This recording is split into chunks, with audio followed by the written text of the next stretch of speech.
from wicked people in authority.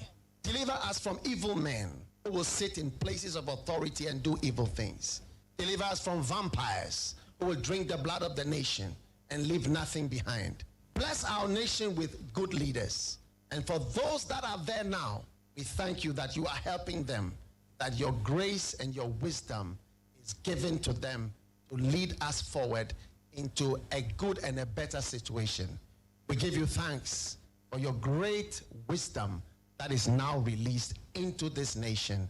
In Jesus' name, amen. Ghana Montie, Ghana Montie, Ghana Montie, Ghana Montie.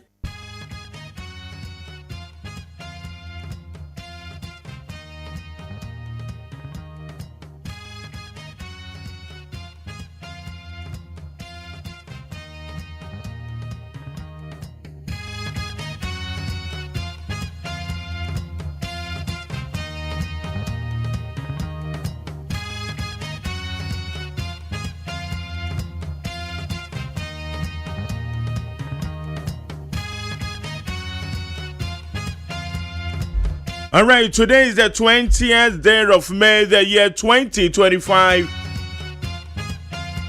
It's another wonderful moment. Another well-protected day. Another blissful day that God has really given us. So accept your limitations, then find a way around them. Be realistic about what you can do and what you cannot do. Make use of what you can do to achieve what you intend to achieve. The easiest and most obvious path might be blocked, but that doesn't mean that every path is blocked. Instead of fighting and complaining about factors that can be changed, look for that other path that is more proactive. Instead of resigning yourself to defeat, push yourself to be innovative. You won't usually end up following your purpose in exactly the way that you first imagined. Yet there are multiple avenues for fulfilling whatever drives you. So my brother, my sister, your limits are there to guide you. It is not there to stop you. If one way doesn't work for you, find and pursue the one that will. That is the way of motivating you this morning on NEET 100.9. And my name is Mark Jerry OSEI AGYEMAN. The program is as usual, Ghana Montie on NEET 100.9. Meda sesa wati mafidi ndi ato ha. Na said the only down ye baba ka ho akwapem se no du na beba apemu. Mene ukasa se wokọ eye social media no so live am pacho bibia da okama. Facebook ni NEET 100.9 FM. NEET 100.9 FM na YouTube ni Despite Media. Despite Media okọ ho a obenya live e wo ho.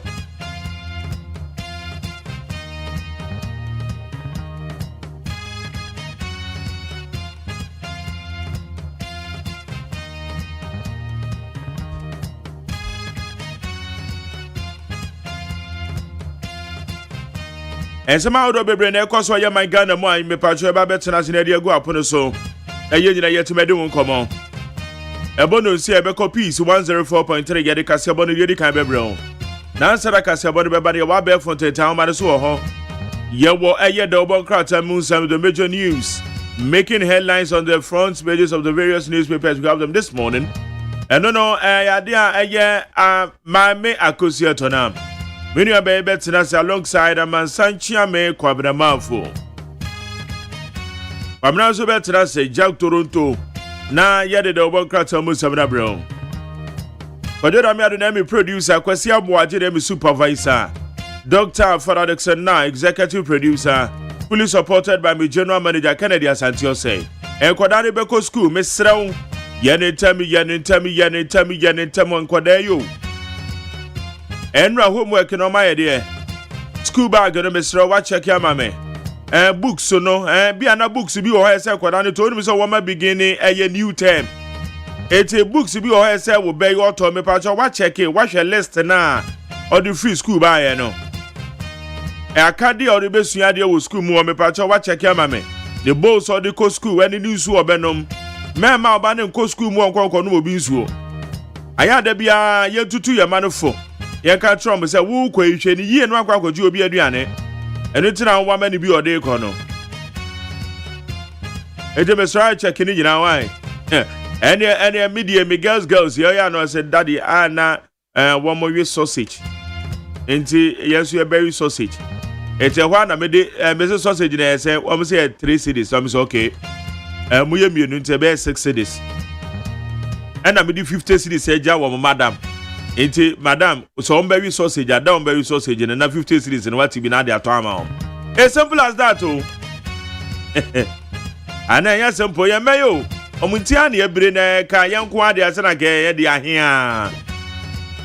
Bankoda nti enkwada ni tini ye brete besraw mema de ehia wo mawate mema omutirimu nya omode esa omuka ya no wayi ama omode bi but mema de no su hia nti oka daddy I want this school bag okay when I get money I'll buy it for you ebi kwa na woska wo ha betimi de ato ba makwada ni hu se sika na twene nya easy. And also just about time we be you any I won't talk man because we here. It's a be about 3 days time. No, I can say now my call for Bosia Bison. So I'm going to buy the school bag for you. It's one young crack your money crack why? O money a dache. High indeed 100.9 Jumedia your friend Ghana Montie. Ya wa be for 10 man so ho ye KGL gumini ya hwe samakodo aye koso sisi ye. Na se adroba for wom se nyakopon ya adoma efri aye 20 feet e ko won bete aye ahyentuade ne so won bete so by 15%. Eti efri 20 feet e ko no se ba bia wufiri no ebe adwumam se 10 cities a obetua 8 cities 50 pesos say 100 cities a obetua 85 cities 15% de ba adwuma efri 20 feet e ko ejine se adroba for mo se sam adwen de. And where the draw from Kabum Kuni in Anomadia Tuja. GPRTU consent for true drivers, Pro 12 for 1 million, Wamadiatum. But 1 was on Beshas here 20 feet, and yes, it's here you. And no Yachan or Mocas on Bayan Sono, Wama Chias and Sianza. Because and the year Casay AMA air brake cracked the whip. And the phone a more a year pavement to Sono. Omo Babe Tumo. Omo am say abaye esa bana wudi dwa wo kwam na ga ye ntu ne ye de ye tu ne apɛ baby papa ma watera na kwam ada ho ebe so bone de so sa na ada ne papa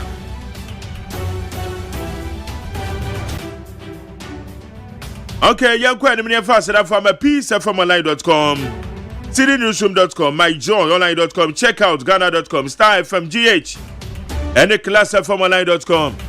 For Madame Manaria Befonte Town Manuso Yadebrew, I will neat 100.9. Yankwa and many Yanka 70 BA. I am sorry, Baumia apologizes to MPP members over 2024 election defeat. Former Vice President and 2024 presidential candidate of the opposition New Patriotic Party, Dr. Mahmoud Baumia, has publicly apologized to members of the party for the MPP disappointing performance in the last general elections. Okay, we are kind of UK in TSA, me reading the UK for more. So he has apologized to the members of the party. Abusiambe Pacho Dr. Mahmoud Baumia and Oko UK Koshi MPP Emma and Orden Saturn and Sayam say, Eva, we are sorry. Yes, Ramopam.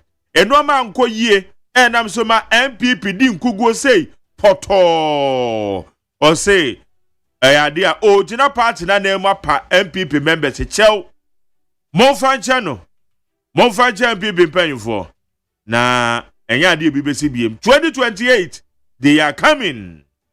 Dr. Mahmoud Baumia no dia today. Residents blame poor drainage planning for deadly lakeside floods. Residents at Lakeside in the Denton municipality have blamed the engineers who constructed the East Legon Hills Road for diverting all drains to one outlet, which caused heavy floods yesterday. That was yesterday near May 18th. And Yenra. Abusande woman is saying, wow is legon kwan na wo mu yiye no eno no na wo mu kire say na engineer no divert drainage system no to one place because Osha is Legon baby a flood ye. Osha lakeside baby a flood in yen be that wo ana because media mean be that. Say ensuo e yiri e was him ya ho. Then at this time ensuo na yiri one must share. Ye kwan na omo ye no and a drainage system no kwan omo fa so divert no and the men ensuo yiri free hosan. Afa hosan. City 16.7% surge marks major economic turnaround. Finance Minister. Ghana's Finance Minister Dr. KGL Folsom has hailed the Ghana City's strong performance as a remarkable turnaround in the country's economic narrative. Abusa Dr. Ato Folsom said, Yesidi no, ahwade na bemu no, or appreciated the dollar and the other foreign currencies. And the dear dance here says, Sidi ni die, ama sikasameto tuye, ako yie, ewo ye meni mo pa. Edin faso die papa, ebebreye. Transport fares, GPRTU hints at imminent reduction. The Industrial Relations Officer of the Ghana Private Road Transport Unions, Abbas Moru, has hinted at an imminent reduction in transport fares, promising commuters some relief as the Ghana city continues to gain strength against the US dollar. Abusiame Pacho Ora Abbas Moru, the Industrial Relations Officer at the Ghana Private Road Transport Union of TUC, Trade Union Congress. Woman idea to just say, Ayadia, I swa by 25th dear. By 25th. One more a bete ashen to Yadia no so. Because here can say one so many ministry no, a didn't go to home. Na enchekura bibia bebe na wiye. Nti ye na ebe fro na be kan ha. Because Hana adraba fu ni tie. Adraba fu nyina ha na omutie. 3 died in a Denton floods after torrential rain, MCE confirms. The Municipal Chief Executive for Denton Municipal Assembly, Ella Esiman Nungu, has confirmed that 3 people lost their lives following torrential rains that triggered widespread flooding across parts of Accra on Sunday, 18th May. Kwasi adani su atoye de nehu. Na kwasi adani say mekra na enwa na mentiapo me yempa che me no isuo ne to no na be yema che me pa na me drive from Ashama na meba na mi hu dia me ye me hu na nsuo so to na me duru fie na me tisi from awo bi atisi etigu me so kwasi adani de na ehu pa o ochinchiri mu a me kwa Ashama kponkata ma so ko ne na mwa na beba bedu ya be yem na chimi na nsuo agyamu yasem keto kwasi ada no kwasi ada de me ho fa me na me nim se nra kwa ka betima ba adwuma na se nsuo eto ye na enai wudu adenta MC ni se nipa miensa na ewuo aba enra obide 1970 Daily Graphic paper bi sende me o se Accra flats na ba ye no 1970 mom nyina na nsuo temeto na nsuo ayire ena yegusu aye ntimi nso boy isam de bi ne ena ye de abrewu yo ran ye de aseda ma peacefmline.com citynewsroom.com myjoyline.com check out ghana.com star fmgh classfmline.com any other relevant news portals womo de boy abel for the town ma so ye de nsama hodo ye de abrewu neat 100.9 ye ka say dia mansacha me kwabna mafo watena say Mame akosu ya tonam odonso atena se ye ka diagu ye kwa enim tew mame mache mejo so now to say nyame na do na so nyame ado bako weekend e no makoyi akra weekend ne makoyi na mo nsuo no na eboro yen nsuo de eboro yen pa won se ba mo ho na nkoso ha bako ta wo Tantra Hills baby a me wo no eyiri but utimi nya alternative route so okay enti anshada ha adwen wo okay na ye Bobby, Maza, what's up, man? Oh, cool.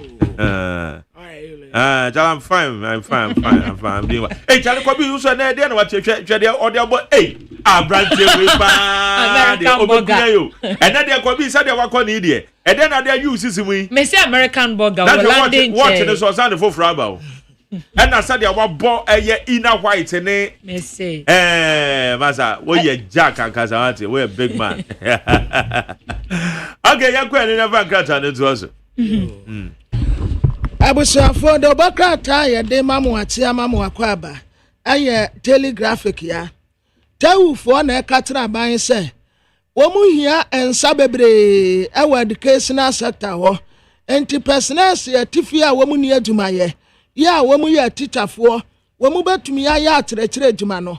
Womu su womu here and sane bebre. Ewum. Afe wase. Munli die. Ebano katase sane proye kwa. ICAG for and a catra memes no. Afe property tax. First kurani a friend in Tokiato. Anasa lampo. Anoni ya baba jiji anama amefo ne papafo no ato nwuremu no.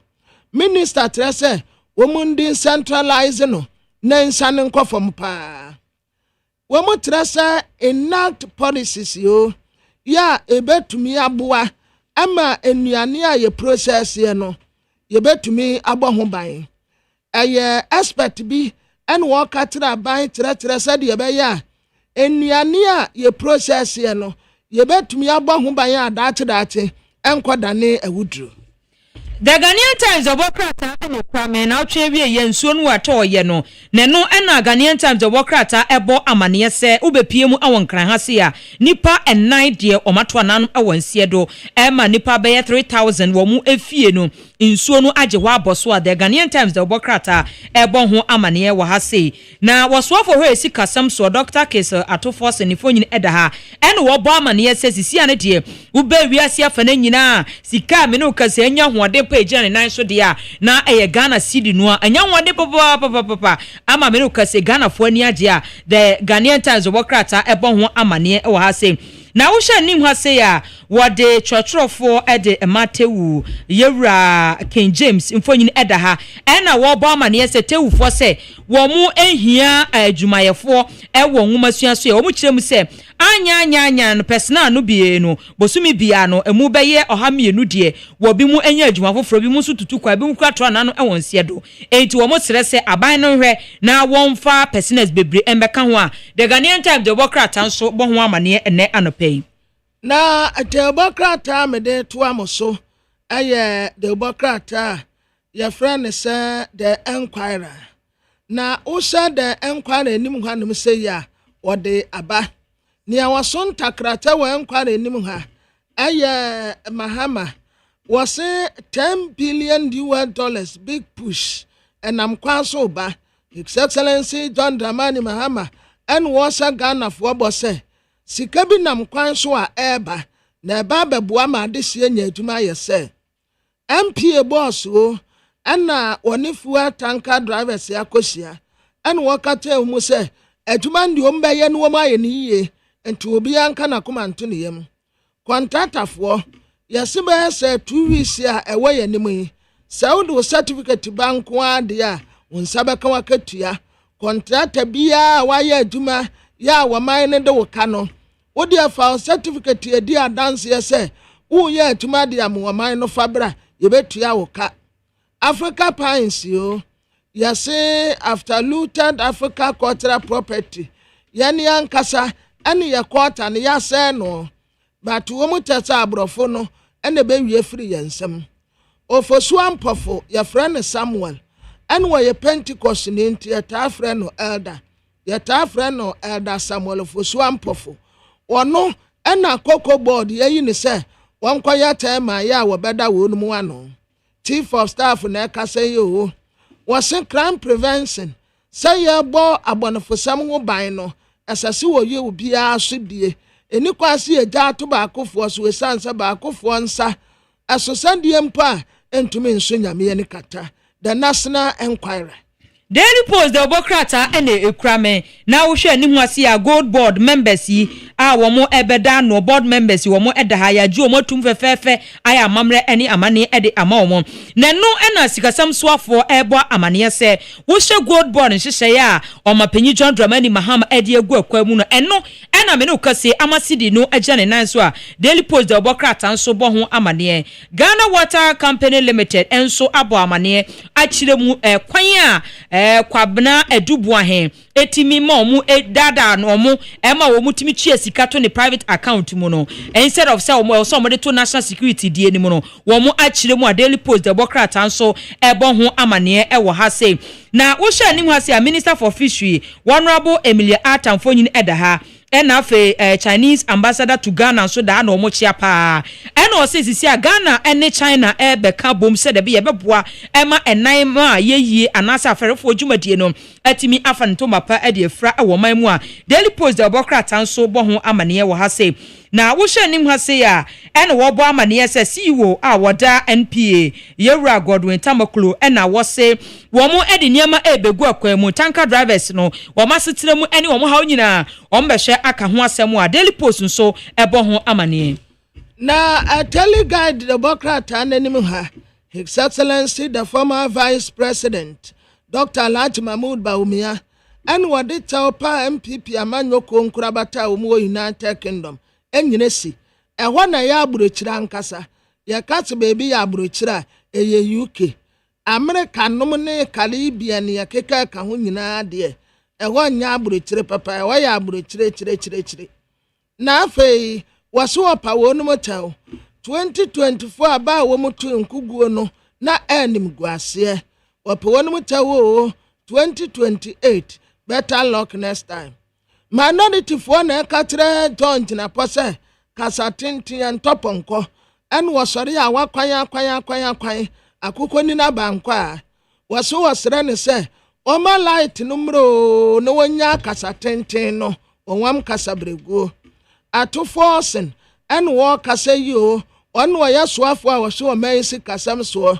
wasemum ye nyina nsori ye na yemfa nsemo kase yemfa ma gold board we won mo aya de papa waka hu na economy ni cedi no etumi stabilize and the cedi and wash dollar yase maami get to database abatoko no maami onu na no ye chief justice yes one tenant kakra yase some time ago rent allowance bi a maami je na nya kwan paso woni adaje fu aduanan kron 49 yase wo mu asan di scan nyina babak esanse ekwan o mu fa so a wo mu ji scan no na nya kwan paso ensuo toy ene nansa kwasi ada no me kura se me dru fie me so me ba ba kwa akoya me huranse bi ewa na ensuo no ka me se ho na me se me fa nne eba tradisie bi a na ewo adenta wonum de wo mu anfa no ahonkono sokura ensuo ni yiri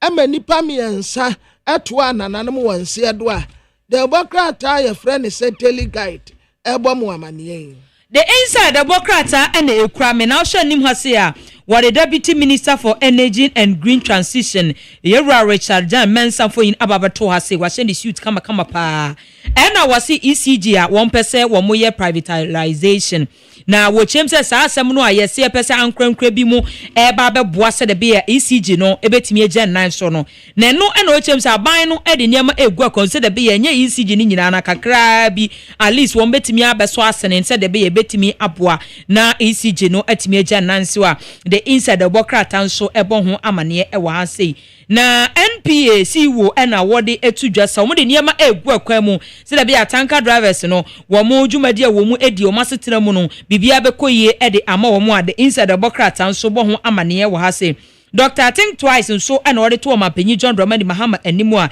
inside ebo amane se wo se kwanya galamse efa so etiti wo man no won hwe no mfa de yema engu akwam se de be ya wo betimi atu ase anase wo be ma no aba from the inside the Bokrata nso ebo ho amane ewo ha se na GNPC boss na wode eto edwa se ebra aso pa se ewo se wo mo edi niema egu akwam se de be ya ebeboa ma Ghana oil and gas sector no ebetimi afa ntoma pefra said ye beya ebeboa na adwumadi a wo mu edi no ho no ebetimi akonem na investors so de wo mu sika be hyemu na aboa ama Ghana oil and gas sector no atimi afa ntoma pefra de inside the bokratan so ebon ho amane e wa se ene anope na ate bokrata ya friend se chronicle ente ya de be kwa akofa kase ebo no aba no the chronicle nim hanom say what the gold board members no woman phone ya beto anom say ya Dr. Kesa to forcing woma wonum aso e vote na vote ya woman so e womu tesu womu ba be ye adwumaden e de aboa gold board no say afei Dr. Kesa to forcing no wosan kasa wasi gold board no aba be ye nsieti ba bia aboye sikasam ho ban pa eno na amenne ye sikasam watumi agina ne na so a esidi wono so $10 ibie yesi dum so ama economy no aye slow ewom sa nioma ekon kan de ekon nyina minority fo say ye wonum de nanso ade ba kwa ya ye wosi akwan eye dum so John way John Jinapo sana fixe mami get to database abatoko no antala be mama metiawo wase esika na de ko back na sika ba ya se for ayi wono na judge for 49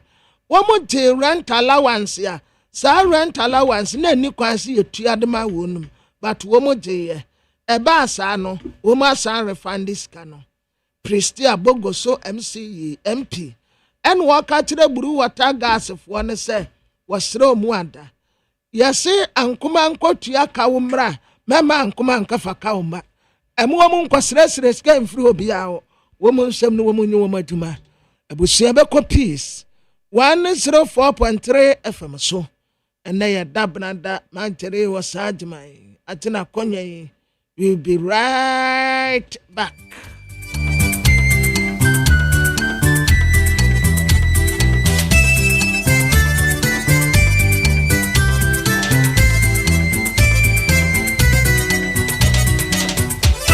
Abo Nunsia, Ahaye Peace, 104.3 FM, okay, 101.7 NEAT, 100.9. Your worship house, Wabeka Junction, Accra, hello, 101.5, with Doom Kumasi, or my ma. Yamamina, Chebredu, so man, ye name on some Yabuan, ye just some say, peace and Opanunsia Cassie. A free piece of FM so sad and radio stations, a bro head, you know, so Ghana, and nay, I'm on a name. A live for Hot Digital Radio so London, Unity Radio, Worcester, Massachusetts. Kaseboy live, Peace 104.3 FM, na Peace FM online or Facebook. YouTube also, a Despite Media. And somewhere I didn't want to pay be in Ghana Private Road Transport Union, GPRTU, Abaman, yes, sir. Yamia don't want me there, yeah, maybe some there to see you num aircono. As in Tiadia Lorry Fay, or better so. Na. Also for your share, ya dying any inuma so say. And go for my sister dying, I will see your criminal. Woman ye, a feed ye, a fate, obey Jiragu. Anka ne for the same for our NPP, Amanyokona Mamwa Bresso. Dr. Mohammed Amin Adam, with 2 mindful. Since ya the name from Manone, Bagana has a year. I yen ye pa, titru ni dia from my muka mononia. Yabeka say a day at 2 better sono. Yen ye. Na. I say share yen na mo ahoden so de apie dwa say edom kuma no central phone share mo amofra ye ebusa load shedding timetable no wotutu mampamrika na ewa manone nsemu no ye ka say abode mu nyansa pefo aye krado omo keka ne mesi ani say wo mo san aba ba hwehwe de enti a ewiase etimu de enti a ewo ho mu na wana asuma wo so filim ano pere ka se boyi ba na yanyumeko yi adaroma ya obi dima for herbal center what dey aye sabi na be people kwanse mayra no se ense omanfo nyina se yare bi tete wo waposo bi ana stroke bi opa wo bi yesan mane Dr. Time da so nti ode brebe to so na wa ye okama pa obebo am wate asi eti afre no 02447742 0244774282 0244774282 and 0500727215 0500727215 your First Atlantic Bank offer from man for say what the mobile and internet banking a edimwaba amenunti ye kari bank adwuma edu digital fam ho ayensa won ho emfa ho abasobode mobia First Atlantic Bank emprenu suni no wage digital bank of the year etu ofrefrewo no ofrewa no ka che say wo de bra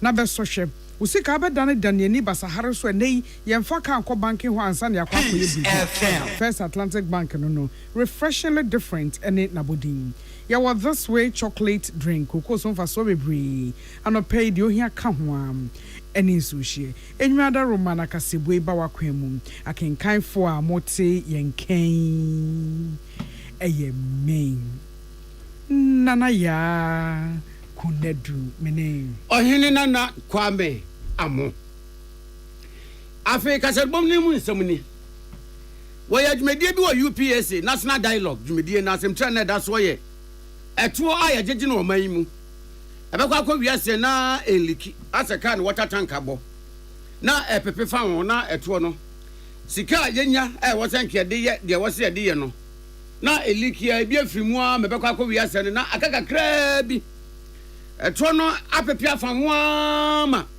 sika na ka kiti se ekurasa kon sika na se ura bangi bi wa mo bosensi ho na ne na ndimdifo ye dwonwene ho awese kwa be na ntokro ni na ye bezisi no na se ya jeji eto wo man mu a entumi nyunungu ana empepe fa wo liki na dmedida se na Dr. Mohammed Amin Adam a MPP amanyoko na mambu abreso na oye fotosanfo okokasa wase no se America ban ede ohamu chichemu du 10% atuniema ebefiri o man bia so aba America man mu se wodi adoma beto so abono donko mi aton a wo se ya America man no eno manyi o made eno moye e maga na ban embo no musuo entutu man pamirika e maga na ban empre no ho enye di America eye ni bi e ma ban nkase ono so be yen sese yese enyema bi afiri America man mu beba o man yi mu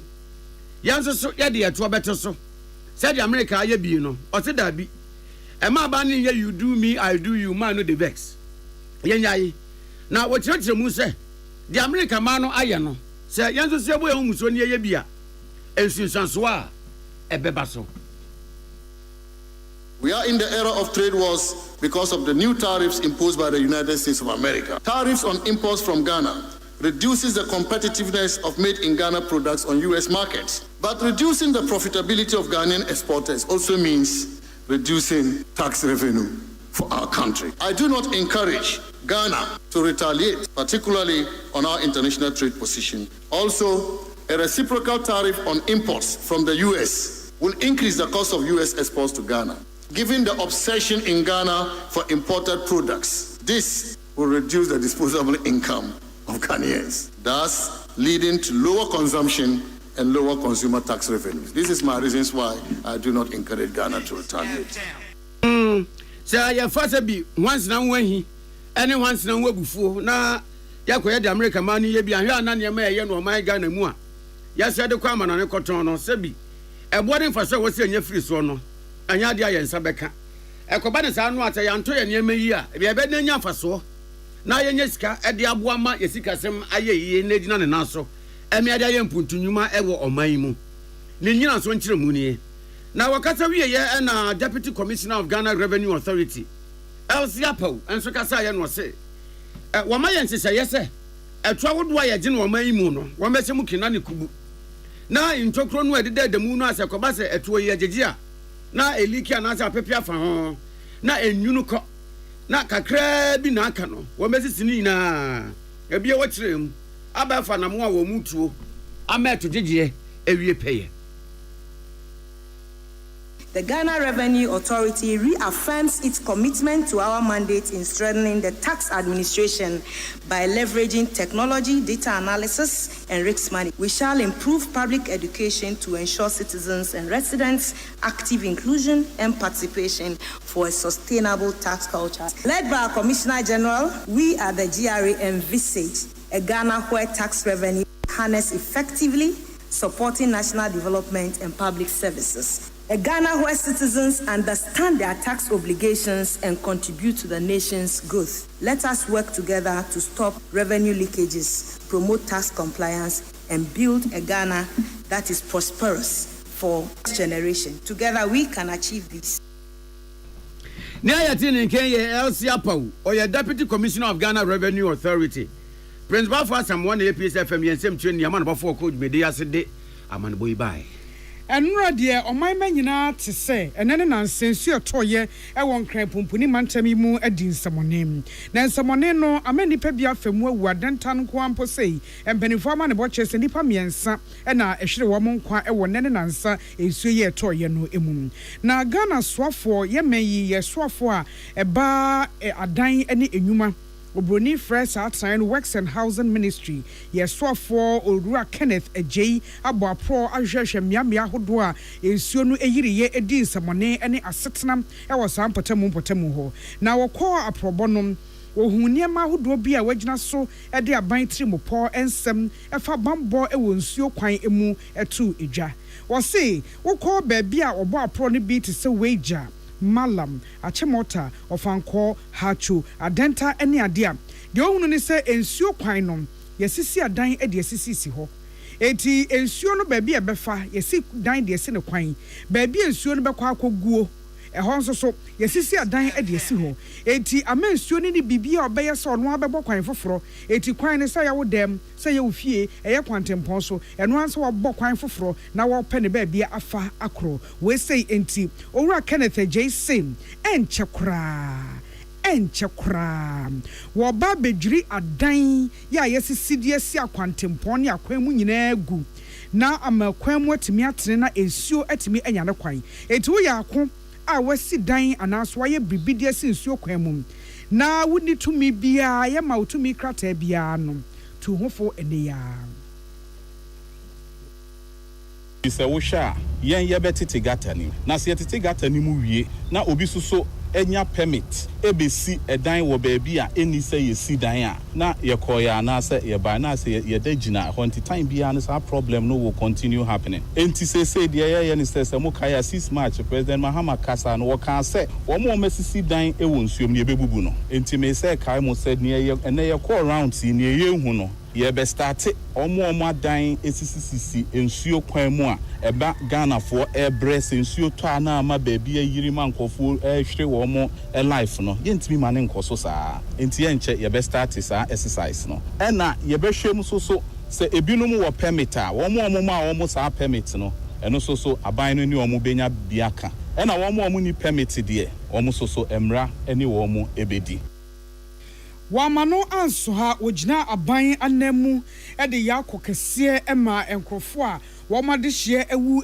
nsuo no a etoye no emum wonso so a won niema aseye na wabrabo a wabo nsuo ababese bibia a watimi aboaboa enya no nso woma womo kafra na wowie ye no se aban won hyehyeye a ebema yetimi akosa ohaw yi kopreko enti omanfo enka wakomanto won yam ebi ene se ye ensuo pempim kwan de obroni friend storm drains ni bi afei monchimonka de so ne de susu emu asisisie ye tititimu na ya ye nhyehyɛ ahodo ma ensuo anya ne kwan akwakobo baabi papa emu a entwi fani paso biom mejina aban nanim ama ebusuani nyina yakọ na ya mo mehu se aban no eta wo mechi omo loss no yen so yen loss na unfortunate se ebasa na wo mo soso a wo mo hwere wo mo niema nsuo kofa wo mo niema pie ye ne nasefo nyina soso we sympathize with all of them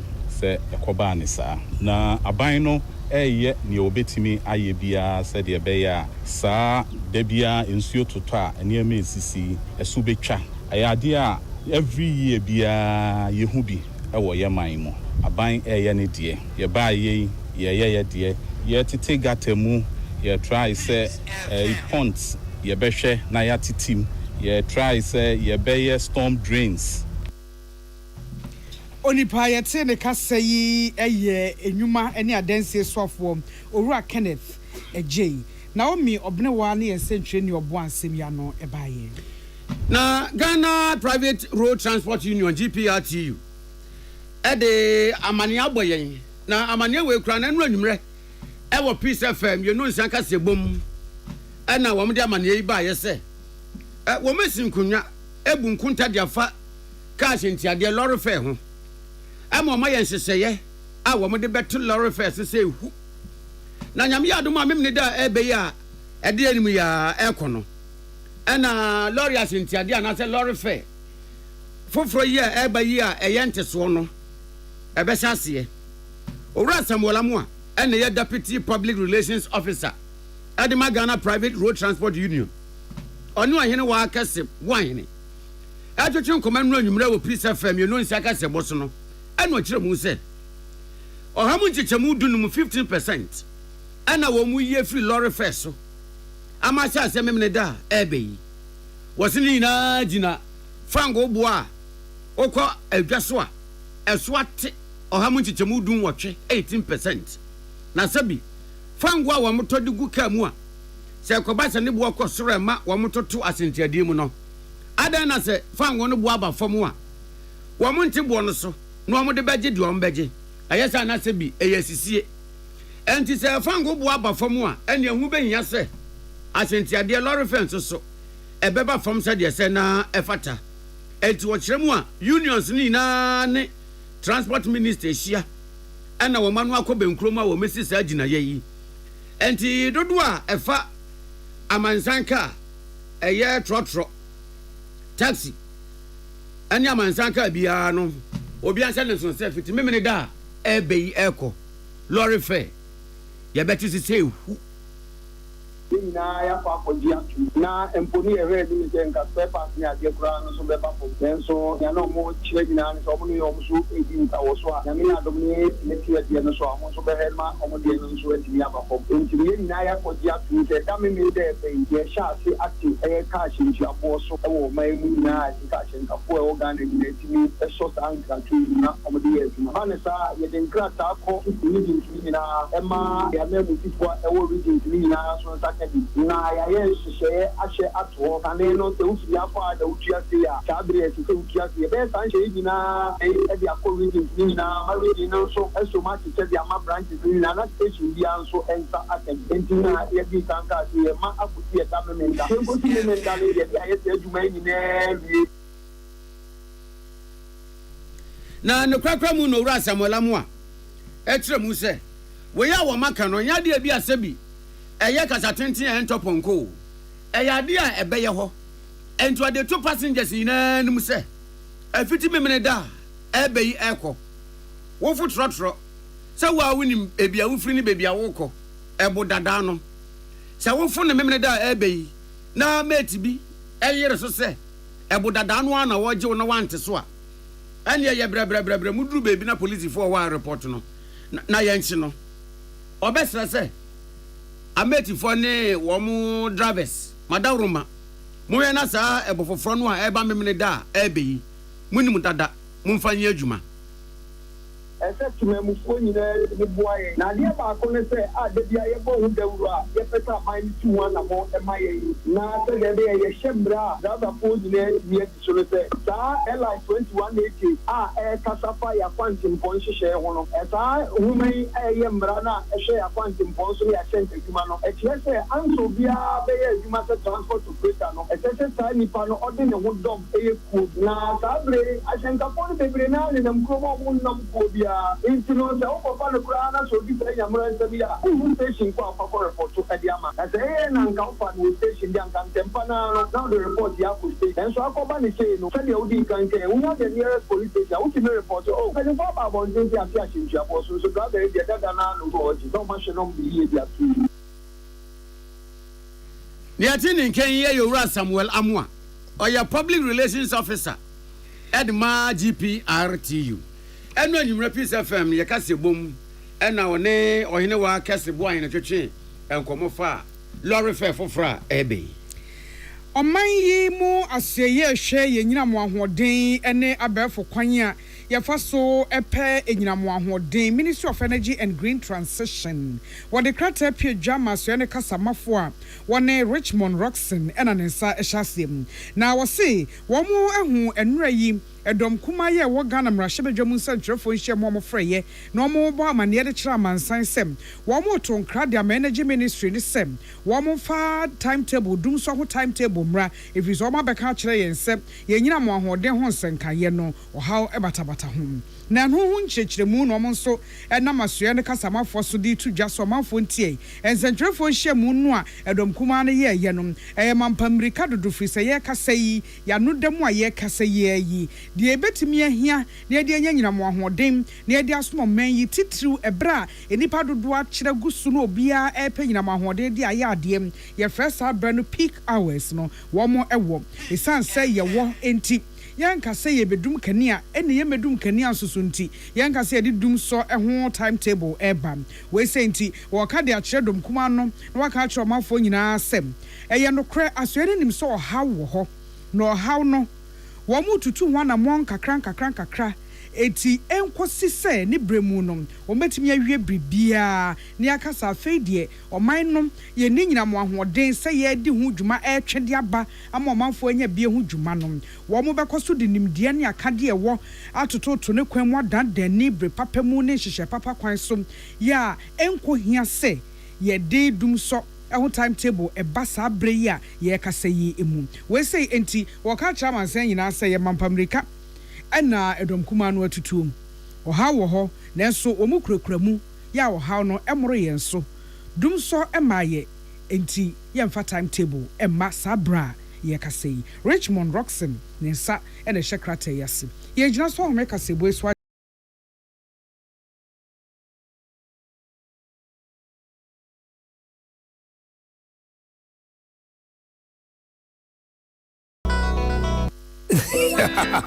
What be some plumber? A damn pipe no the boy dumano. I know say DPS pipe nkwan no fa mo aduma bribia o. Esan GD amenya wo DPS pipe munti. Memfani agro crowd. Enti frɛ 0543 662 727. Pomachina kwan was Spintex Road. Coca-Cola chiriwa.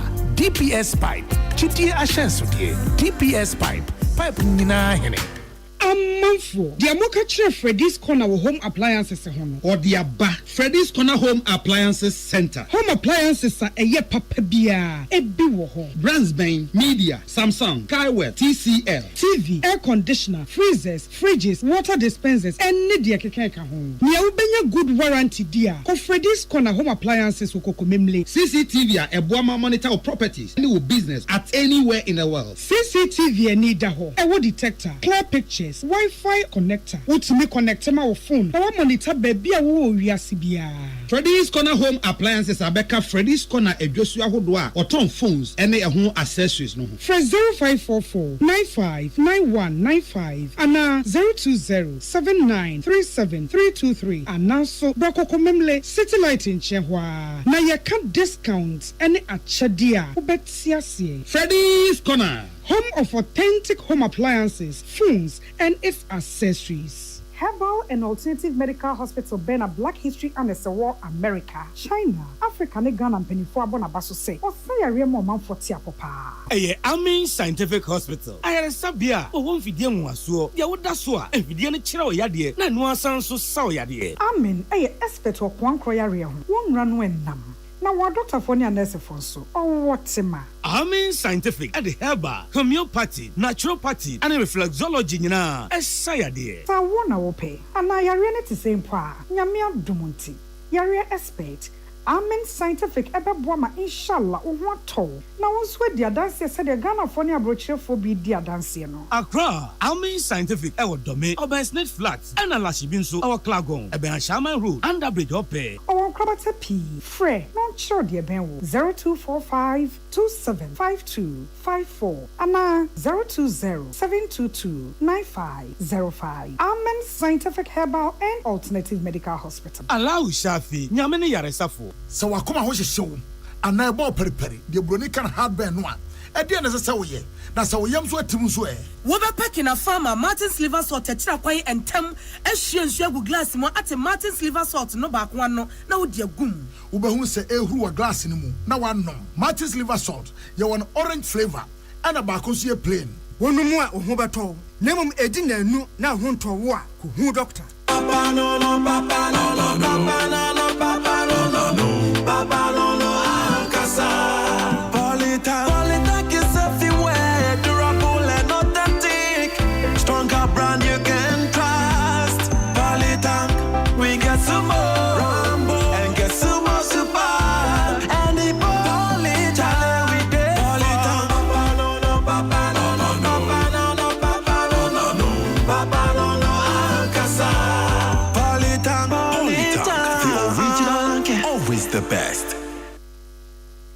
Tune it in, turn it up, Peace FM, and rip off the knob. Yada say afei amononisem ni. Anuanom ne adofo afei 2030 and 2031 bremu. Abode mu nyansapefo eboa won ho se wo mo sa akorhwe abode ase. Wo mo kwa akorhwe die nti awiase baaye. Wo mo kwa akorhwe ewiase aye wo mu yi enema ahodo no am ewo wo wiase ene ne fare bai no emu. Eti wo mafiri ho ahoboa ase. Na America man emu abode mu nyansapefo mu animdifo ya wo di animu no. Wo ma hyase ebo ho adwesuo bone asasim kwa asase ase ebunumu na wo mo be kwa asase ase bunumu abese 1500 meters na kwa wo mo kronom abode mu nyansapefo kire se abode mu adekuma bi ye friend neutrino eye kete wo mo kwa hwehwe saade numpo abose na ne se Japan abode mu nyansapefo afrase efie bebra ba besne kroni omugu so hwehwe se ede akura nti na wiase ewo ho ewiase a yehunu efiri he ne baaye ede nti na sa wiase no ewo ho na wo mo hwehwe se de nti na wiase wo ho no na wo mo hwehwe abode ahodo se de nyankopon hwehwe ni wiase no ewiemu niama asase mu niama na wo mo hwehwe enti wo mo hwehwe ewie yi ase bibie wo ho mu na wo hwehwe nsroma na wo hwehwe nyankonsroma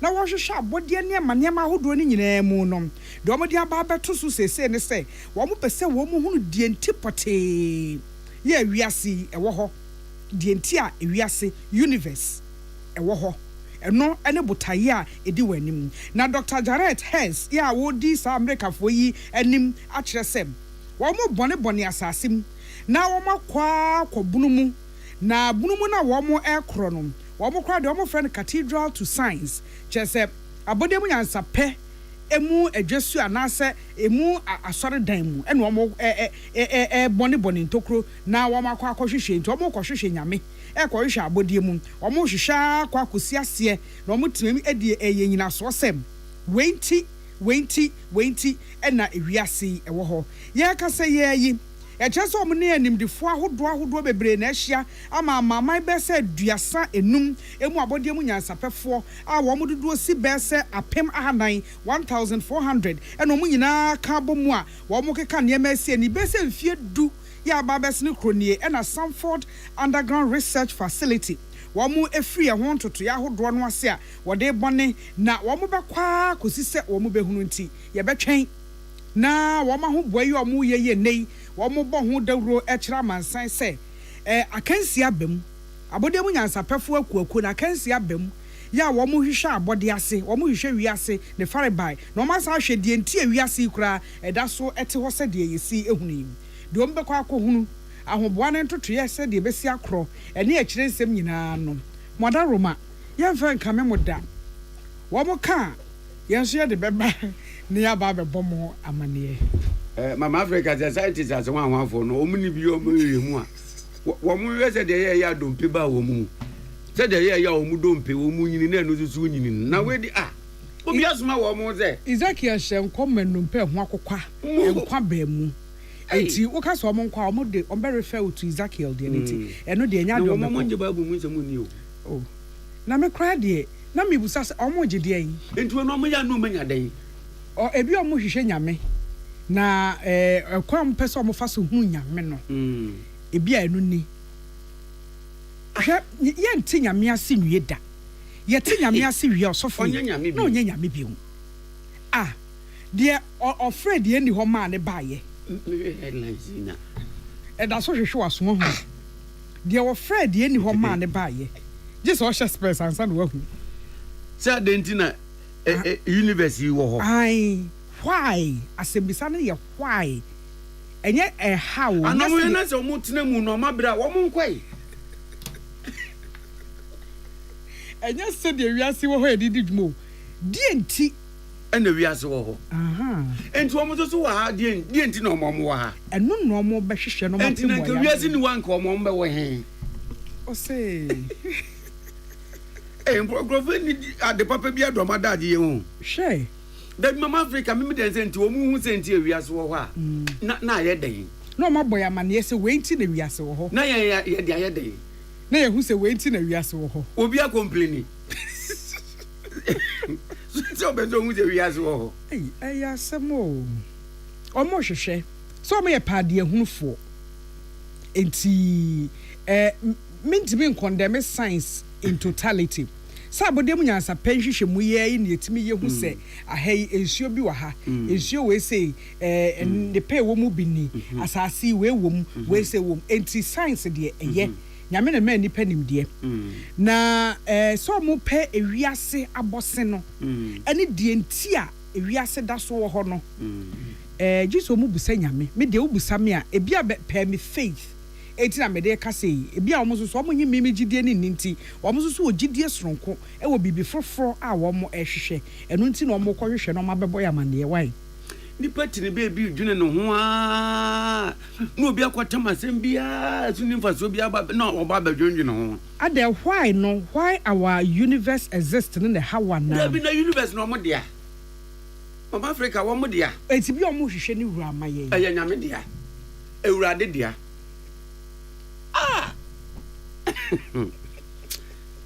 kasebo ne se na wa agudi hu nsem oh da bi no ya ma kasebo ne nkwa wi me pa cho say you I can kind for amoti yen kan me nana ya kunedu mene ohene nana kwame amo ya this way chocolate drink e was asasi so ya de Ghana cocoa na ye cocoa mu ne pa milk ne bibia wo mu dada de ohia no pe ka ho a eni nsuhye First Atlantic Bank say obe bank is smart fast any easy way dia ekwan foforo no emu emre no a yebetimi adandan nyema ni sika ni akontem abantem pepo experience na wode ma e fab mobile and internet banking solution ne so 2 times digital bank of the year First Atlantic Bank refreshingly different in Aberdeen ono mu ni kasobum Medima for Eba Center say kanchiro manfo say where doctor otimi sayare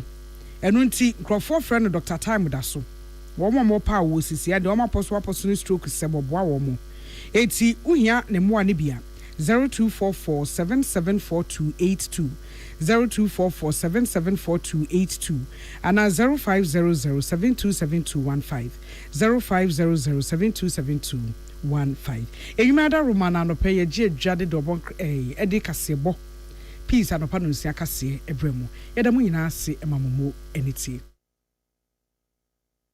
Ghana muntie na mansanya so adawro kofiaman homene so ejiji tonton sansan ewo neat 100.9 FM Ghana muntie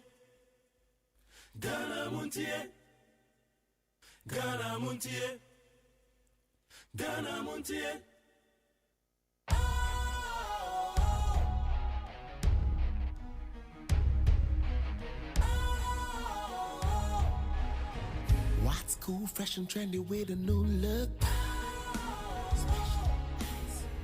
Makes you feel real good, that refreshing vibe. Satisfies you right just the way you like. Do you know?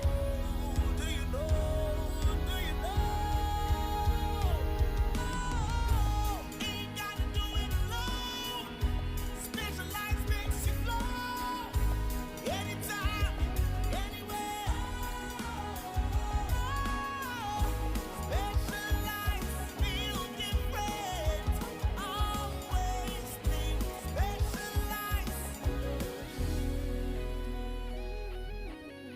special. Ice Natural Mineral Water. Feel different. Think special. This advertisement has been vetted and approved by the FDA. Hey, catch it. Listen in here. And you ma beto to dia me baba no hwade no. Twem so betumi a. Hey, asew. Hey, now beka. Ya jon to ma me duku portmanteau. This way chocolate drink. Na kan wo hwe afibian so beri ni waware ni a. This way chocolate drink. Na kan sia. Oh, asew. We den kan no tumu ho. Me be mo anu ansu wo hye kura dia ka ho. Wo hwade a wapi ho. O ka se batete e da fom won. This way chocolate drink. Catch up a baba worry. Aso. Ye fear say this way chocolate drink ya sorry no pa no ne nom. Ye be chef fridge nom no snack. Ye nya hoho no ye de serve wo mo. Ye didi wie ne ye pe bibia bogu ya de so a. This way chocolate drink ne nom. And this way no ti ano a, he se kire wom, koko wom, brick wom, bibia wom, ade wo hia ne so se. This way chocolate drink. De wo hia ani so se. FDA ahwehwe se adwede nkratoe mo agye atum se eye.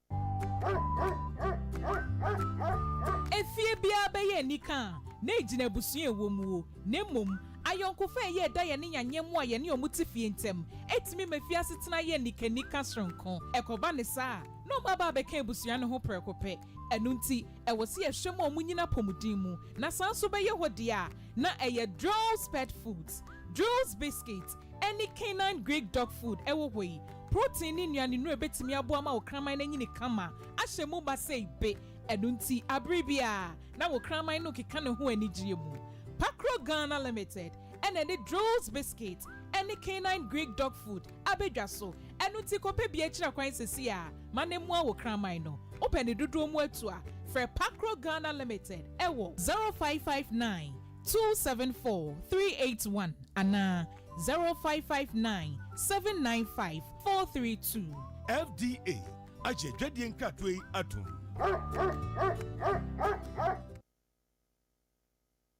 Ghana Muntie na mansanya so adawro kofiaman homene so ejiji tonton sansan ewo neat 100.9 FM.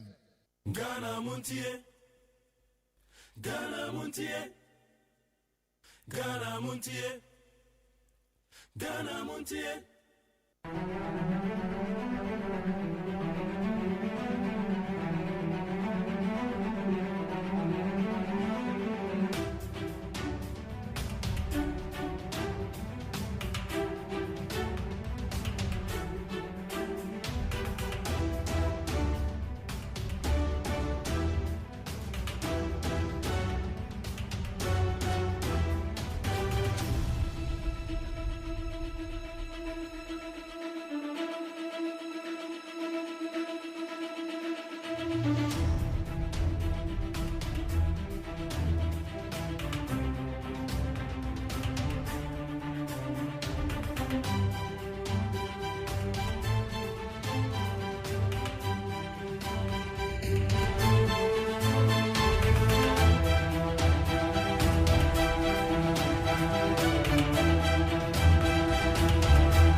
Okay, you're more quite better than 100.9. Ghana Muntie Sunye. Yet was only a chance Sabako do I cross over your my Ghana mo. And then AMA, one more ebe crack the whip. Edward for one more pavement so. AMA, A2 or more. Esu yiri de ade bia afe ne bedu esu ebeto ebe yiri yebeka ho asem. Ejapade ebe se yebeka ho asem. Ye kan ho asem wi ade tese no ano no. Enipa miensa na omoso moto anana no monse do. Dr. Mahmoud Baumia ede apology ede ama MPP. Echitanfo Osemo fancha no jina party na nemo pacho. Se MPP edi nkuguo. Nkuguo na nye nkuguo keke nkuguo poto.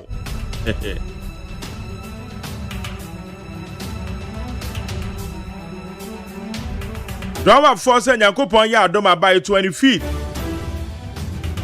And the date in year 20th or 21st, 22nd, 23rd, 24th, 20 feet back kwesiada. Adra for Kabum Kuno, one more adia to say, one more better from one or so. Hey, David, one better as into the end or so.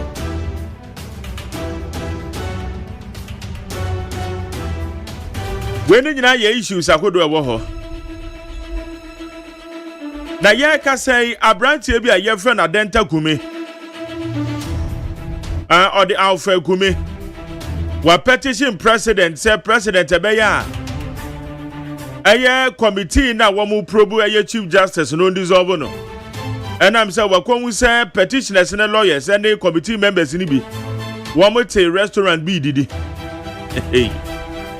okay anope nya na ebebisa no as a probe no kwado o ma sha say dada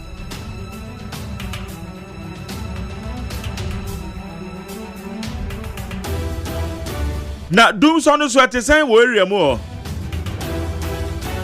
enkani adondom adondom ne bejai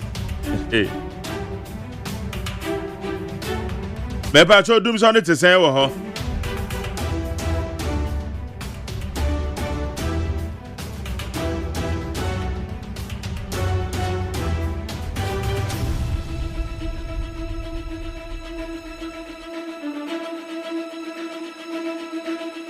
okay, when you know yes, I'm going to do because when a gold board, one inaugurate one board.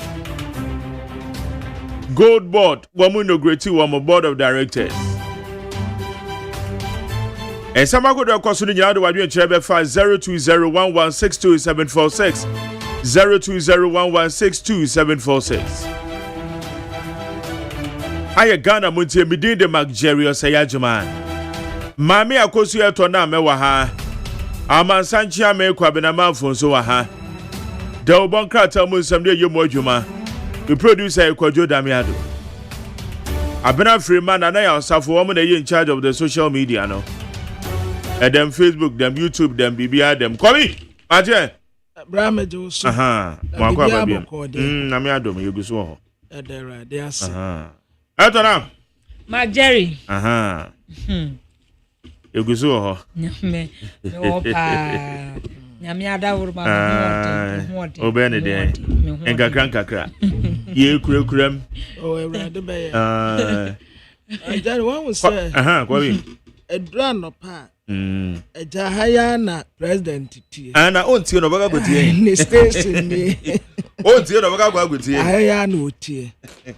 Enti eye adesrede bi. Na mede fafidie so amano. Yeah.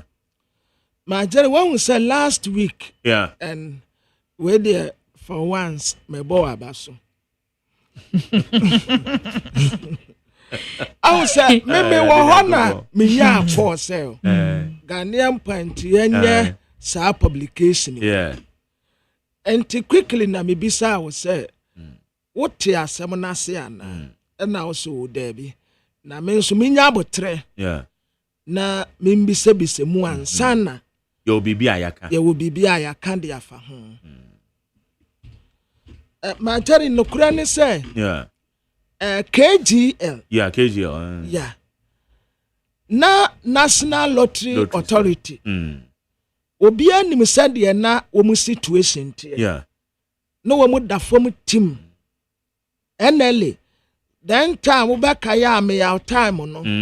Demonstration wo mu ntumi ntue adwuma yefo ka. Enti KGL na bem. Sa time no Samia ukuta. Yeah. Ana wo moto abasakom. That's right. Enti lotto no a ye tani kiosk mu ame. Me say me ye Pentecost aso penny say me nkogina lotto kiosk hu nkotwa de dabi. But KGF for enam abefo kwan so. Yeah. Edifa internet so.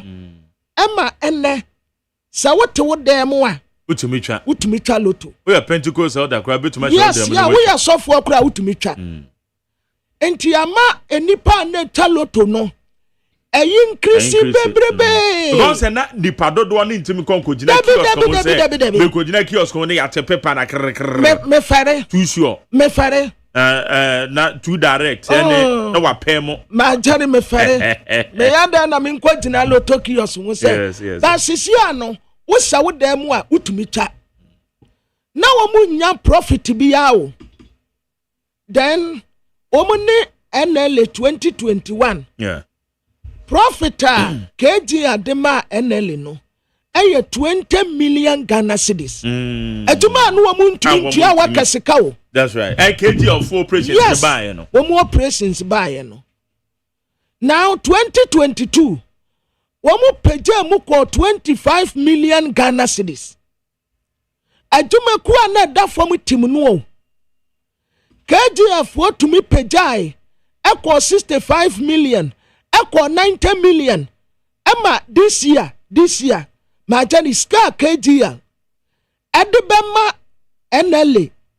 176 million Ghana cedis. This year alone. Yes. 170. And now more operations now one more enhance the access to. Why you be fast or be sticky here low no. Majority share emphaswa wo mandinya. Every sa kwan no a KGF e de ba mu no. Yeah. Etumeku ananka omu ejumayafo akromu ntumi ntua wonum ka no de KGL ene NLA to abasako mu no de omu tumi ye no increase our revenue generation. Yes. Ena eto a omu se tua no enya to oketwa omu tua de ma ban no ma jani media de menimu ne se anka de ekomji ane men esia president ade a wo hwehwe ene se yebetumi generate ska na yade atetere yaman. Yeah. Ten said the bia ya fa ya kura ni ya kwa bobesia. Ya fa ya kura ni ya kwa bobesia. Aduma no a KG and NLA aye no. Ma jari afibia ni ho. Omu yi o maduma kroje. Unse enutina ana se bibi ba unse the other time no say adwumakuo bi ya ade a unse kwamna ye nyina yetimi ka asem kro say aya na enye se yebeye ade a ebi collapse businesses. There be yampe. Yeah. But say it doesn't also mean say adwumakuo bi ye de bibi o man bibi a hyenensa.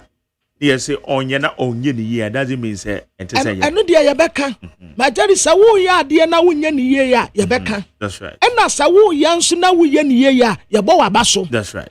Na KG akrampo senka etimekuo bi wo honom a eba no revenue mobilization na ne gigie no etosini tochema me sra president say enkwonsan fa bi nka wo mu ho na kwansini ana wo bi ba mu say sa aduma no a KGL eye no ma jani yanjema no sa adumekuo foforo ankrankra bi me monidin. Okay. Sabi edufude pesami nkuminya ena adia no sokra majari ya de mawa wo nimu ye majari ya sidi ode ne kraman en wo yi ne tatere maso aboa ono a wa start na duma no from foundation ono no wonim how wa build dia ba besi ene yeah only idea bia about it. And unnecessary petty partisan politics and fast one so. That is really killing us. And it's not sometimes. And yeah, the rank of for business. So say Jumakuo bi ana your friend say as a finance minister ne kokan Habtel. Finance minister. No, and your finance minister, Attorney General. Yeah. Honorable Dominica Yene. Also, say na Habtel no kwa say na onim say na say na tie. Yeah. Don't say the city. Na enam partisan politics in yes. Earlier no one more can sama I believe including himself. Yeah.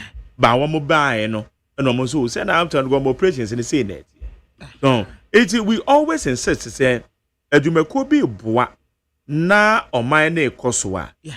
And to say the partisan politics. And to say yes support to say Edumeko regardless of abaya owoso. Excellent. Said there one more yeno boa excellent. Share to say Oranik dance yeah. ICOMs here what Tamapoti. But why not cry no amabo menimua? We're complaining about the operational activities of ICOMs. Won't be. 80 and found a buy or also or buy any a buy waba. So operations and the cost of na boy my idea. I didn't know you bet me about posse yanko na yenje bibi na you give the dog a bad name then you hang it. My Jerry Mekuradi KGL boss group chairman yeah Alex Dade. Okay. Me nimu no ena me nim said woye na djuma won se wo bisa me ho maatia but the all fruit du apa no ena ye pia no emfa wo se ti se wonim no ana se wonim no ansa na wo dia fra enere fra omo PR section ne bisa wonim se KGL any NLA enkasa bre wo mo ti bia mo ti sign yes enti asumesie yanje ma na wo de yeden wo de yeden wo go start here free here what are you doing with it adentina wo de unko create bibi na won country president so metumi ya create asumesi wo benten enti bua me na me nsumi ntumi nyina me na so na wo bi dia wo ye no ene yan kwate ma wo de yeden wonim how o starting no wonim said you generating na ade wonim kwan o fa so a obi apote ne foundation atoso esisu dan e ma dan no aye fa kama sei no owura Alex Dade no mo politics ya mu ye wonye bi wono wo ye ni businessman ya na tuma na wo gene ho enti wotumi generate fine wonim how wotumi na jadi wonim said ye yaso kwato se tikase awi ade a eya wo se bia ego wo de ne profit no ape na wubu hu akonta na ne losses how otumi keka nioma bomu and into wonim say adwumakuo bebre wo honom a ya de amanyofo akohye honom a na agu because wo mu ni idea bia about adwuma no omuni idea bia about adwuma no akwakogu no akope ne ba bia atena papa bi na nko wani onyam se na numu akura ne etentene yensa kire ne soso papa wo betumi aye president yo oh some time ago pa cocoa board papa kuro ya de ne ho kwobọ no a wama oni onyam bia okura imo yes Young Quatin Famau, His Excellency JDM, Minimisa Wutia, KGL, NLA, partnership, funds and that's some contract required 10 years or 15 years. Almost something come. Because my Abuana said, you a president will be back as a young terminated contract. Contract, no crowd standing on court 20 years. Because Edumekua now would need profit. Na ene wotumi nya profit ya tese omotumi kura jisika etu edwumayefo kakura wa bra nson ye 176 million Ghana cedis na bra obetumi aye wonim hawa wo faso a waye na ade me pa cha jai ya respect you but jai okay jai emfa politics no a eye yi ne mfa mewurawura da bi jai pe oba tina tina na da bi asem ne ba na me se nsem ne bi wo ha a yen hwe ne ye yeah wan hwe ne ye na obi de ne selfish interest na minim sam ya no an se ba na se de asa wo ne me wo me na na so an se sam trafo na to da bi ana kom de ye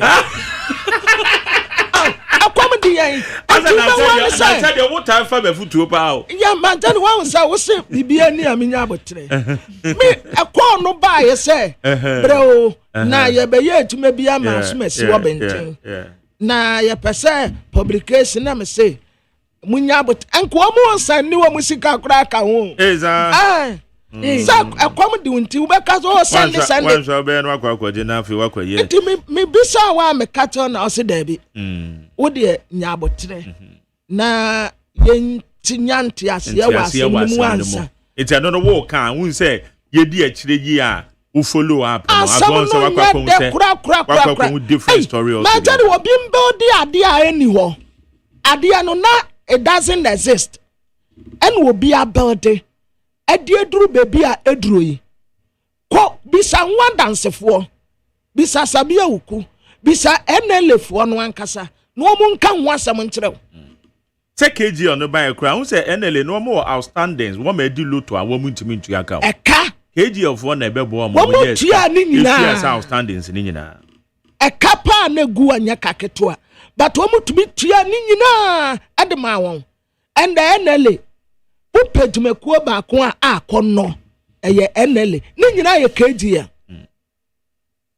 yanjin fama ye di ama na Alhaji wodi ye dey Alhaji salamu alaikum wa alaikum salam wodi ye dey dipa na no ko no ya Alhaji me wonim no ho okay Okay, how you need 100.9 to be your friend Ghana Montie baby bia wo bia. Na when it your hands on a Ghana ni ti ampa some no ye gina on dem ni ebisa ye hwese de asam no ko. Na ye hu eye de poma sebrefo adwen kire no efa 0201162746 0201162746 na yenje adwen kire no efa mfa ho. Okay. Na majority and some minority for a press conference. Yeah, na we must say young father timetable family. A doom so timetable. Yeah. Well, it be a make us say a drew and drew. Yeah. Majority ye di juma mawa. Yeah. As I say, ye citizens. Ya boa. Na wajuma no wo choke success. Yes. Tade na ko ya yen na be ko yi amai. Utumi ye ni ye. Wo dia wo pa ensam kirefo binim wo ho a frefre wo mu. Anya ade a wo ye wo num good o. Ye ne na ye good. Obi an town. Sabio wo ya wo wele a menka ho. Umpabua enkome. Watade enkome.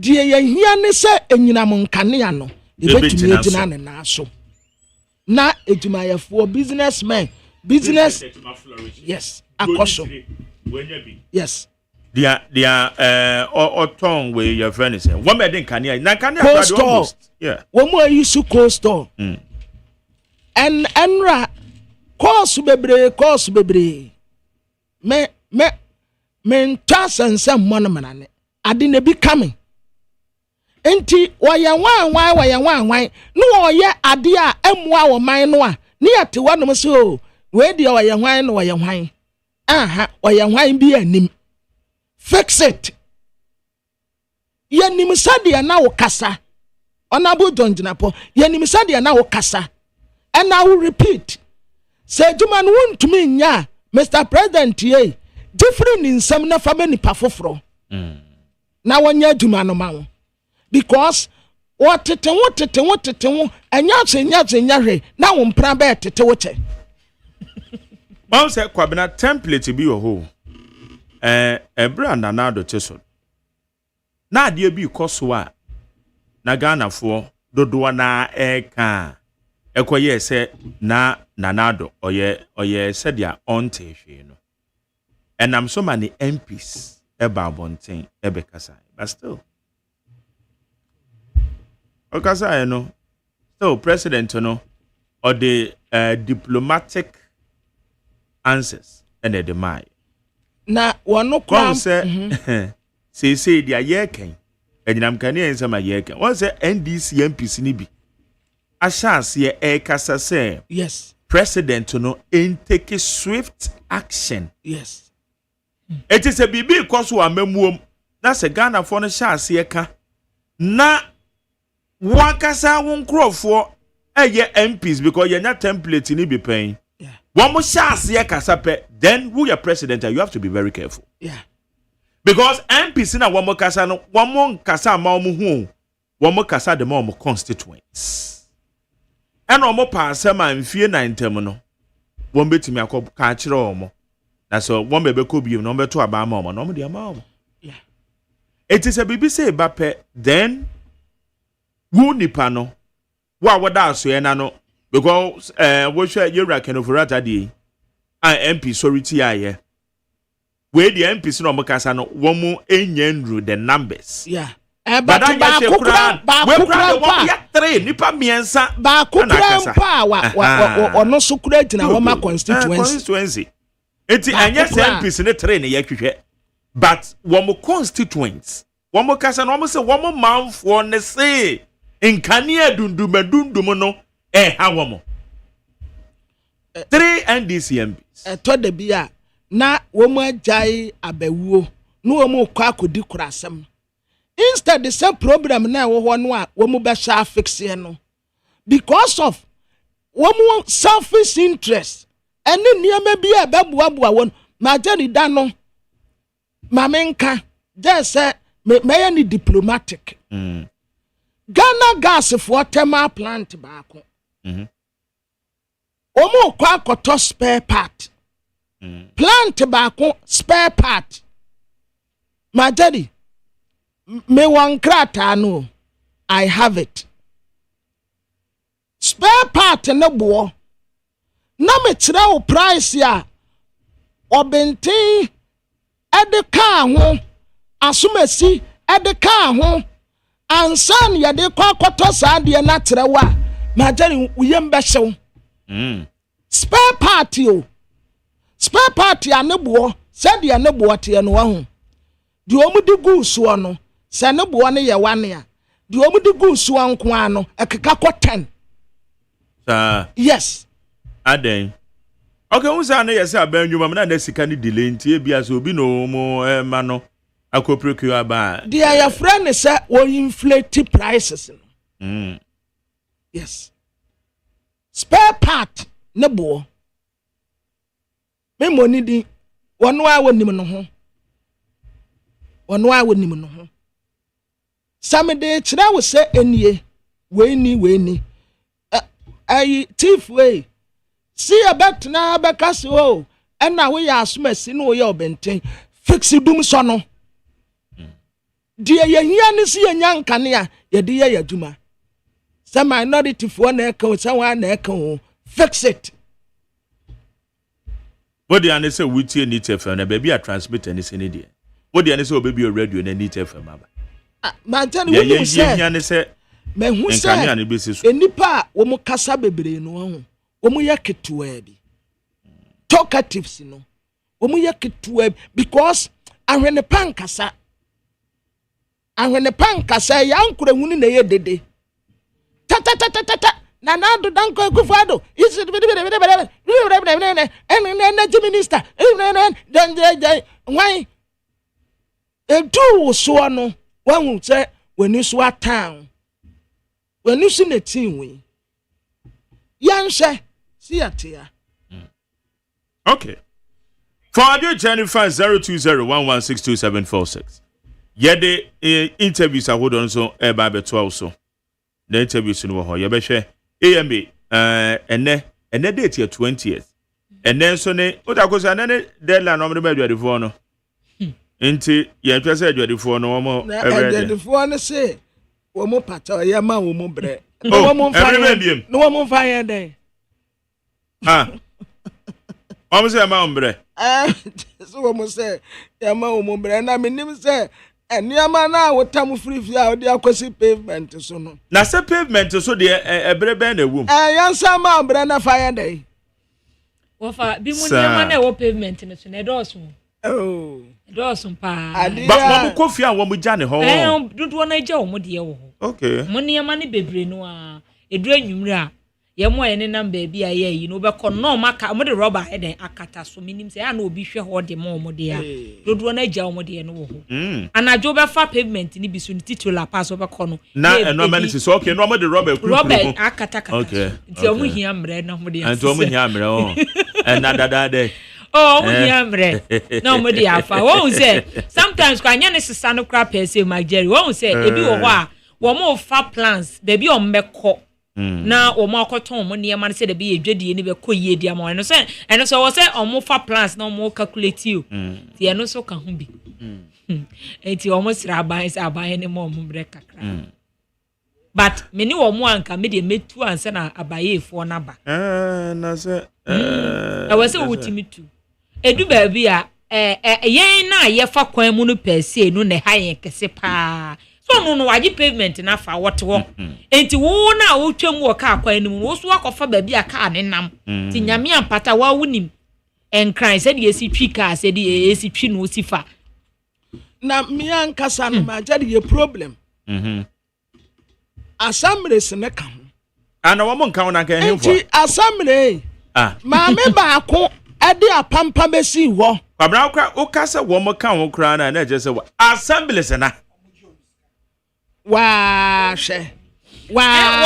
wo chetikiti mo obi a wode ade besi baby a eye unauthorized sadia no unse adwadifo no eye pe adwadifo no sei ai o beji eska wo mo beji eska you see but say nipa so baby o teno minim obi o ye illegal business I was makọ no was say mekwaji eska say akọ no adamenti ana assembly say try to defend adamenti ase etia womo assembly na mame kwa amano so adenta kumi Alfred Abebio kumi a member of the New Patriotic Party parliamentary candidate aspirant to adenta constituency yano ni nkomo the petition akoma Ghana mampani adenta kumi mache me amenya magari rachi na want to say ejo so pa wifi hoye me adom those are all minu abanti da bia menu hye ese mbisa nas oba ni bedi wa no me ya we pa enti dia me be fi yeah nyakopa do boko na wo se adan wo de petition akoma Ghana mampanyi wo mereko a abedioku ahya ase e probu CJ botan ne sen adentira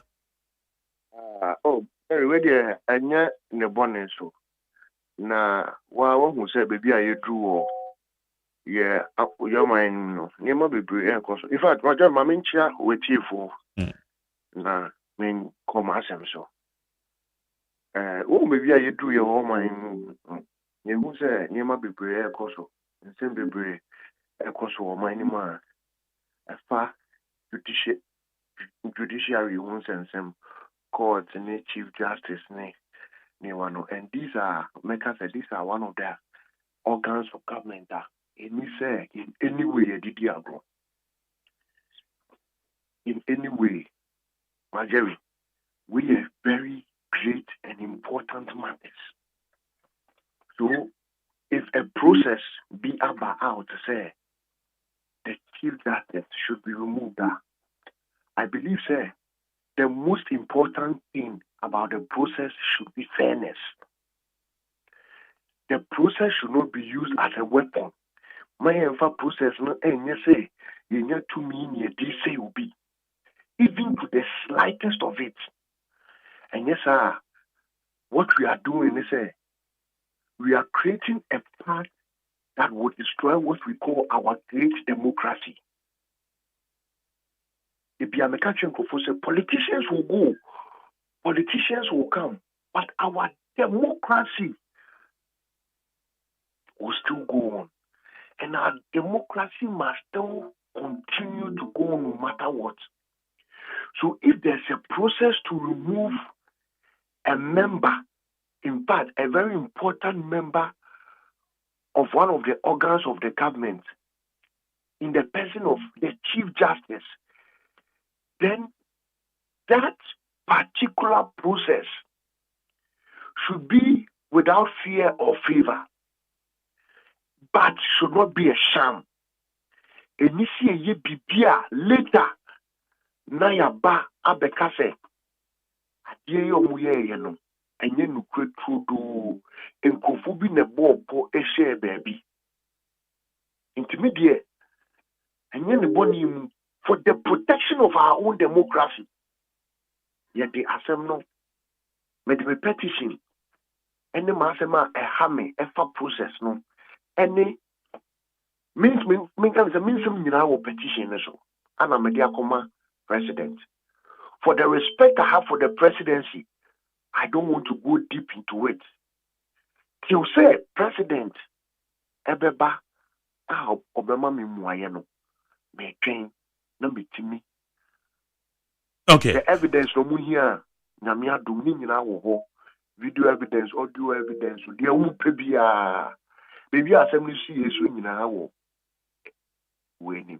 Na dia meti ane se petitioner si womo lawyers ni bi ene committee members be Justice Poamai committee. Yes. Any members ni bi akotena restaurant bi a womu didi, and for that matter no wo timi e capture saa scene no ana se se womo ho nti e na ususu se ade bi ana fairness bi ama. Is that correct? Majority ne papema se uko court na judge bi di wasema eye ne papemu pa se me no wasem of court na judge bi di wasem na judge ne pe oyo wadam fupu no poso ohia wa se sa judge no ofre me nti no mo frɛ the opposing counsel must be present na se na ya frɛ me aba court na enumere no me hu se two of the justices plus another justice be a would be assembly man, assembly team could do. Baby, ya could do a court this year. No, any me opposing counsel, our the petition so by a to a dim command. Even that picture alone, what does it serve you? That picture, Ketuano, what does it serve you? Is there right? Besebian no machia, one would dim command and fast semen. Restaurant do be a team do be as Yakudidio. Oh, better no Yakudidi. But there is how to say, per se, Mr. Becachenko for say judges me no at ho, can't say, and you, the judges me and sir, they are all members of the bench at ho, and you, but the judges me no plus another judge from the bench. How many Supreme Court justices at ho, opposing counsel be so among and no one a dangerous in BBR more dangerous than anything. More dangerous. Is that the kind of judicial service we want to present to the good people of Ghana? Is that the kind of judicial service we want to give to the good people of Ghana? Me dear, Bakase, me train, me the need na mo mampeni. Any akunya kesi ya otisu say, but send a petition and draw 4:13 p.m. Me bompa say obeka say inside competition no doubly house a receive. Me pa bonus obeka say inside competition no. Na say inside so competition na. No here evidence via I will supply it. Evidence evidence baya. Video, audio, pictures. And nyina no related to a seminal probine ekoso no. Yes, of course. I don't know. According to you, no what me establish say and fairness. Edema, your former chief justice.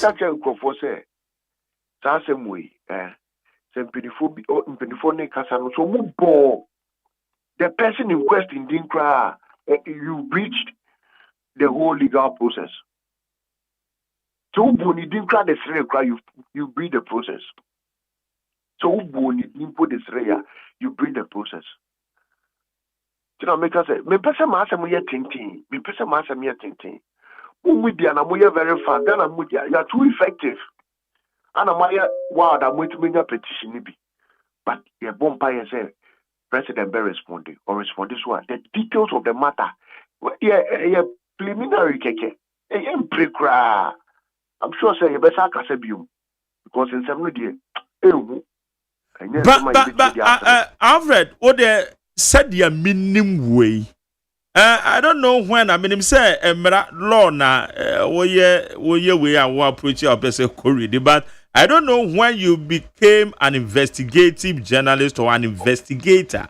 What you invade any public privacy? I want to do come out. What gu videos we. When you are any investigative journalism and now law as a media law crowd you mean to manko ready.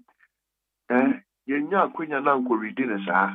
Now so when you no cry any pepe no yeah and found one law and an investigation away the net me call restaurant be who be say I believe say it is important. What they see when it's so yenim say you will be a your friend no profiling say obebo modern adi obi be see when it's so oh there be I know the ma asem ne hu no men dan dwe obi ampo men dan dwe eti o kopie so anase ayobi na efeche de ma wo oh me say information ne die me catch you say ya pese ye di ni die e ma president so premier na ye di money in form. So I don't want to jam the gun. With the greatest of respect, I don't want to jam the gun. Yeah, to your boss. Now, once a petition abano, I'm confirming it's a petition. Me and I'm a troy. I don't want to jam the gun. You are calling the president, say undissolved committee, no? Yes. That's all I'm calling the president to do. Committee no must start to Omojuman. Yes, that's all I'm calling the president to do. Nature say evidence na won samono edi adanse say a bibi a indict e wo mo. I don't know, they've diluted it. It cannot be a fair process again. And based upon evidence ukra. Yeah, based upon evidence and ukra. Based upon evidence and ukra. Na wo kodidi wo ho na say wo na kwato wo maybe be our petition nti na me say kwan a wo fa so ehu wo restaurant on what throw petition mo bibia our petition me say minia this matter concerns the highest level of our judiciary and it's not only for me it's only right say you be protecting the integrity of the process by avoiding premature public commentary nti with the Mr. I have to pay more respect to the president, so be responding. And I'm saying, move media and I'm very fast. I would have waited for the president to respond before I even made any public comments on it. Enti ese ye wa ho atafre ho a ensam no di adanse ese wo mo ahyeda se Chief Justice, former Chief Justice, won't be me no. Oh, media, I will not be premature on that.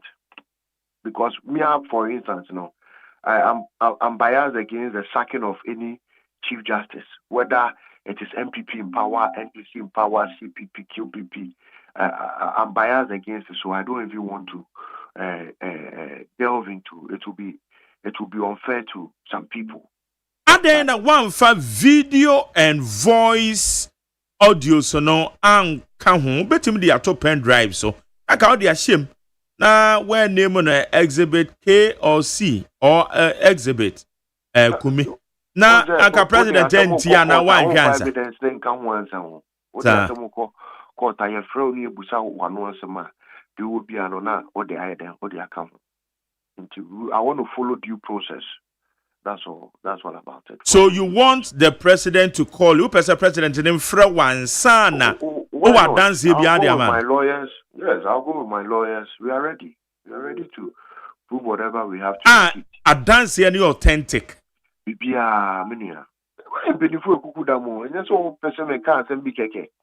These are serious and these are serious matters. I ain't mean to trivialize the crowd. These are serious national matters. Is it not a matter of invading somebody's privacy? Because we are quite a baby did Jojo no na wakwata baby na ebia wo mfidie bi na ade ache ne komo. Make us the constitution of the people that sat down. And the man is dangerous.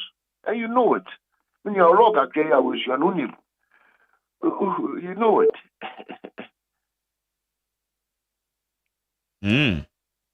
It's why na eto no more conversation. Maybe be our petition. Maybe be our petition. And I make say these matters are serious and high levels of our judiciary, and I'll be happy to say you be protected the integrity of the process, so that to avoid every premature public commentary about the distorted process. Sir President and Froway. Oh, we will know the next action to take. We have a line of action up here. Sir, I believe so. We know what to do next. And that could be? Oh, yeah. Let's not have any premature. I believe in the office of the president, and almost say John Mahama is a listening president, so we are hoping to see that in him. His Excellency, we are hoping to see that in the president. So you are giving the benefit of the doubt to the president. So. Yes. Yes. Now, Adansia, emu eye pampin with the amano. Pampin near the Akomano. And your attention being a will create Alfred. Oh, only attention there, so I only make that. Me attention, sir.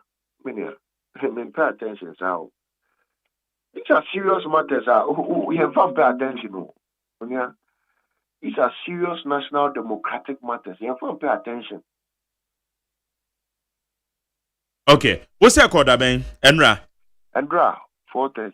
When your indication say, like one responded to you, say yes, it has been received. Yes. I'll send you a copy of the responded. What do you call Jubilee House? Oh, medical Jubilee House, all right. Why Nigeria? Lady B. Woho, your friend, Asantua Asante. On every CV here. I'll send you a copy now, so that you can also share with your cherished listeners. It has been received at the Jubilee House. Enti na adia ne koso ni nyina na botaye bi a odi see we no so say opese o capture ana ebeto wonan so Majority, luckily I was stating no I'm not that type of person. I'm too kofosi meni so but it is said the would drive ya ko be bia asem bia ba we will say no this thing you must report it. You must report it. Enti ukopie so yeah you copy so and I would take advantage to capture what was going on. And I would take advantage to capture. And you're taking advantage. Now, the rule, you see something, say something. So, Marjorie, what could baby no be you have to report it. What you say? Sana, Obisu won't be bina and yen found one, Sana Nipano so Ebeyon. I was just being a good Samaritan for the nation, a good Samaritan for the nation. If you just say, many are the ones that make a report you will be there. I'm not that type of person. Okay. Alfred, yeah, so far, or party and people so udi actually ultimate capture no my restructuring process also a dental constituency no me say. Bibia be fine. Bibia be fine. Yeah, the area say nyame mu bibia be fine. Ye ne nyame wa pam kese nti edim sense apam no. Ebede diama Ghana for and the MPP is coming back in 2028. Yeah, that's an pay. Alfred Abebio, Dodwana friend of Adenta Kume, or MPP ni or Adenta constituency, or not impose or be pray as the parliamentary candidate, and Adenta constituency. The Ninja say, or se wakopie committee omampania power womu probe chief justice no wakopie committee members ni bi so a womo restaurant bi a womu didi na in fact I didn't want to mention because about our board restaurant ni din a na kwakoyi bibia wo ho enti na man ya madwen say be mo the restaurant ni din betudwa because say member or restaurant na say oba bedidi o me ho na so obi timi ba wo be capture bibi ana je say asaso yo kwa bibi o ana go down basa nipa kra nko ho ka say na nkomo a wo kwat obi timi ba ho be capture yeah professionally no na even though mini restaurant kro but ehun hia say then we hia say Yebehwe na di number. No say o capture wo mo a. Omudi nkomo. Ompese opa mo bo an se maame no. Na o say petitioners na wo mo de nsem na koda mampanyen na wo ma lawyer fo ka ho bi. Ehwa no na ma ade no ono no ka ne sa ho. Say committee no any petitioners no be lawyers and wo mu didi esre. No more can you. According to Alfred. Yeah. Abebio. Yeah, you and I were not there. Yes. Okay. Yeah, just a president be respond. And I said you okay. Also with videos, say audios. Hey, and the assemna I can see. Just assemna I can see. Hey. You. Okay. Yeah, sure how it goes. Okay. Forward it Jennifer 0201162746. 0201162746. Jumedie your friend of Ghana. Montie. Ghana Montie. Ghana Montie. Ghana Montie. Ghana Montie.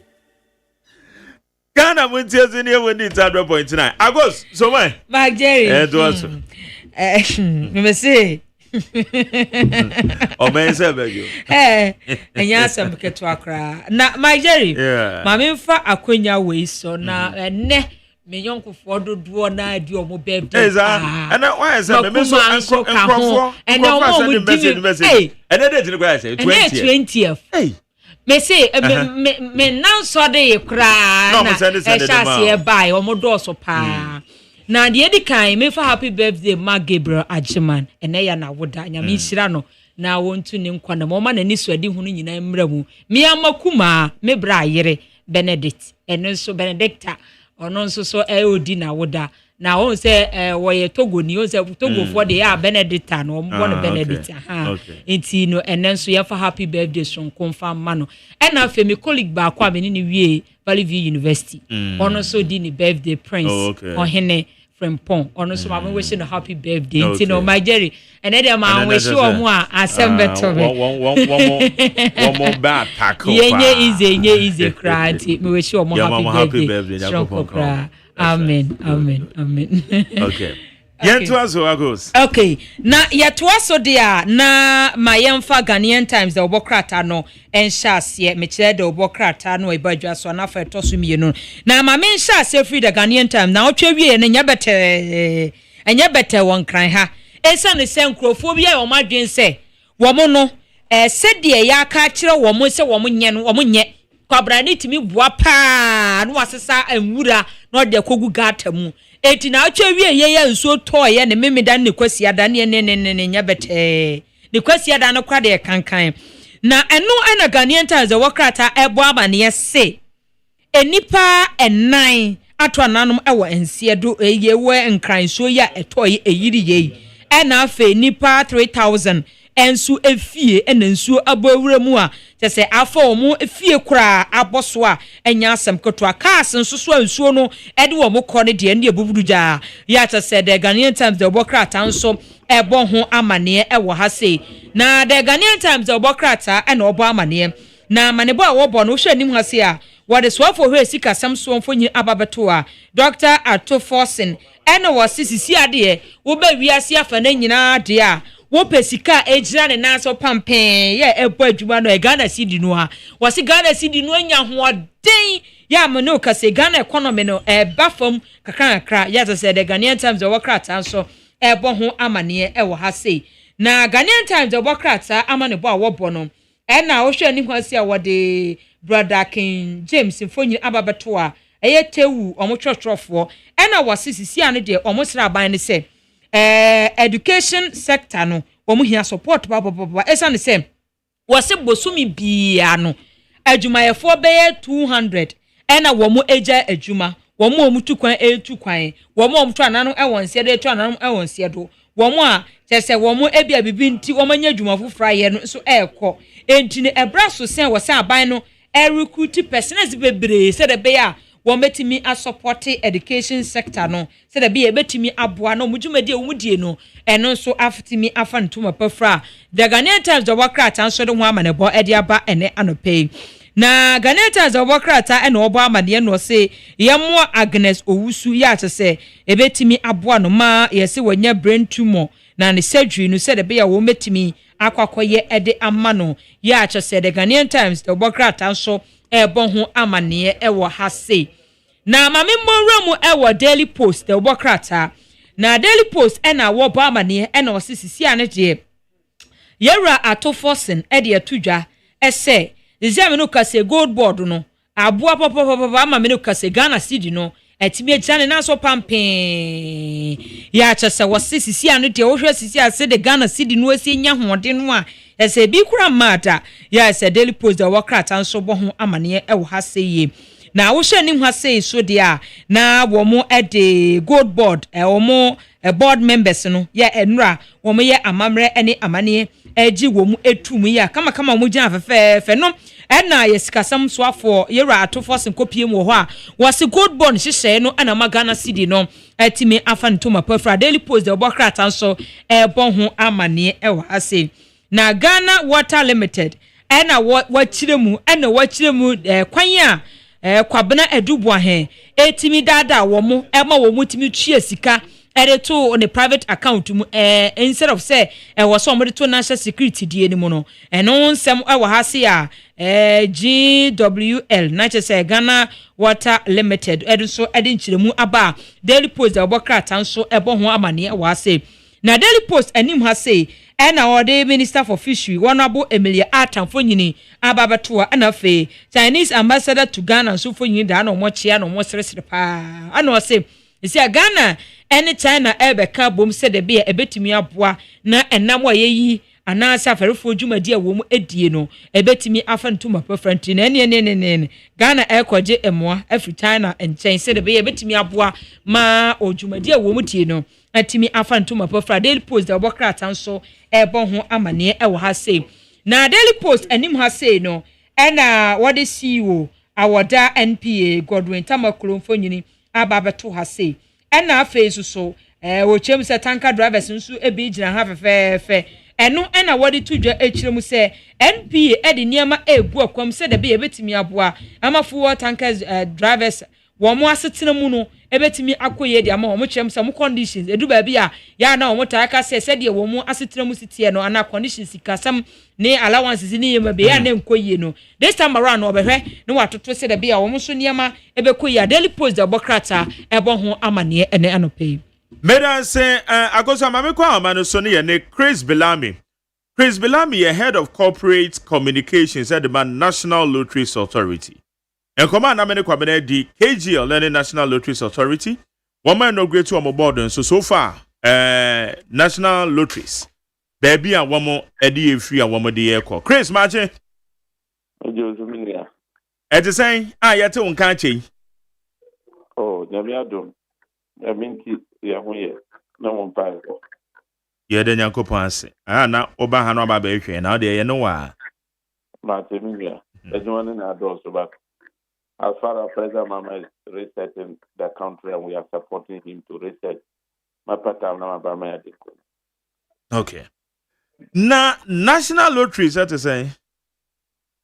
Oh, NLA Boko. The reset agenda na ECOS. Resetting agenda na ECOS ho. ECOS. MZ na mo inaugurate here mo board of directors, right? Oh yeah. Andrew inauguration and Minister of Hannah.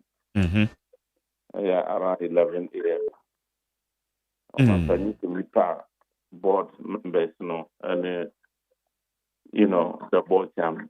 So, the governing body was formed yesterday, and they say, at the hotel, every man a hanger had the hotel na a board.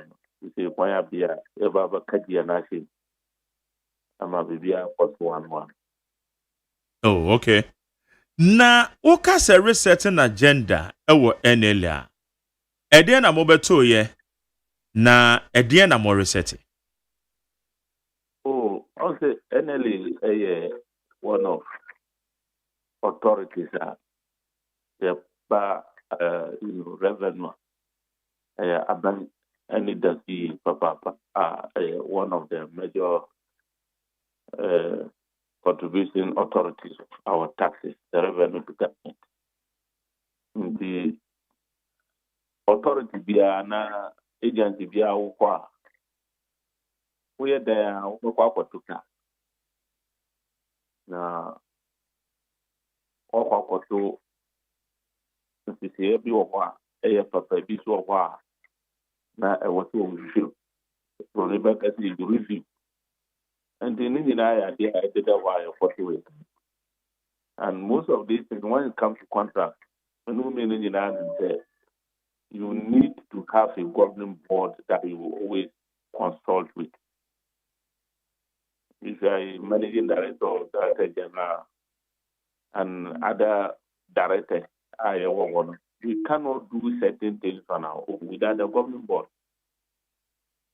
But Andrew or Manfani, MIS had to me, they say we're governing board. So we are going to put things together. Contract be not a war, so we have to review that. We'll review. Now, who say a cost of a India name a Ghana? We have to let it continue. It's not about change of government. I got probably in here about 20 things to go other way. No, that is not it. For the fact that there is change of government, that our country is still a country of rule of law. Oh, but NLA, there are so many, misinformation out there. Between the union leaders, the LMC, and other players in the local industry. But me as head of communication, many opportunities to meet some of these union leaders, the LMC, private operators, and the rest. I'm a name be an a artist more ticket. Ye be more Matthias here, a man, a one. I believe all this is part of the research agenda. Because for more a man or multi humanity, there will not be, this noise after you hear over Guyana as soon as so. As in this war, one a man cost. So I think we are making NLA very peaceful and a very, a strong institution that they can contribute more revenue to the government of the day. Specifically, KGL and the National Lotteries contractee, that is amount for Kahonsem. But strikes in so a KGL and they abua or mine through National Lotteries in terms of revenue generation. So I think records available to some of us, Eddie Adansi say, one my more effective or efficient, in other words. And what's them to say? Margaret, Mammy set a record straight this morning between KGL and NLA matters. Now, and for them, they once and for all. Medical, misinformation. A quarter of MONTIE, MONTIE here, union leaders, MONTIE here, LMC, direct. But records number 3 statements and percent for KGL as more and NLA as my and any relationship bar NLA need KGL war in terms of contract. Okay.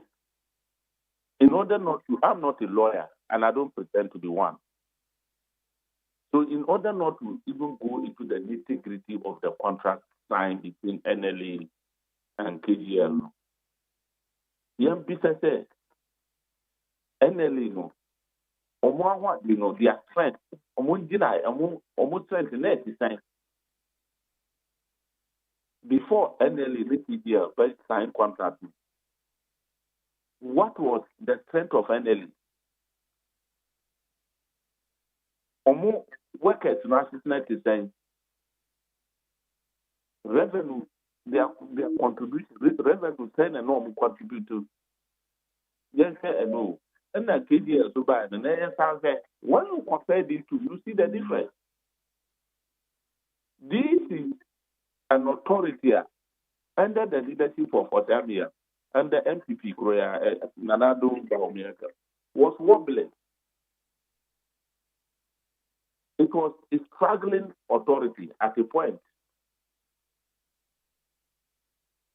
Okay, before KGL came, Nipakura, or people have to call Luto was Aquato Lutua. Now, ferry.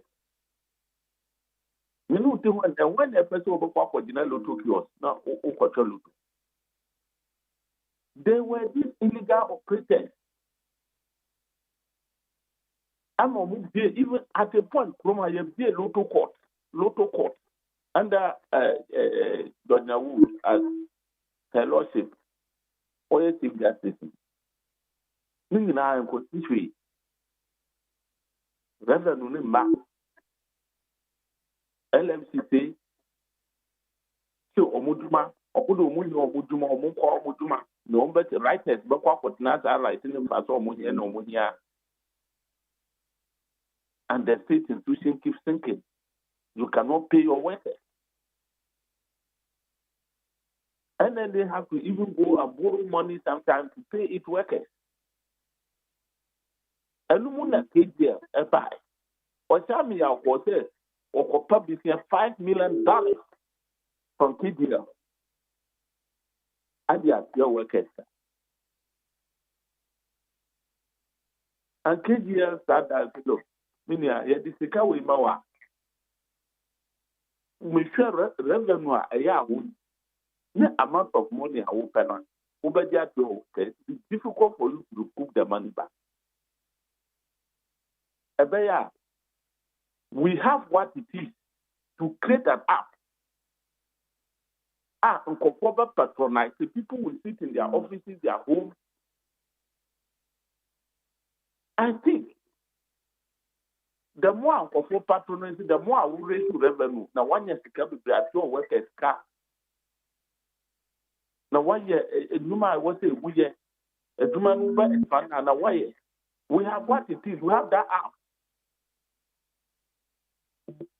Opa, we create the app and work with you. Now, I mean, I was doing this over Kutan in the North about Duma. And your contact now, only never time. Margaret. Yeah. And your contact now, by time. Some mobile sign contract. So, this is a contract that was signed. And the Osamia was, in a way, Ghana near or no quality. He knew very well that when we go into contract, maybe I'll be a beer, the Cassambia will be beer from the Penohono in Katawa with 1 penny. You have fact Canada even more than NLA here. I contract the beer. They also said we cannot do that. We have the money, we can borrow from us. But let us help the institution to grow. It's not about saying, but at the end of the day, you cannot pay. Now, we are not in position to do that. We'll give you money. Let's work together and make profit out of it and make the Ghanaian worker happy. We are then of them. He was dig darling. And someone who came. Or buy a somehow who buy or but who says, neither would be any. He needed somebody to come in and save the situation.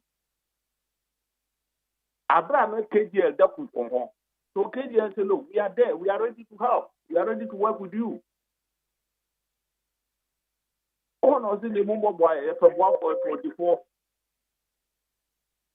Oh, no, more time you contract. The time contract is too fair. Na NLA, Indina Sono, Asate, Epaja, Batia. Who will you believe that this year alone, KGL has been able to give NLA over 75 million Next year, they will be able to give NLA over 100 million. How many private companies or money government agencies who work contractors they could pay this amount of money? In fact, I can tell you today, the NLA contributes between 90-85% of the revenue, the tax revenue. Our NLA. KGL contributes about 85-90% revenue. Our NLA. You can tell your men to come. The facts are on my table when I get to office. So we keep telling people that, look, the misconception out there is too much. And no government, I repeat, Magde, no government will take such unpopular decision that a company contribute to a very huge amount of revenue to the state. Now we say, set the contract, I will cancel it. Who does that? Look, this government needs money. President Mama led SDC government needs money to reset this country, to clean the mess that became a mess. So we cannot afford to recklessly abrogate contracts because of political expediency. And yes, it is about the betterment of NLA workers and the good people of this country. That is what we are looking at. For me, from where I sit, and the work KGL is doing, I don't see anything wrong. If you ask my opinion, as head of corporate communication, oh no. I think, look, in the first place, this is a Ghanaian company. KGL, your Ghanaian company. Yes. And one more Ebuama National Lotteries in your more revenue. I am telling you, Mr. Look, Macan emphatically says between 85-90%. Wow. I am saying, put it on record. A Ghanaian company. Any foreign company. Marjorie. Any foreign company. And let me tell you one thing today. Do you know that the same KGL is sponsoring our Black Stars? Are you aware of that? Go and check those within the football industry. So when a Ghanaian company is doing well, why don't you have that company to grow? I know I agree with you 100% because the Biana can say a Ghanaian company, regardless, a buy or waso, and a bra or the buy, and I say, yet your might be Biashan and sa now or Buama, Jumano Coso dia. I don't know about you say Yen J FM free in them. All because there has been a change of government or maybe some people's selfish interest. Anything I'm making for the fact that government has changed doesn't mean that the government has changed. But our country is still a country of rule of law. Go and check the contribution. Look, they went in connection with MTN, KGL.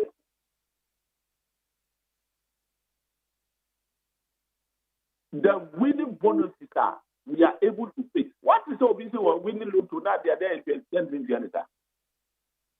Only performing was say we're winning January 19 the car one brand number challenge able to do that. But we witness situations and conform to mutual loan to now we know what now 1 month, 2 months and the car. All those things are still on the path. And Mabufa Konya we number the boss, the current Director General, Honorable Abdul Salam Mohammed. What by what the national at to form Then you now they are to act to form. I will say, look, it's not about the dear, Uncle for allergies way I say and now we see.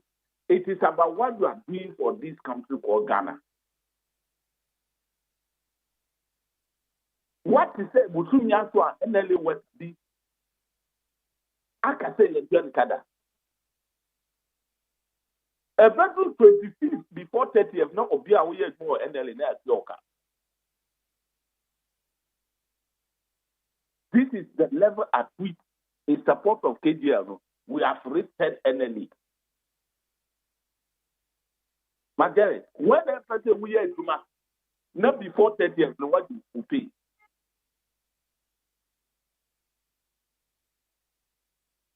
If you may say Ghana, you work at least 20, 30 authorities. Omudina engineer and Gina with very serene contract agreements with very responsible companies like KGL and NLA. Media say we will not be threatened. When I said the current finance minister, Obia, made me friend magic man. The policies need changes our economy more. In the economy, and you say when the fundamentals are weak, exchange rate expose you. Exchange rate approve it that is a man of substance. The competence is there, no. NLA, and the he. You think such a vibrant, intelligent, competent young leader will sit down and to pretend over a bad contract, a weak contract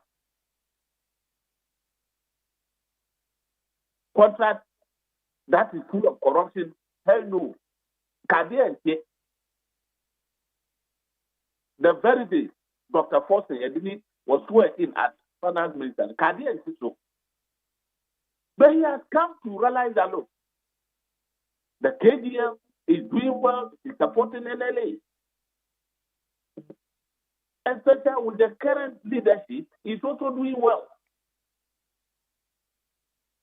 But of course, whether you like it or not, and to my part, President Bama and the group, but Jerry, and conform sorry criticizing the BR. Opa, nipa so what sorry for milk in bread, need fatuni, Kusian in alpha to the table, say, Yada, what that's sorry I was up over Sanya and Samaka.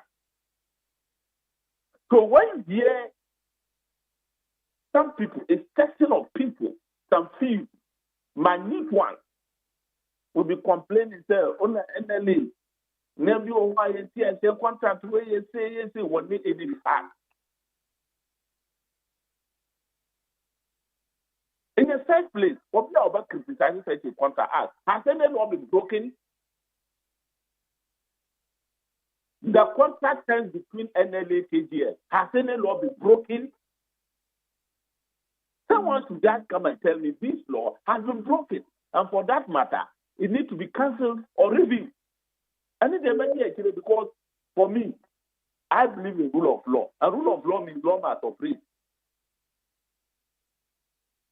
If you have any shred of evidence, says contract when law be a breaking and tell me. For the fact that somebody is doing well, look, to create an app, the man created, if KGL brought app, make me do that. If I have my own company today, I need an app. Somebody to create app for me to run that company successfully. I tell you, I will go and take KGL. It's a question for me because I don't even know who is the owner of that company. They may have their board of directors, I don't know. And I don't want to know. I don't want to know. What do I want to know? All I want to know is that they are doing well with NLA. The authority I am heading their communications, that authority is doing well. That is my interest. The workers there who are Ghanaians like me are doing well. Almost as Okay. The country government is getting the necessary revenue that it wants from, NLA. And look, I've changed the document, but I happened my own way. I changed document that this company called KGL has been audited several times, even GRA. Secretary, me printer, I have time to go through. I happen to consult a lawyer to also go through this to advise me. So when I'm commenting on it, I will know what to say, like can say. And so, you are meaning now you're thinking. From that, I don't even know who is behind. You see, some of people to exaggerating issues, and the people to almost mindset, in the way you say, I don't care. Maybe even if it belongs to Akufo-Addo, we all know that Ghanaians have had verdict on Akufo-Addo bad leadership. So if the KGL belongs to you, a bad man has a good company with a good manager. Okay. Sometimes the KGL belongs to Akufo-Addo. And the new man, everybody has to say, Obi a obedi Ghana so no one born number Akufo-Addo. But for the fact that he owns the party company being managed by a competent Ghanaian, now a boy minor amaya for do the dia let's don't look at back and let's don't bring politics into certain things. Let us look at the positive side. The contribution of KGL to NLA is huge. Now, I can say, if this is the way they will go, it will be like, it has come to stay. We don't just jump to cancel contract. Magari, only Ghana ever contract for 10 years, isn't it? Mm-hmm. Who signed contract under this government? Ubai, only made the Juga Atenase, Director Ghana, Alaji Salam Yatenase. Usu Babwa, if you say, I would do one, you say, come out, you sign contract. If you say, I knew the piano, what did you we say every year, super bread, first over bread 50 million, the next over bread 80. What was for 5 or 3, 4, 5 years? A beyond what pretty contract. Next after years, news to you, and then you will not be back. But the fact that the contract was signed between you, Alaji Salam and Benzina, and was say a cancel when you have done nothing wrong. Is that how it shouldn't be so? I know it doesn't encourage good governance. And yeah, normal, some of us are near cassette here. Say, and found one say, I buy best. Say, be I do Macono, yena dia, yet you chat. Zoho. And no pocran say, or ye be been ponechia, yena tenaseka. Never me quite to the extreme. Maybe I be warranty say. Termination maybe so you see, and then I agree with you. Yeah, so it is every cramp, none of you cramp with the it's a problem. I mean, Ghana for being degree and look, we are there. A bit more bullying here. Say, President Mam Adafuma, Ghana father was my mama to me. What the aqua for was the young and done no name one requested or many mayina. And I can't be one who won't just come to me. Say, yeah, she said ABC will cost. Now get it, knowing me.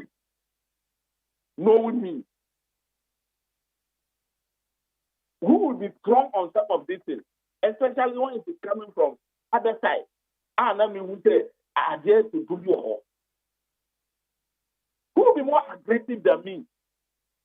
But I am saying that it is difficult to to bring accusation on something. I won't want anything wrong with that.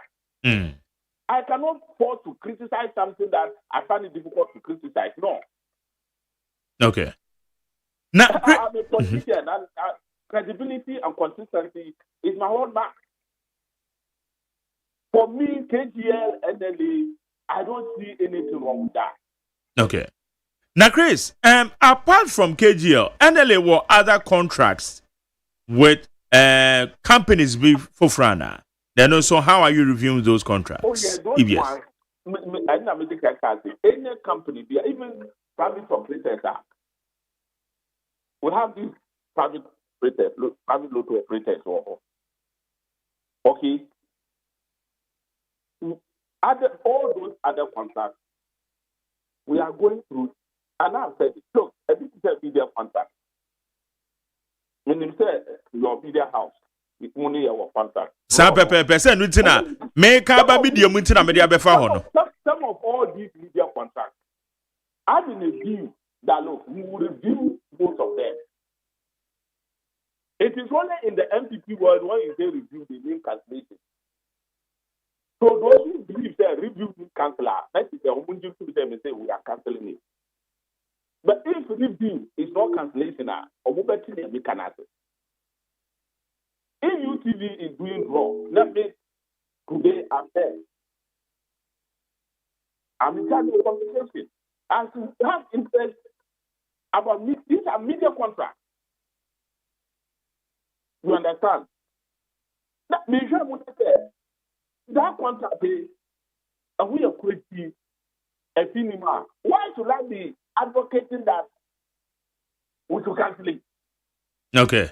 Yeah, money UTV contract and I believe so you maintain. Example, Namimo. I believe you understand me. Oh yeah, I get you. Yeah. At the end of the also to try and cancel. We don't govern the country that way. It won't say BSC, a bit more years. And see, I'm going pay.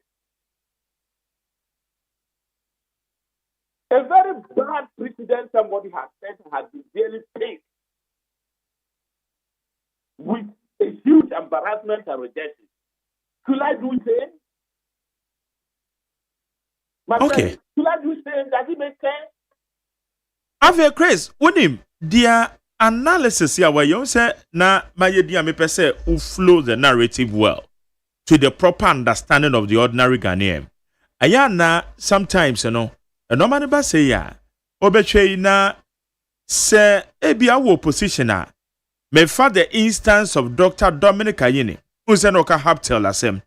Yeah. Your companies ni be a woman government institutions our contracts. Regardless, woman ye bibi year. I think when ye bibi year dia, as a way you won't to me yes at the end of the day you have run you have. But again, sometimes Casano equates politically near they are polarizing the system. Do I know you for instance, KGL dia so ebi atama mumbe muno na e madwen so obi tababi no ye bi but oze mobile mu na mu hu the realities no amama hu said yes it. Don't you think that we have to be very careful on that? I say yeah, we have to. Even for me, Mikra and the President Mama didn't call Mate National Lottery. Let me name you more office one for. Now my call them. But like you said, I think we need to be careful the way manner we criticize everything. Yeah. We try to find faults in everything in this country. It is also prudent that if you are in opposition, when you are information, you go in and do your thorough investigation. Before you come out to say something, and yes, you will say things and ridicule yourself. Who was here? Then I will buy and yes, I like you. What you want to buy with your own ticket to buy about say, because where's that man? Stand and do my thing. I will tell you today, tomorrow, say, if I have my way, if I have the power, KGL contract with NLA. If you say, I don't know. Anything we move this is saying so. I will respect it. Rules and regulations. 10. in the contract. Now, Omuko Sieta, maybe there be a man to meet out from say, who was for contract at the Sokra Mumba and new mum. Okay. If I have my will, and if the kind of contribution that they are contributing to this country, if I have my way, I will do that. And let me tell you something, Magere. Knowing President Mama, need the kind of person he is. Send a gun and then I come on. And so I was teacher of person was project Ghana question. There is no day President Mama will be taking such unpopular decisions. When you're the vindictive type of president, I buy a good for wrong because of the foundation, your political background, you know a good wrong. Ghana the way. The President Mama is not that type. In the Ghana for that these businessmen are so learned say, and now Aban Papa buy a good say. Now we know Aban Bakuna work contract, but we do my yanti. You know, it doesn't mean make money and turn around and still go and bring it one for the Mumra Namumba Tuomo. Now to the other and third year no. Put to the other song to the other a boy who know better careful.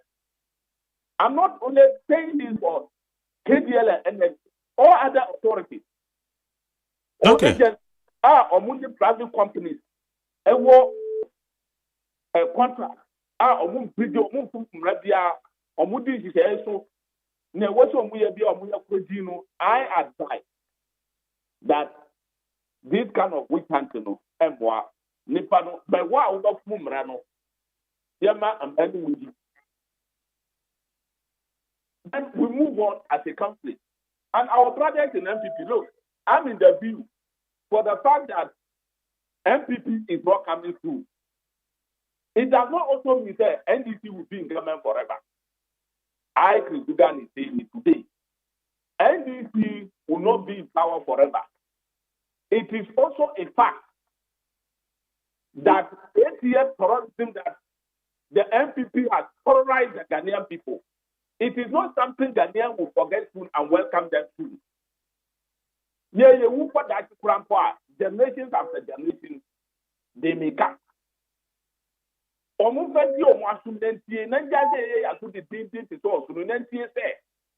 Political we can see young cancel contract by heart for time. And those things, one man, a mayor man, and we have to build our own men, our own businessmen. Next time, the cashier about KGL when he said, this is a Ghanaian company. When you need, I need to have. When you need, I want to come here. And KGL has been able to create app for NLA. And also, young cancel, nothing over one foreign company. But we partner with NLA. I want you to the one group. Is that what we want? And it's really under President Mahama. They are doing fantastically well. Let us aid them to do it and do it well. And other media houses, other media contacts, I want to so for me, media houses be in opposition. We know. The next, what are media put here our contact, media contact. Now we come for the fact that the one year in the house, Yamia Manam, Yamia Good. Sanyami ni good obi ni mo ase anipa ni ko se wo ba gu ni mo ase bi na ti tane nyami ye no woni nfa o ti ase okay nyami da akuku na me ye ma ye ni nfa now let's work with people who are clean, people who have a clear vision, people who have what it is to contribute to the betterment of our country and the leadership of President John Dramani Mahama. All right, Chris. Yada se na no pa ni nchiremu yi a wo de abre ani yetiefo. Nso mda mo. Ya wo hye mo wa awe NLA. I thank you Gary. Me da Ghana for ni na.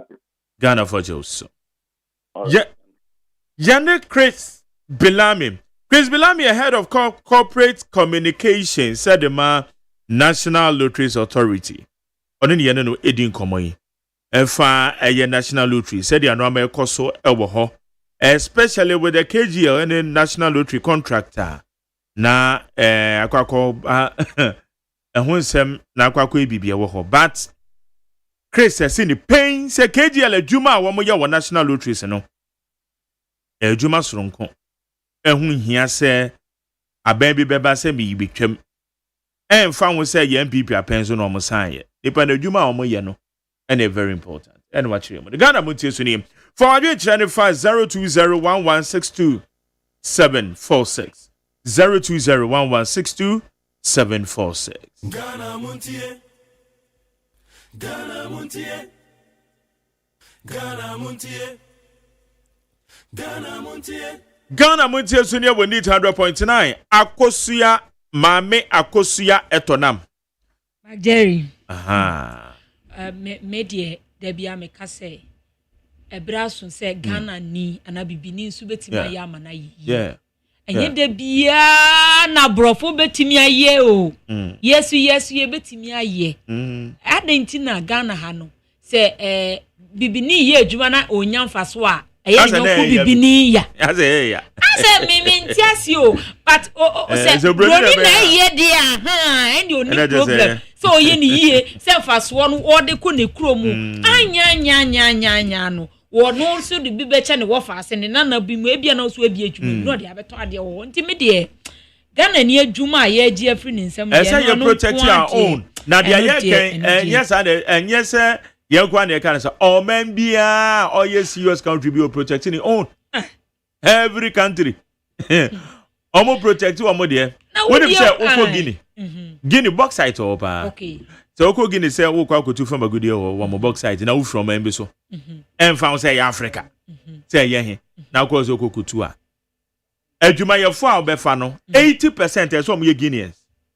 80% okay na one kasa kra wutimi found say me a me free Ghana mo mi sika tie bia me kuta be $200 million me de ko Guinea me de ko ye mining we ko mine bauxite na wa ko register company Guinea David ete se wusi Guinea ni so na ono register no no ko register ono wa ba be hye ne yam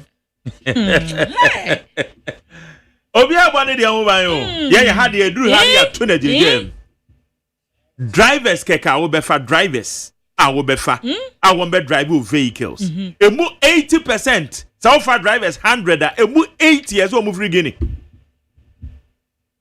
ana yetu ye de nto man bia bone de ho ban media yeah mo de ho ban na da bia me ka se bibini be ya onu so fom so de timi baba bia ade na and from so ba na yen hwenka e bia hwe na bo so na se be one determination fair enough but ente se nipa ne ye adwuma no na unse na all kana me ka se anya na political actors na wo so hard because if you are opposition now, one can some different, but you know,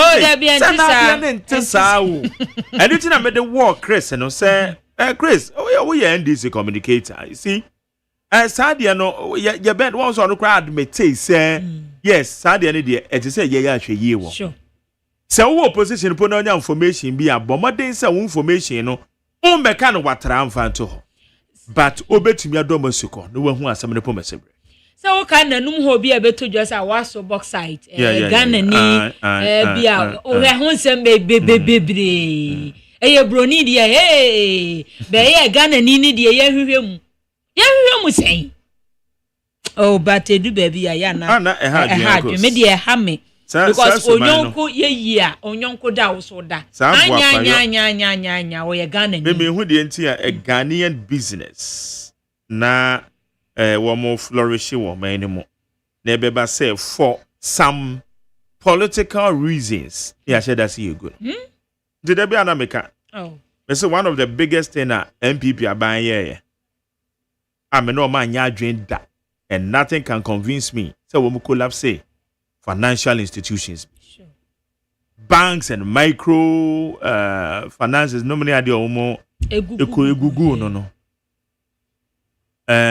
well ebetimi aba say bia na ebinom omusika asem ne ko yie de sanka obetimi atene but to that extreme you see nti another bia make because enye easy so be establish here nya bete nti na aban bia no ba so wetimi establish bibia omo san eboa wo so aben bi o man bi a wo mo ye we no hwe America fo wo mo ye edu baby companies ye private companies wo mo de America ka no e kan nyina wo mo declare ne bad debt wo mo guavi e kan nyina wo mo ye no mo sam pace ka for dem am sam mo nye na mo fra konkoshim because mo ana mo timi abo na America go yi na yesi ye gu dia se ne ne ye kwa na ba agosi akwa anim ne ahwe grata no ma memfa Daily Graphic de obokrata no ento aso emma o na Daily Graphic de obokrata no anim no na eno na wo bo amane se the Institute of Chartered Accountants Ghana na wo de ato wono a wono awie school kra omo aye graduation etoso 44 na chese bia na 9 graduation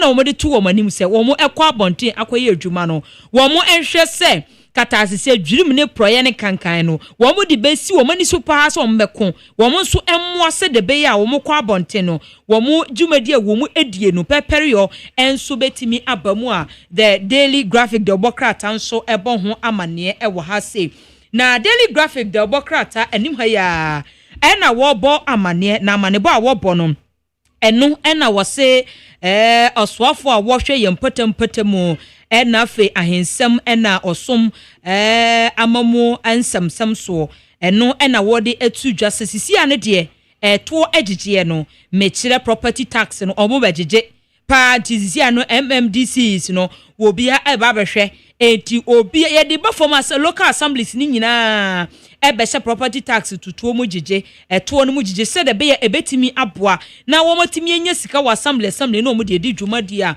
Daily Graphic de obokrata nso ebo ho amane ewo ehase na Daily Graphic ena ebo amane se tewu ena ode ato aban no anim se wontimi emwa no recruit educational year adwumayefo personals bebre educational personals bebre emfa emwa wo mo se de be betimi aboa ma education sector no betimi afa ntoma pafra Daily Graphic de obokrata nso ede ho amane bo ede aba na graphic anima na obo amane na wo se nutritionist bi na wo obo amane Professor Latte se de be yebetimi aboa amanuane ayeye no o chem se processed food no yebetimi ahye ne ye se de be ya enkofo ya de boni bia amma na ne kaseyem na wo se wo hye anuane a wo mo ye processed food ni cha drinks wo awodo ne ne akeka kankan no krono ba no wo chem se dodo na si kire dɔɔso ewo mu ena ebi wo ho nso so ankyene no dɔɔso fat na dɔɔso enti so man hwe amfa hyehye anwu akwamu a yade bi te diabetes obesity hypertension ene akomayade ena afa cancer etese atete se wo man mu no ebekoso ayesa so man hwe na o man ka ho asem ebe ha adwen papa ya atose Daily Graphic de obokrata nso ebo ho amane ene anopei na mame for the Chronicle ena the Chronicle ena wo bo amane se dom kuma no ena wo mode atudwa se o man hwe dum so ho asem anka e wo man we mu aban na round to sansem no a ebe ma ye economy no abafam because dum so no ha dwen ese ne se dodo na adwumadi e wo mu edie no omde nyinam kanea ena edi adwuma enti se koba se nipa no be kwa adwuma mu na se kanea na dum a eba sa na ebe ha dwen pa ya te se the Chronicle de obokrata nso ebo ho amane ewo ehase na nu ada ena gold board wo mu a wo me board members no ye pa ho ntoma na chesenum ena finance minister editu dwa echire mu se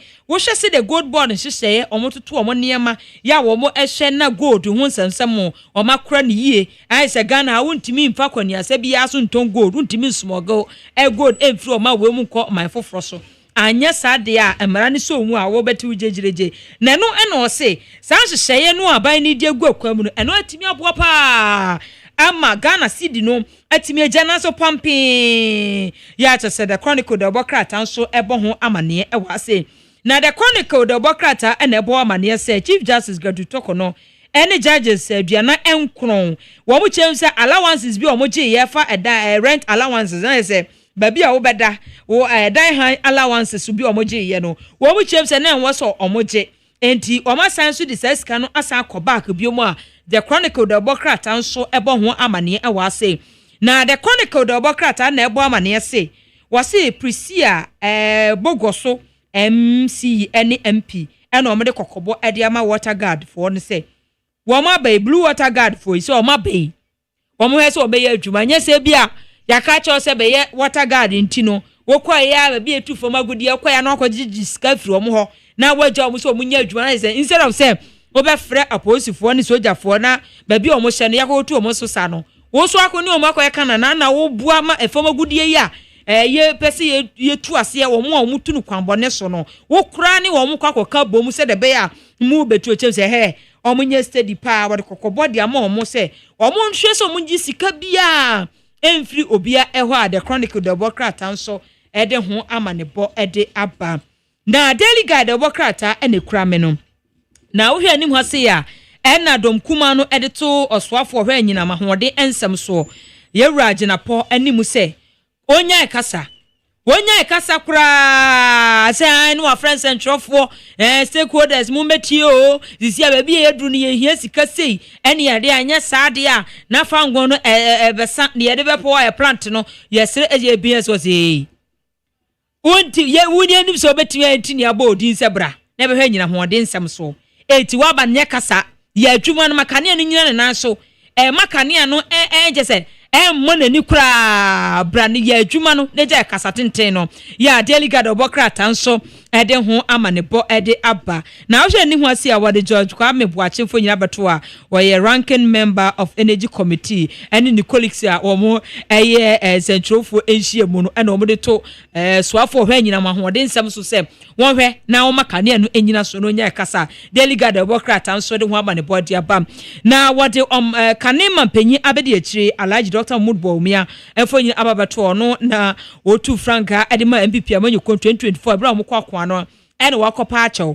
wase wopa achew pa se entwa wo mu ediye no wo mu Ghana afo emfanche no pa na emu se niema bi wo ho a bako mienu bi wo na ankoyie wo mu se aban ne bon ho mode ba niema bako mienu bi wo ho ankoyie ntino wo mu fanche ya daily guide obokrata nso ebo ho amane e wo ha se na daily guide anim ha se ena obo amane se sikasam so for Dr. Atofo Sinfonyin edaha ena wo se ye ti enhia wo mo ba ye sidi ye ti menya hoɔden o mene o kasidi enya hoɔden ama wo mo kra niema edi free amanone edi banuzia no wo mo to se ye si niema bo ebe kofom ya daily guide obokrata nso bo ho amane e bra na gold board wo mo board members ye pa wo mo ho ntoma ya mamna ni amane agi wo mo tumu ena odi sansemu edi tu dwa daily guide obokrata nso ede ho amanebo ede aba na daily guide eni ho ase ena obo amane no se Chief Justice Gretu Tokono ene a judges aduana M49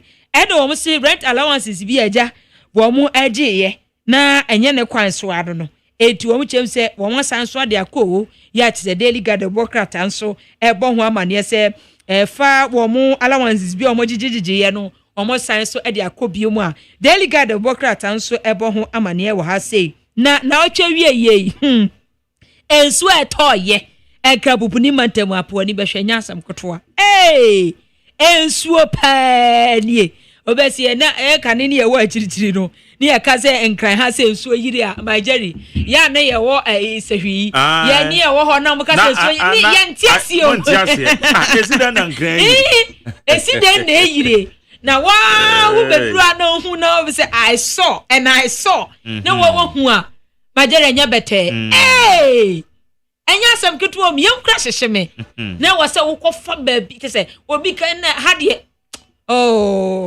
enya nsuo tode a enkran ha baabi tena ye dangerous pa na nsuo no afa nipa miensa ewo adenta ya kyese daily guide obokrata se nsuo etoye no nipa miensa de kranana o maye nyame de ewa denta kyese nya asam keto am se na atwa wi nsuo no pa de kwa memenda no kwasiada memenda no podi agya tintem na ne kwasiada no eya adwuma bruta ya kyese daily guide obokrata nso ede ho amanebo ede aba na mo a mode yetumufu a muntie no a ye kan se mo baabi a mode mo border guo no enye kwabrane na no video bi a na trende nsuo na eto no na kwabrane motokia oyi bola no a no ohwie na de agu gatanim oyi bola na no ohwie na de agu gatanim na esese nsuo no mfa nkọ bibini Ghana ha adwen obi pan so bo apayote se nsuo no eto no a pe na ne bola esi ne fie na me se mi na me pese mbisa se na wo mo gije bola esi na ya onu mudi motokia ne na mu ahia no beje wo a enti wuntimi mpe container bi mfansi wo da ufie nanim das bi na wo mmoa bowura na nungum obeje wo sensen kwa no beje wo oh ye mmoa se de bia nso ye tu obetwa na nya saade a ebe ha adwen pa the inside the bokrata ene krame ena wo hwe ni hwase a what the Richard Dan Mensa Fonyin Ababatoa, were Deputy Minister for Energy and Green Transition. Na was say what the two edra say, Siane de Abino Ediniama Ebegu Aquam said a be on behe. Na woman di Jumedi said a be betimi abwa, na Uncle Crabby Monso, Ababaso ECG ascending. Yes, there be a money a nina air mao, there be. You must say Uncle Crabby Nebabwa, and yes, Adia Cadiano.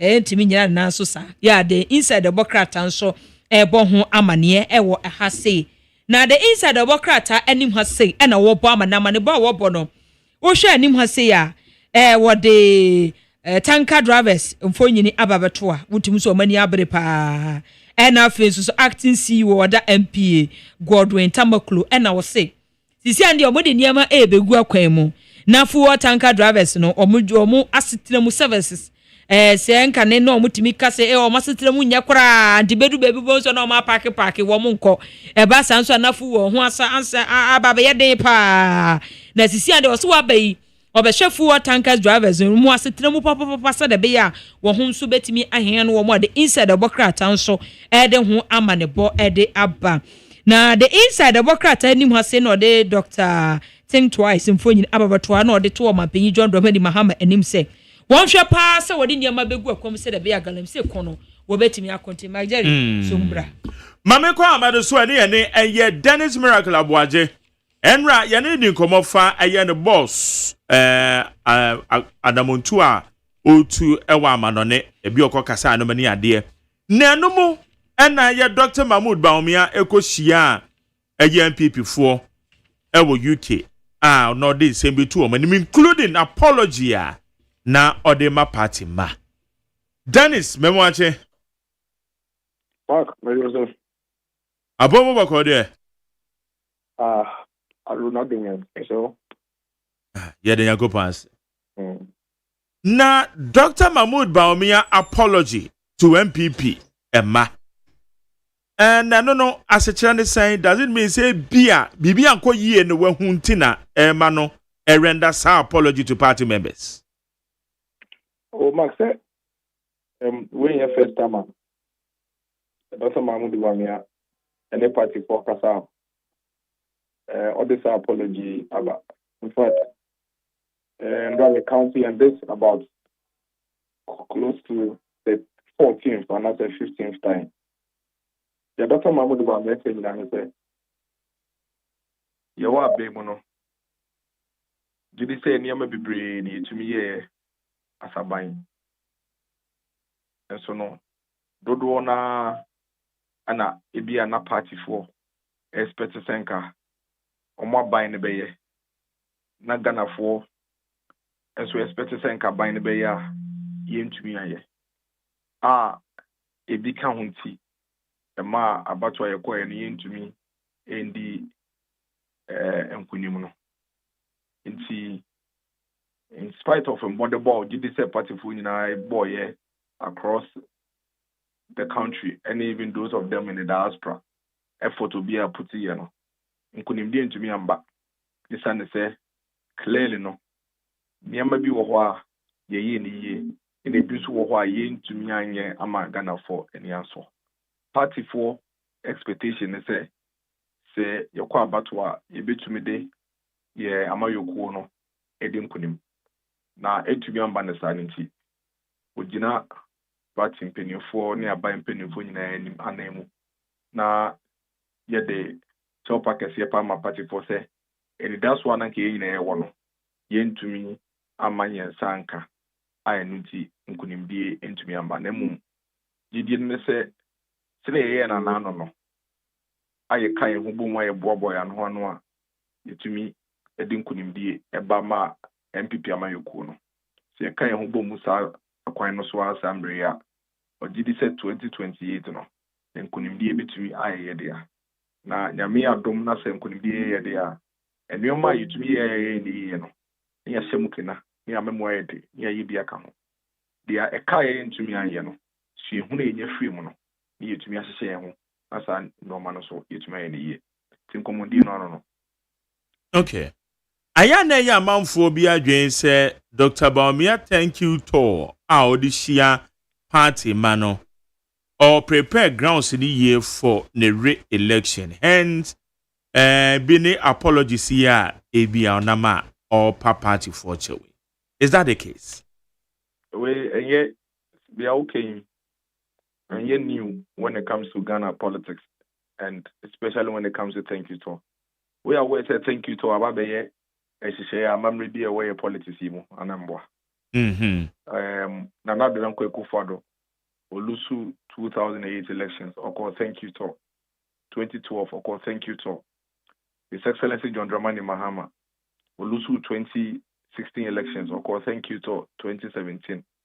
Olusu 2020 elections or thank you to 2021. Makopa for phone on Nako Google. Nako thank you to Akufo-Addo. And I thank you to John Mahama. Service I've been in Akufo-Addo using thank you to launch a comeback. John Mahama using thank you to test popularity. It is a feature when it comes to thank you to some of these comments. And yet the most important thing is say Ghana member mono say obi ya de mawa say so say so wo ho so die say wo de na ase eba nipa no na eno ene botaye kase da MPP amayoko ene Dr. Mahamudu Baumia ni so when it comes to the thank you tour. Sene ye no in 2009 thank you tour. Sene ye no in 2012 thank you tour no. Sa pepepe ena amayoko no ye no in 2025 thank you tour. En sesaye ye ntia ne ye e amamre da party no mu ena sa kwan na so ena ye fa e de aye de ka kire Ghana fo wo amanone ne Ghana ha nyina ne se yadamase say about 47% be there muni agidie e wo Dr. Mahamudu Baumia mu any MPP amayoko ne hyehyaya na ko ya hyehyya to ama Ghana man 2025 to 2028 empo yentumi enim kodim so sa nipa do over 4 million year mo say mo bre ne wadaje koto aba e ma Dr. Mahamudu Baumia ne MPP amayoko yadamase ya mehwamo na dache Samayoko no samba mananso bi amon kai se da so no ni so ade ho na ye woro ye ntontwene ye da so krem nti ye beka ye ho abom na ya hwekwan ye befa so a de de ye nim no yetumi enya nkundie ewom menyin ni se we no it has anything to do with Dr. Mahamudu Baumia but it has everything to do with the reorganization and regrouping of the New Patriotic Party. Okay. Na amanoni thank you to na bi no de pie ho anaye program anokwa kasa wase programs kasa wase nti na bia ma no fa so this year party ma a program so say there are two official events and kasa ma Dr. Mahamudu Baumia ko pie mu wo amanoni the kind year IDU International Democratic Union for meeting and ECOWAS Brussels, Belgium. It's not the main event I didn't call Europe. It's a call honor. Now being here say once I walk could do there. In fact, normally no could do there. Branch never no more can be meeting Grand Afro. In the MPP Belgium branch and see a meeting invite in a normal kushia. And now okoye another event at Cambridge University. Into Cambridge one also, of course, a couple PM UK. And MPP UK branch also our annual general meeting also air course around that same time into Okoka. And the Young Executive Forum, one of the formidable groups that were MPP, and so they invited to a lunch meeting. I also Okoka Mudi and community. As a word. Ebo baako eku enoma mienu ma ho kwan ma Dr. Mahamudu Baumia etumi de nanodie ene party no na asie no ekoma ye party no so wa ma no so Okay. If I'm count yeah. Ye fee a friend is saying Brussels, no. General Secretary and the National Organizer say, Omu call Netherlands. Eko ja party penny bakopa na or yene. Nti no so omu copy almost take advantage. And almost omone MPP Netherlands group no so share a meeting, which was even attended by the General Secretary. Nti uko copy mo there. So making sure so bit my party adwuma no so aka ho na yetumi akoyenim. Oh, okay. Na usa executives na edi na chikoye no na because of your programs in nti and ebi omudi na chi ekoye na say na arrangements nti. Executive bi no di Dr. Mahmoud Bami echi o. Oh za IDU program no. A party ni program. Okay. Dr. Mahmoud Bami na eko bebi na executive say di chi. MPP because that's the perception out there. Say executives in the credit the chinti no mo de krata bi betu mu say wo mu tu kwan enu nti emo bi akra nkohie executive bia. Nti ba cheche mu. And mu. International Democratic Union. MPP amayoko na ye member. Yeah, Dr. Mahmoud Bawumia as a person no ye member. Nti MPP amayoko no.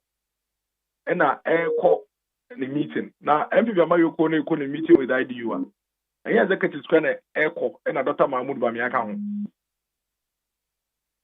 Nti so wo hwe mu the other way around because a party no and the mother union kwakoye conference. Na do dan kwa ekufa do ko bi. Me so hu tema makamani wo ho.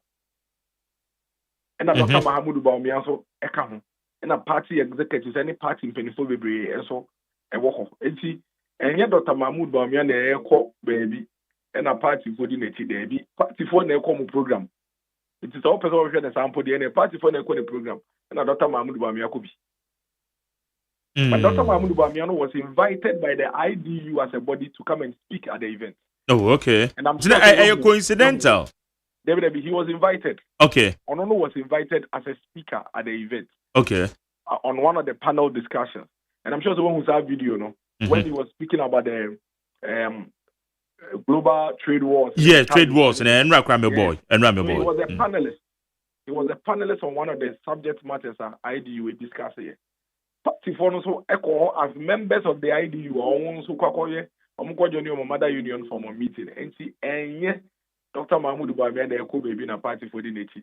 And then party for the eko baby no Dr. Mahmoud Bawumia the nechi. Dr. Mahmoud Bawumia himself was a speaker at the event. Invited by the IDU. Okay.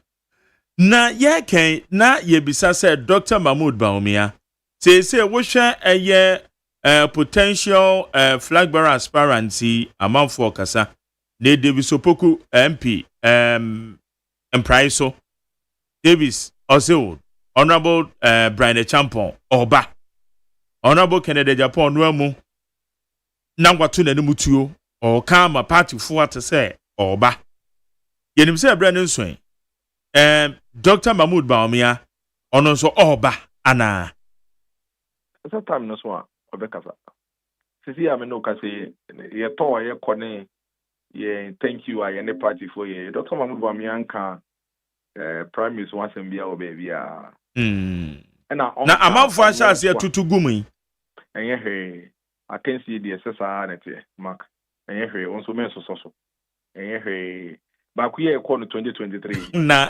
Dennis nyabotanya asma ka mana ba mezo ma mezo so na so na so mezo say me try the one say ma mezo so sorry no father say instead of the na mo mo nyira sorry oh samum banka we I can see the ebeko yo I can see when your first time you babe ko bi mark 3 send ni pay ko almost about 8 me boa but see you no you winner enti me no ka say Dr. Mahmoud Bawumia on ma be car 2028 e friend saying na kensi obekọ anase onko ho asem you the focus kwa be fa so party na be boa boy ku na no and that's exactly what he is working with the National Council of the party to do enti in the past months no eno butaya eda na so am crank case any individual ambitions no they are too chain for now the party de jana nan so a na wo ye candidate a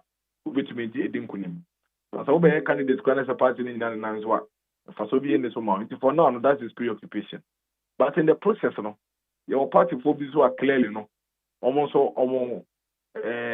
motivation is a bit different ebi omo de omo tie si mo anesa omo gi bi say individual content saying ambition di kan buy no go bebo it's all good semre no so that's a party ni ka say ibi kwemu obi ensimu a ka sa de onim say enim ye pa o ye be ye no so pepe kama na ye free ho eno krambo no ebe gina Dr. Mahamudu Bawumia ono ne decision a obi take so no take a decision say aba ben pray na mekobia adan say nyina ebe kamo o ka say aba pray na on kobia say no de na party no de say ye nga for now no oji bi say esi ye di ni see the rebuilding and reorganization of the party and repemu no owie de oye nyina ne de on the party fo nyina ye say ebe boa party na no wia or the announce am betudwa na de a opeso ye no waka ne nyina ye de ya ho de so atagire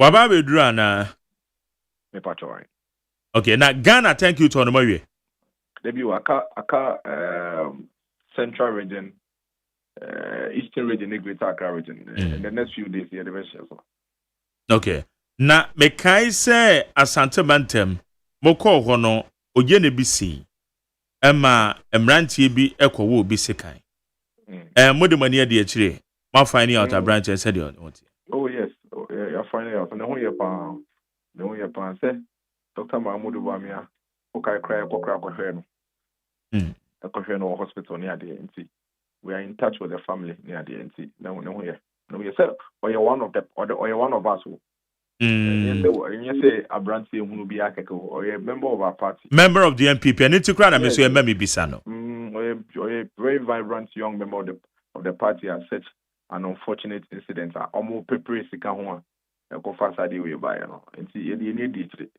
na yankopo adom the good news is say oda so tinkomo a owa hoden mame ma clarify we so tewo aya na enipa bi adwen say Dr. Mahamudu Bawumia whitewash ne ho thinking say eye amemo no no man bi wananka ne bonyo so but akwa collective decision tina sa na say kokoba be ba cho mo hu ne sa na oji sa zamudi mark o tin news bi awa Ghana ha etin sem bi awa enye papa na wo hu ana what say Dr. Mahamudu Bawumia aka bibia whitewash no which me madam se dey ba kumpo say so ka say arrogance of power ka say no ma bi o say ya wa ben ya me bi wo obvious say ankuyi na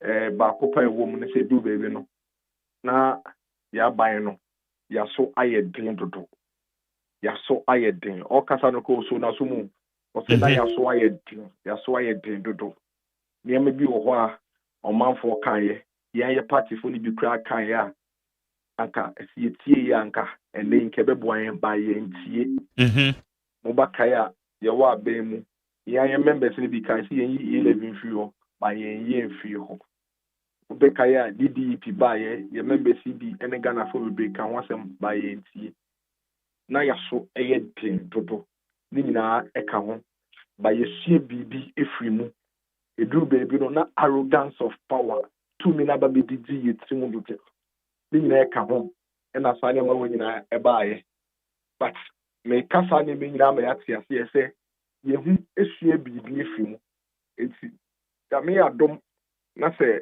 akonya na san ba bi mu a ye de sane ma wo nyina ba yesue hu no mark ene Dennis. Hello.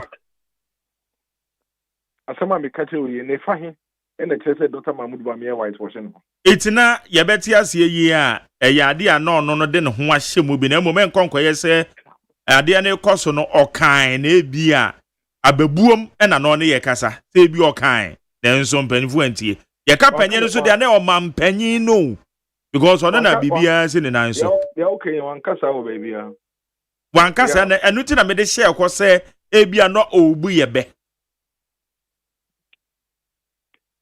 wan kanisa anko peso bu ba anko bebu etina de okan na se kire ne se ode ne ho aka ho ode ne ho ahye mu bi mark me bawo please friend is saying despite media away despite media away na o mark me share na maka che say chale say yana na mu yi mu need area program yin ko be fix because at time dey yana nkofo the theater news area na ko ma be tie sa political show na mu yin fi area because area dey endorse nothing miracle yana despite sky aso ye dey do so okay no pro yana aso ye dey do ba o dey me kwa me ne father mbe discuss na ya hwe doesn't mean say one white wash ho say bia na makana management en fan ye adwuma I na woka ebia en try ebia wo pese woka nka weka ama ya tie no wanka ebia wo ma ye tie ase say woka ho and there's nothing wrong and something where you can hear tune it sabi enye akensie na aba no bia pese you bia ho fia nka mark we say ye kasa enye asem obi ka kwetri interpret even with the stretch say it's so white washing say you know na ya ade e na ade na nkoyi e na ye nyina ye kasa yesu e bibie film we say enu ntimi white wash e mfa no kasa white wash no say me ade ba ko a Dr. Mahmoud Bawumia akapen I just white wash no we fia ba he never did that. In fact when me buy adwin say so what ade ba ko affected Dr. Mahmoud Bawumia because omanfo be fi say one thing when fi abinance and abinance me wa you baby na omonhwe no ekufado extension. Yeah. Eri baby no man ka so we dey so mutuma na ekufado na beto so na so ko bi akọ be ka se da bi ente sa o mi ame de me ho. What is all your views ada? Oh, but on my tia so ono no ba no a the vision neighbor. Yes, because I say penny for me no bi eni ho a omo nyina omo dash we ba ko. Don't forget to say the challenges in 2016 e ba beto as o man no. And yet the same challenges na na ho in 2025. Me wa. Until the vision surely will not be the same. Oman Penny John Dramani Mahama. So Kaso Vasia election be in 2028. The same manifesto on the Baba. On the same human being. The same manifesto on the Baba. Promises are Nana Danko Kufa the Baba in 2016. No. Some promises and not about 2020. Then you're different. On the same human being. No. Then you're different vision. Okay. Mark, also so only what damn most round of animal being shown and I'm going to yeah, they be Bonica. To be cast 72 and now be amplified. Oh, now also so deal with. What also? Now when can you be? Then it's soon say they are working a hammer. A house, and I said, no can make. Oh, now also so. No, grana work at Jeremy. Oh, now also so. Say, Mrs. Soso, dear, my Mimbisa question. I am at 5. Aya no krese omampanyin dada nanado okwa Easter no mpanyinfo ti baabi omdwondwen omo no oka say Dr. Bawumia de wayi ne ho afiri ne ho ana wankasa o baabi ada onkasa o baabi ada okay onkasa o baabi ada Mate na wo yokote we. No further questions. Omanpeni owie na djube a otifi odjojo no ho a why senior statesman you know or carry you know in a senior statesman we are able my way in ntenye ofe afi wo ba be ka asema no stop so ka asema nko no ba be ka na wo da wo ka no men kan she na no ma asem na mebisaaye medwan ye papa ya so no why na djuma no de wi afi okọ ahomdie mu no still mo ka asema no Ayan Dennis anya say so enoma so na mmom ensama yeti bie no ebia de yete no wo Dennis wonte because me trotra me fo no wo fo trotra che mago la kusa bie me eba to me ni bie wo de be fa me de la me bajo me ni bie wa wo se me twi bie ti bie anya me dia so enti ana ye mam kwan na matima clarify no man no yeti man understanding so nti ana nya se so Dennis Matias mo boy me so dem mo mi fi say nsem ni bi wo ha eba kume bi na wo no anopa de abe show na ye kakra so I just na so ni agye no nya sound bite no nya me no ka say by now obo esi ye flyers flyers is omo ya omo nka de ke nyina no mafa paraphrase na no so be ya some fro na de tia ta Dennis anope me da se me so that's the mark ya mi se o maye Nyankopon kan na so di mapa ya maye no so amen me da se right Yene Dennis Miracle Abuaje oye aid to Dr. Mahmoud Baumia.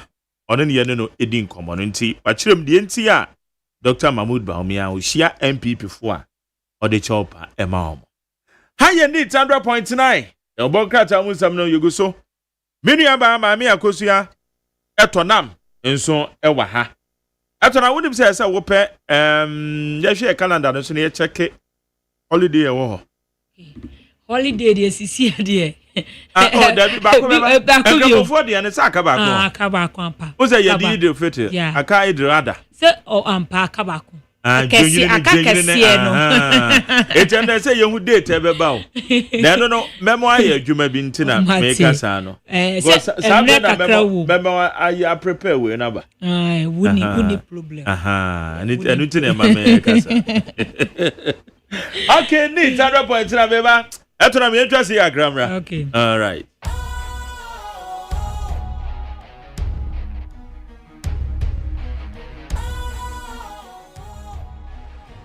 What's cool, fresh and trendy with a new look? Makes you feel real good, that refreshing vibe. Satisfies you right just the way you like. Do you know? Do you know? Do you know? Ain't gotta do it alone. Specialized makes you flow. Anytime, anywhere.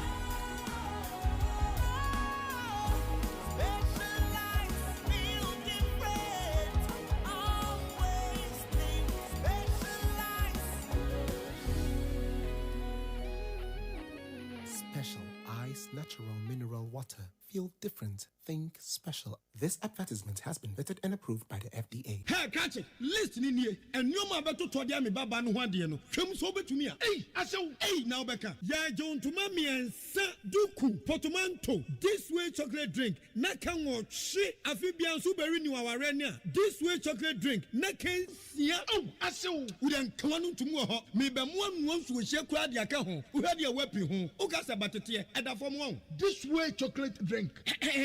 Crash up a baba worry. Aso. Ye fear said this way chocolate drink, ya sorry, no pan on the enum. Ye bishop free genome no snack. Ye nya ho no ye de serve womo. Ye did really a pebibia bogu yad yaswa. This way chocolate drink in yanum. And at this one, what's yanua? Has it a wom, cocoa wom, prick wom, bibia wom, I don't hear any so here. This way chocolate drink. You hear any so here. FDA, I just said you didn't crack to more to say a ye.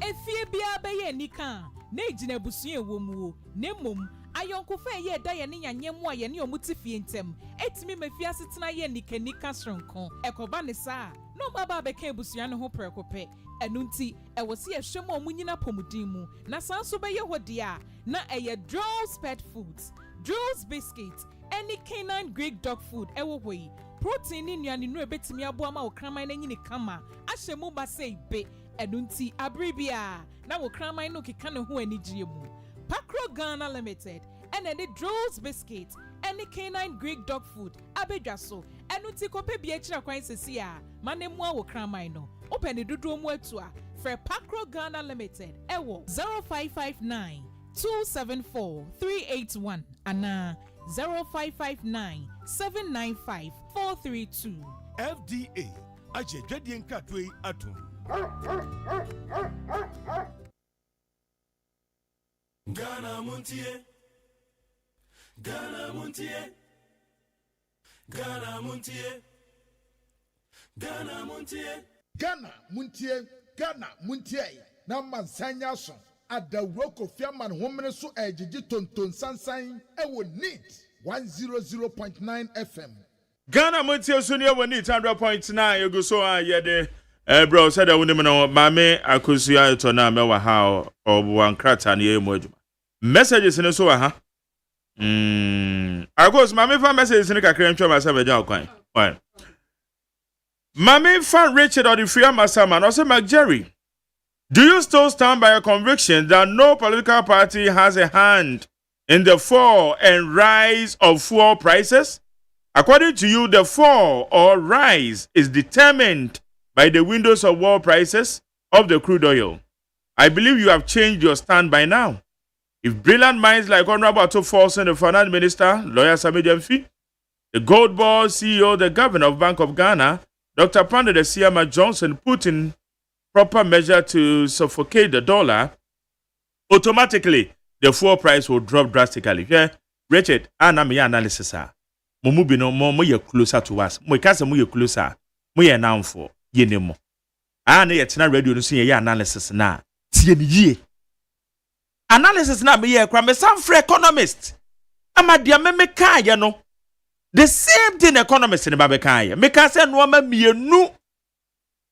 Enoma mienu. Ena emma from no etimi ko from apart from say aban ebeyi etuo na eda so na firi so.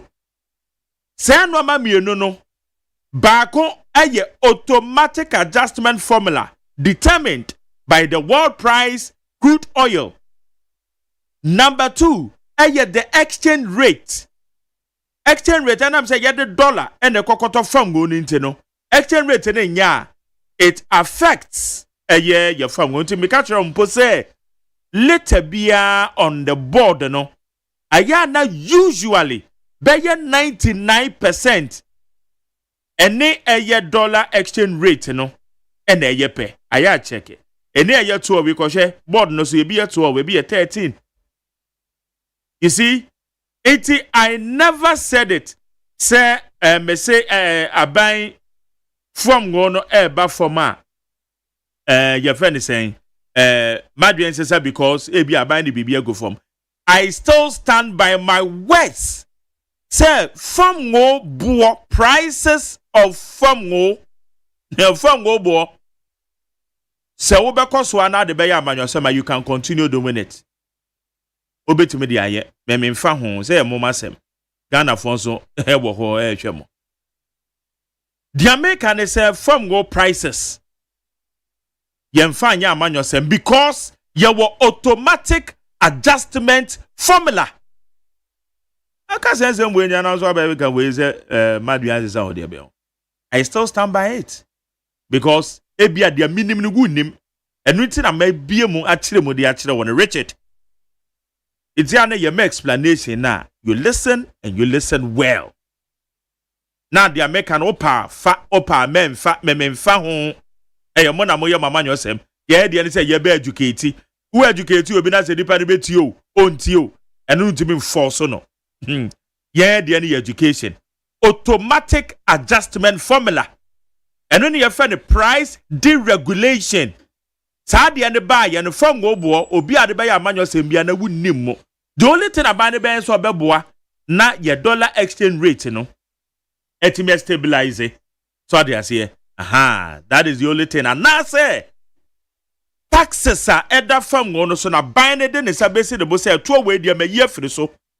And when the above for money de say ehwo no ye de above buy say directly no say na buy na ye. But ever since a price deregulation buy you know NDC are buying that 2015 and one with the automatic adjustment formula by anti Richard. Yeah, church saying na say with ya opa men fa men I am not forcing you to say obeje me explanation atum. Na mum okosoro so ba from the America chire we the reality on the ground in case you don't know. We say good morning, Mark Jerry. We have people so-called engineers who cannot solve simple problems by fixing the problem on the Accra-Kaswa stretch of the highway. How long does it take to construct drainage? Almost a year and a half now. Their work is 35% completed. And we live in a country where people are being paid to talk but not to think. And of Naneku. But that's it. Waste a good money to McJerry, please. Let AG and Special Prosecutor know that we are building a nation, not corrupt individuals, so they should be bold enough and mention names of those criminals who stole from their state. How will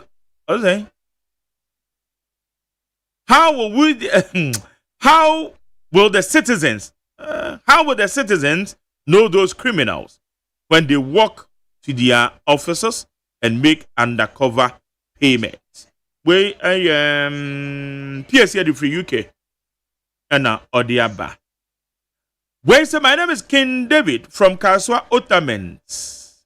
Ghana's like give thanks to JM and his economic management team. MPP will be in opposition forever. And greetings to Felix Nako Yokuno. Where say good morning to you, Jerry. Come to Adenta Commandos Research. People have built in the waterways. These people are land guards and did not buy the land.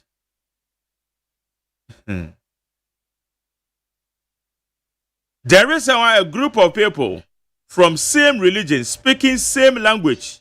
Uvianai and now okay. Gomez Adomi Pele 2 said the price of cement is still 130 Ghana cedis.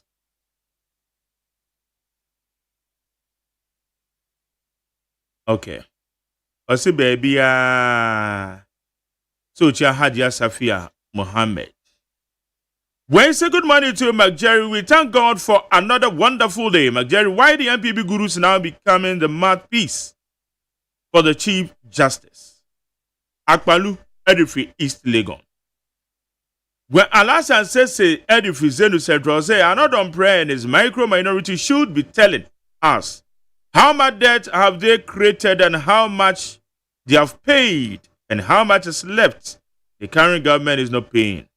But it's true that the minister too should be telling us the kind of innovation ways he is putting in place to solve the problem than complaining and explaining the problems always. In fact, on and off is becoming too much. And we trust he can solve the energy problem. Alas, I say, or the free Zenu Central, Zenu baby acquiring in your Ajama Hon. Salam alaikum, Osia DC government is working hard. Ghanaians are happy. Isa Edifin Sawum Zongo. TK Edifin Spintex. Osia light is stable, but they should speed up and fix the problem. Tanko Edifin Yenemo Mahama is doing wonders so. Things are reducing, especially iron rods and cement. Thank you, JDM. Keep it up. There's cement prices. Must say, I know, crown. And rango, I'm a cotton cement in the bill. I won't cocoa. There's our cement prices in a monkey can. A sotia, a better than Yamias, but a soon to Yamenka says what? Where's a McJerry? My name is what? I didn't hear the ISH in the day. From Ablikuma, please kindly help correct a news item on your network concerning reduction of transport fare. The proposal is on 25th May, but okay, I say yaka. Me can say 25th.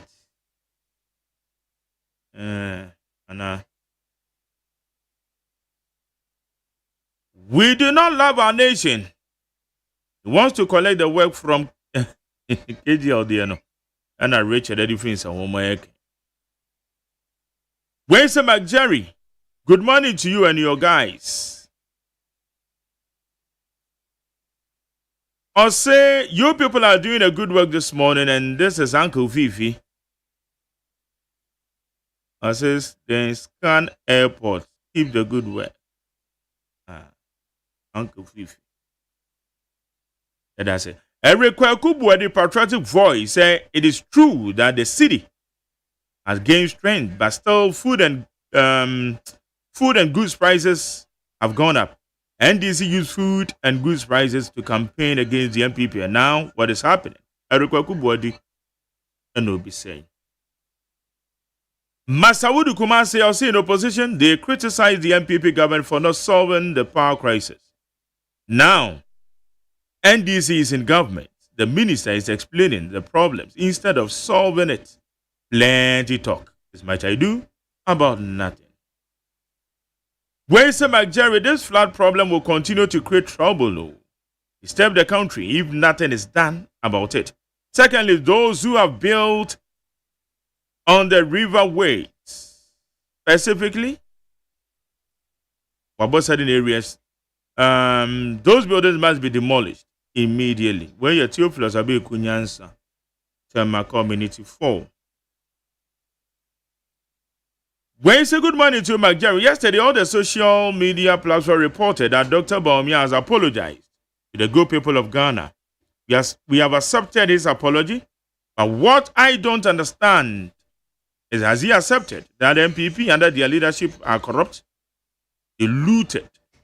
If he will accept this, and if he tells the entire Ghanaian that we are forgiven, then we shall forgive him. I request that Dr. Trouble ye.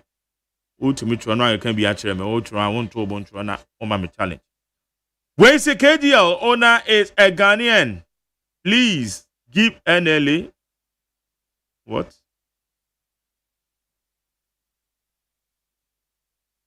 When say good morning to McJerry, tell Honorable John Jinapol that he should stop ranting on radio and find the solution to solve the doom and stop the talking, because he lied to Ghanaians that he can fix the doom within 1 week. What has changed?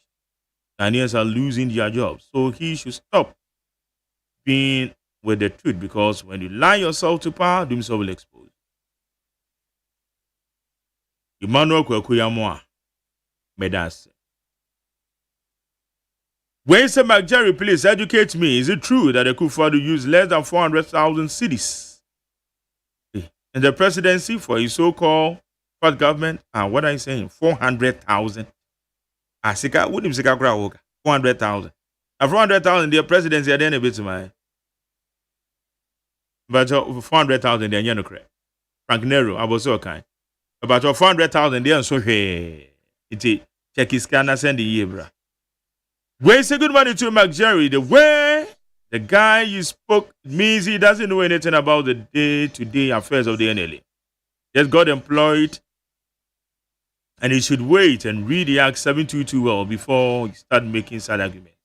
No one is saying KGL contract should be cancelled, but rather should work in conformity of the law. Not KGL alone, but all other third-party contracts. When say McJerry, please, do you know some schools don't pay light bills?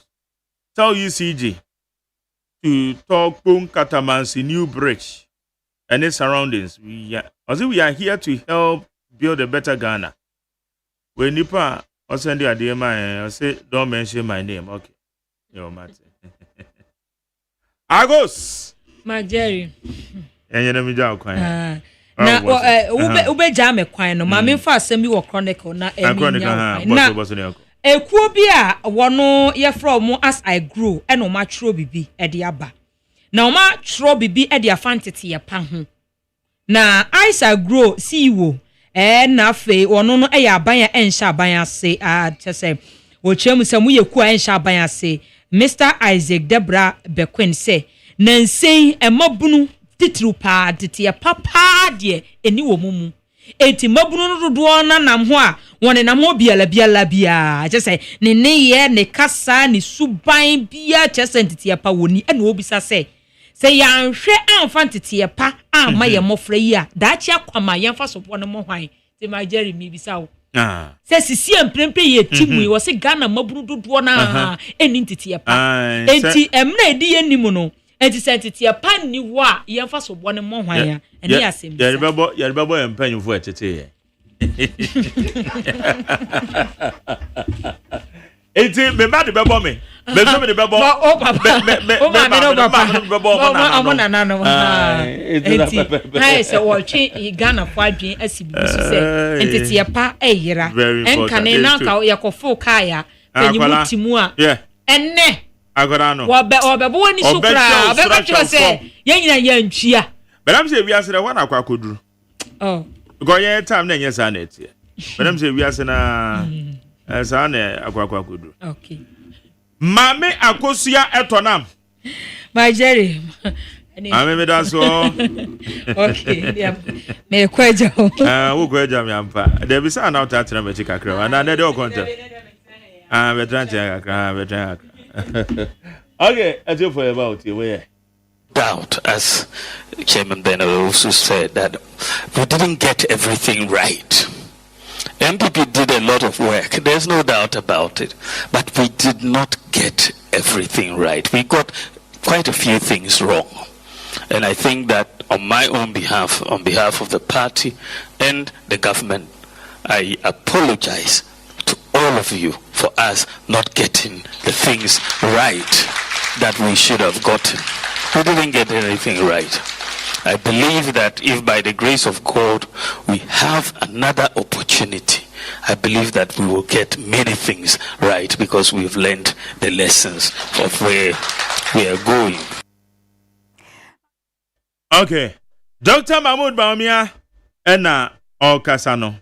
Ansanye no manyina na MPP. Manuel wa hey.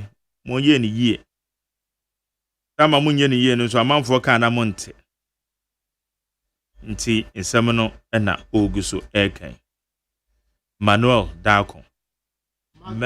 Member of the MPP communication team. Mark Jerry. Kalena say Hwede ampa dom ahwe so amade pe bia che akaye John Dramani Mahama na ni NDC for. So far wa wo hwa membu a omo bu edie. Agi se Nyankopon bem. But adie yeto mo 4 years.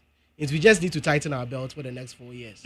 Na how at it say our mudi ebe film no ye film for the next 4 years.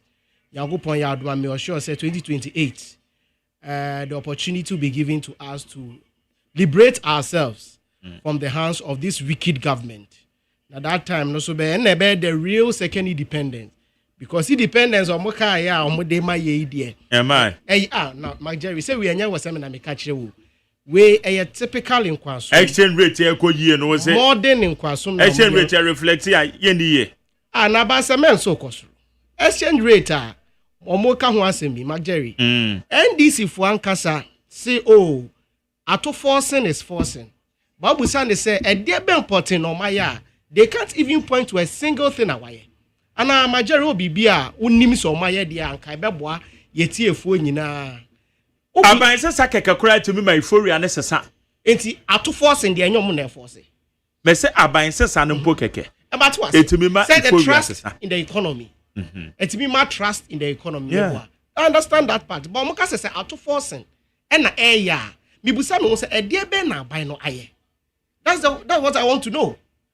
Because yeah kan Rebecca say oh Andra me say you to force na e ka bibi. Now all can ensure a fiscal discipline. And then no my you can say a bind expenditure or matete so. But only say a bind expenditure this year etched out of last year. Only say lean government or mokas or mobile operate. They are not operating a lean government.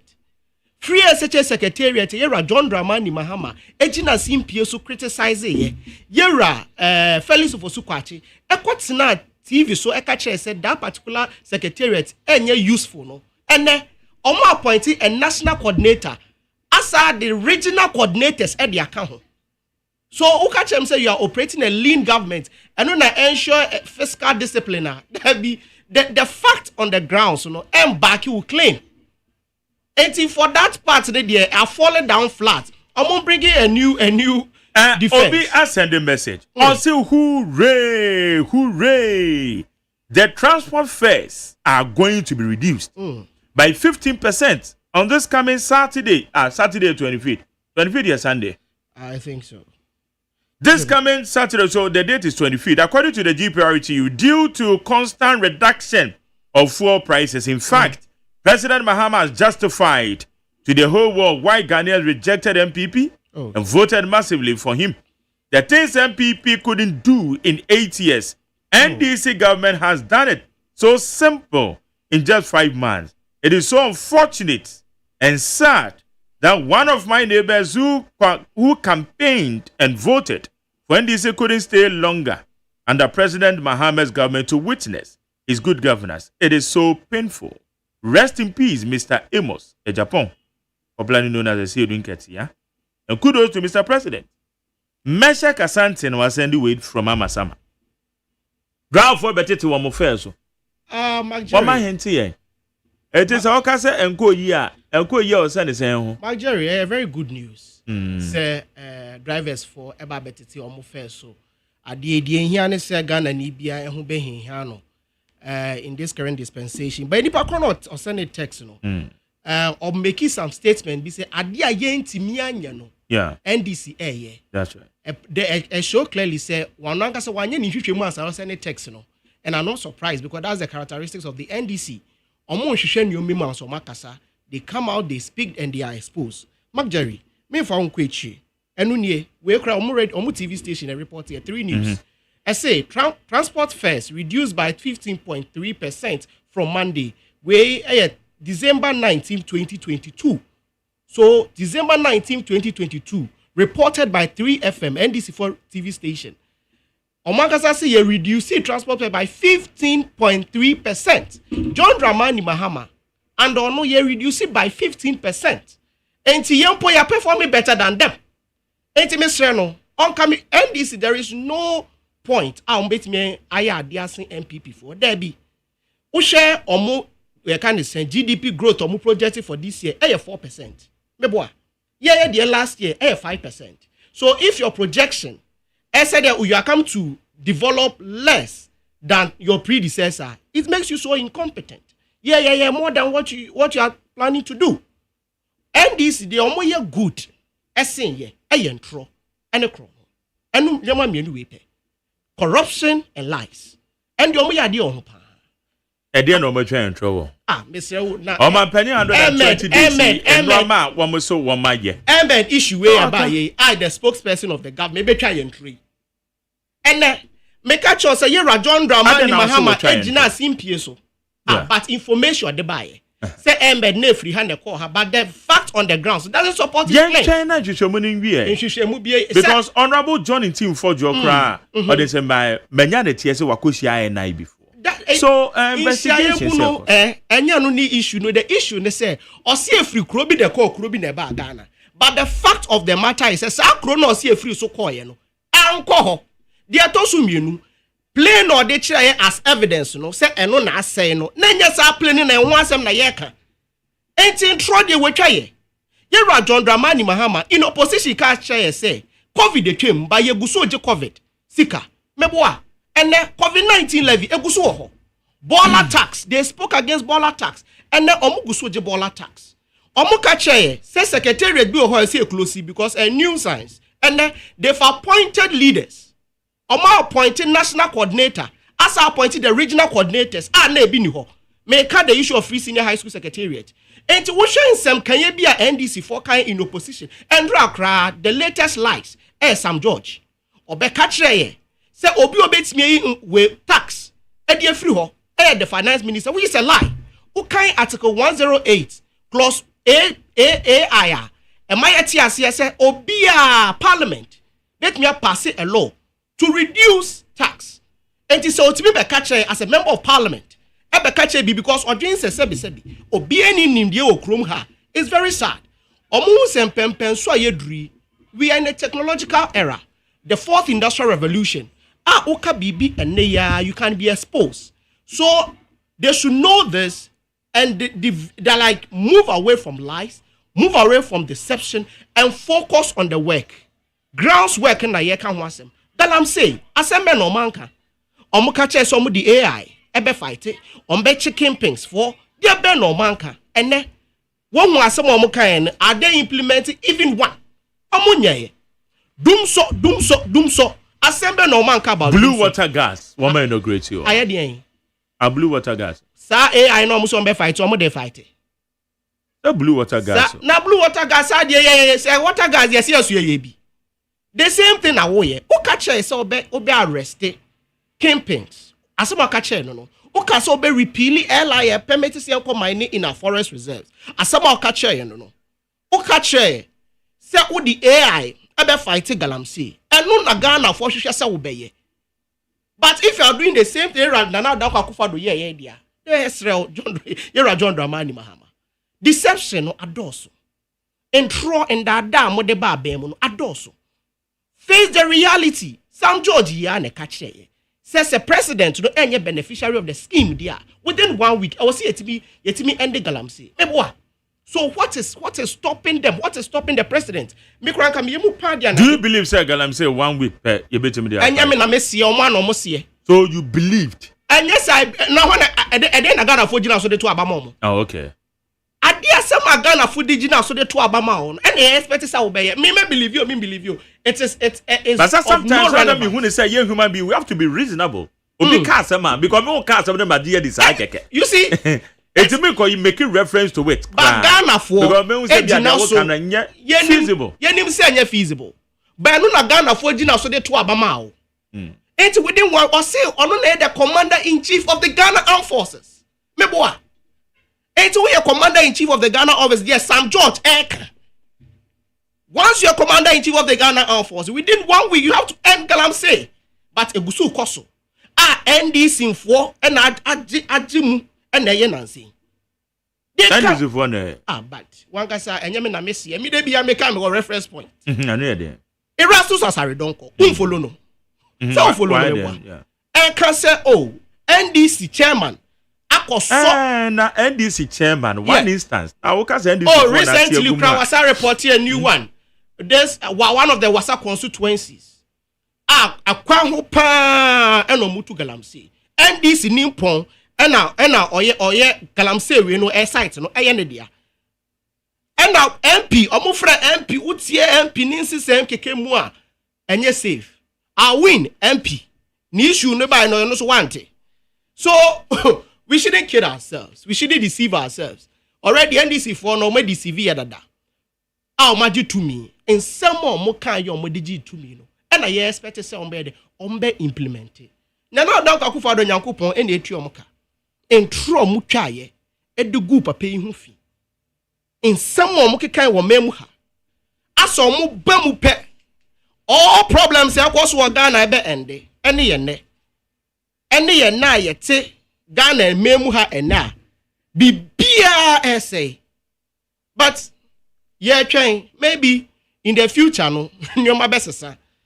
For and we are in the 5th month meboa. But 5 months there we should at least like I was seeing signs of some good things. But a bosh almost saying na atonsium.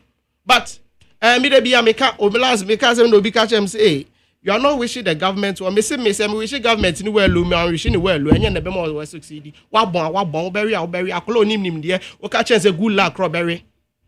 Akolo kwotro so hwe. Wa bon on cash on suanhwe. O catch akolo say good luck once on kan once the preview a day to the exams no on study ye no obe fail exams no. Enti enye me wish for the government and everyone succeed and also be failing. On non-kasa ninsam kan on non-kasa nkrofo wa appointed to positions no and be decided so obe succeed and also obe failing.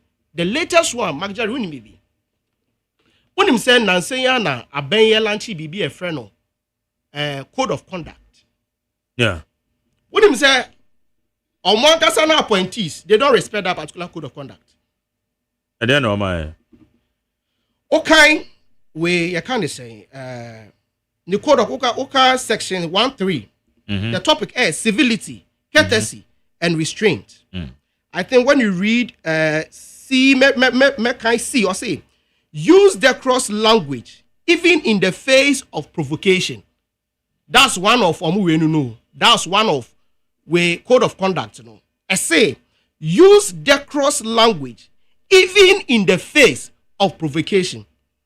Way elekem kotoko ne die nie obi comment here under the post or say where can I get some to buy or kind the issue of cement no. If you say or no a post you say did you ever imagine you will live to see the price of cement come down? Well, the cost of a bag of cement or into brackets gas has now been reduced from 120 cedis to 82 Ghana cedis. And obi comment here yes say where can I get some to buy? This was his response. Your mom has one to offer. Kindly rush to her. Your mom has one to offer. Kindly rush to her. This is a government appointee. we na aban appoint no the code of conduct amayati asiye say okay or say see use the cross language even in the face of provocation. Now maybe kind some just so there obi a comment on so or say there be a hashtag akesiye but we don't see anything in the same 5 months. Ato is forcing, Oku is jetoing at foreign affairs, Kwame Agboja is fixing roads, but just common data and DSTV subscription reduction 10 problematic give you Sam George. Now the response is I can understand that you have displayed the depth of your understanding. Which of the people you have mentioned is dealing with private companies in the things you say they've done? The launch of 1 million coders in less than 3 months in office was done by a fetish priest, right?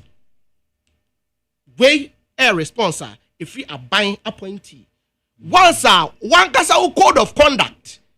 Say I was say or say I was say use the cross language even in the face of provocation.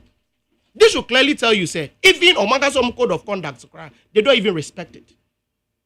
They don't even respect their own code of conduct, and this is very, very, very, very sad. Me believe it, sir. 3-5 months, Ghana for Ankasa. Uni omukaso mu say omenu omu. Cement price almost about 83. By the fact on the ground, it's a bit on 150, a bit on 120, a bit on 130. Before I be free abemu, na cement 95 Ghana cedis. Within 5 months, any increment. Now kasa you see $1 above I'll come back again. That post also I'll read it to you. I know the obi okan here. I think is this Yaira Kuku or so. Or may paraphrase as some okay or say $1 so 80. Now it doesn't reflect.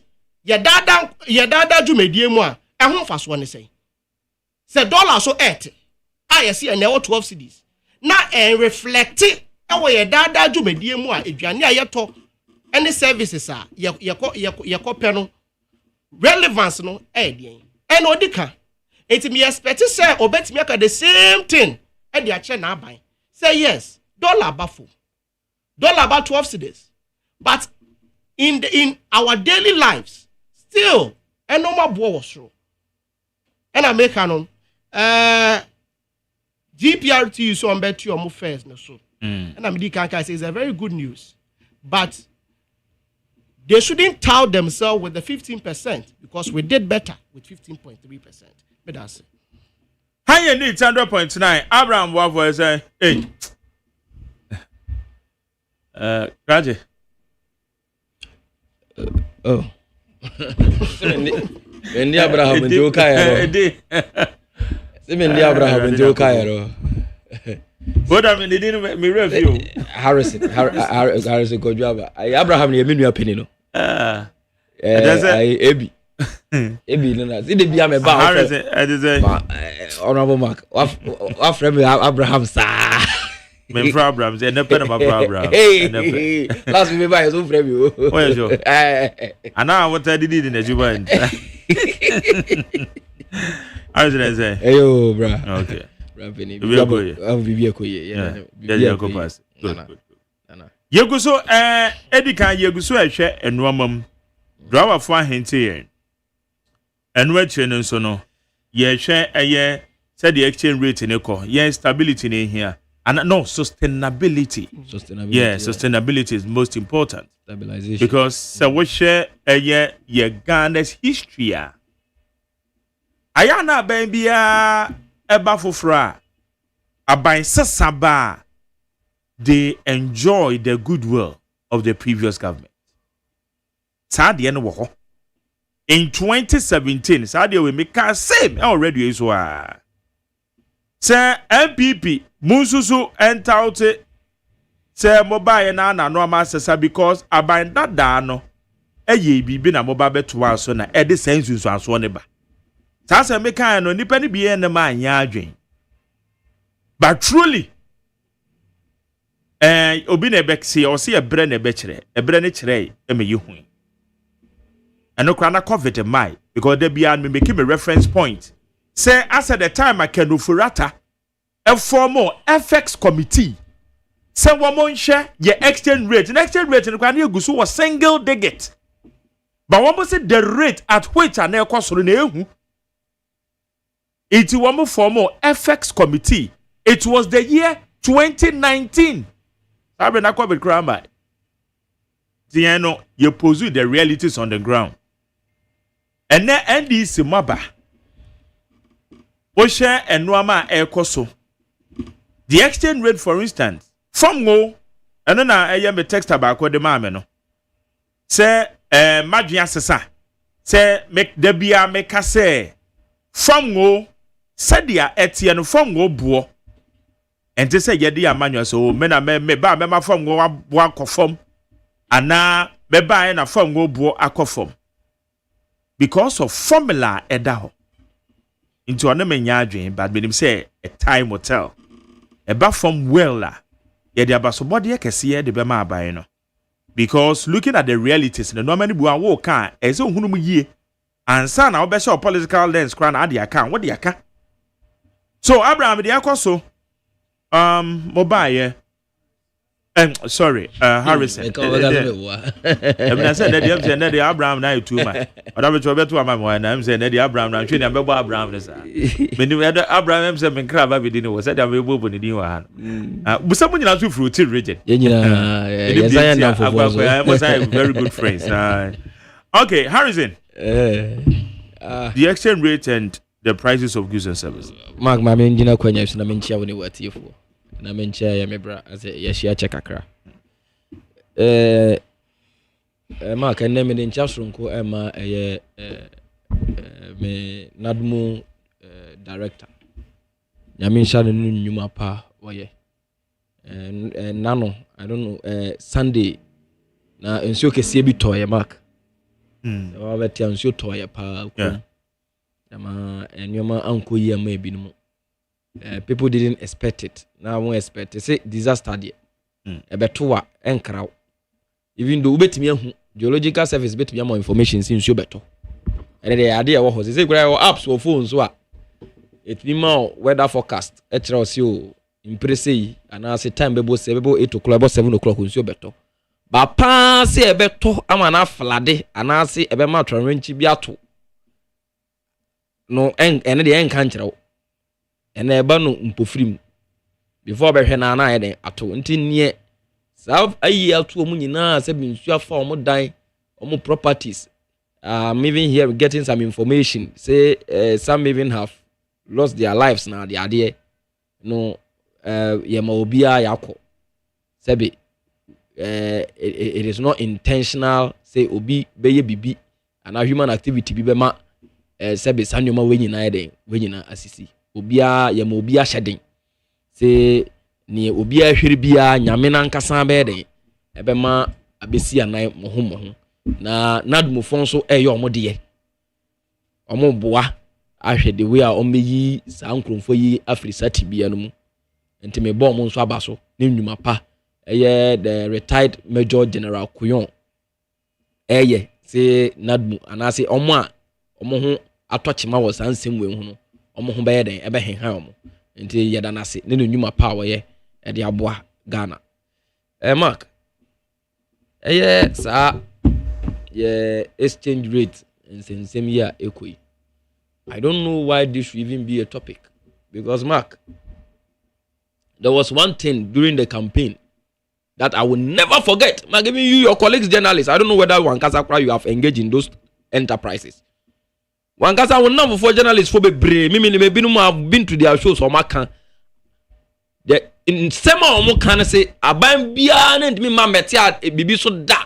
Eden anima na ebeko oh she abamia na ntimi nya hwe me makabi ya de nti sa she ade de nya akwa de kwa no there is no way fu obo be de ebe ba fom ya nti sa nsem da say ati ni nyina we have heard all those things.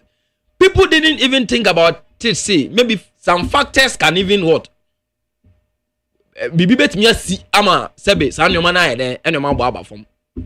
People didn't even think about that. I'm not saying say a fact is real, but I'm just saying see when people were even engaging in that particular enterprise, people People didn't even think about and it. I said being see that. Now, we say, well, you're normal boy. You say normal boy. Quick, as what it. And to be person draw I any baby so. Sisi anyene obi anyene because what people were engaging in, let's say, see ade bo beba from pa de enya no kre. Ebinum class fu de be anya duru de sura na be ko enya de be na e beba from. Fu de man ka bi. Oh, people were saying it. People said they say fu de be aduru de kwa na be ko na dollar no kra de e be ka 15 wa. Emma from 15 ho de betimi aka stabilization e betimi stable of 15 ho e na wa kind of sustainability enya de e be de enya de e be ba from. Ba mark ebetumi aba se sana obi aban bi aba ade esi ebetumi aba se aban bi aba na se aban aba betwam no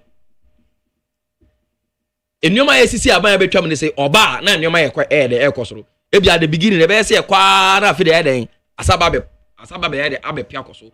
Mark, this does not what this is not different from the campaign we do. The AC Neno, it is not different from the campaign in a way. Say we talked about John Mahama's experience in governance. You can't hear. And you did super. I don't know whether you can remember. Campaign, one of the major things we talked about. Market me better know what beside say. I didn't know about His Excellency John Dramani Mahama. You wouldn't pay. You wouldn't pay. You wouldn't why. But we went ahead and told you, say, the man is an experienced man. He has learned. Inti idea oba so behwe kotokwa no de abuagumi de it will be very simple. We talked about it. It is Excellency John Dramani Mahama. I don't know whether you have seen the way he was acting. He is the first president Sebi what me a form a cabinet in just some few days. He is the first president this you send your friend in our fourth republic Sebi what form a government government machinery be biasa say in some few days. So we talked about his experience attached to what no competency into obi awaye bibida was the oba mark when baby obeso and only triggers na obe puli na bibia then bibia falling in line. So when we talked about his experience it was something we were sure of. We were sure say he is going to give us what we are seeing today.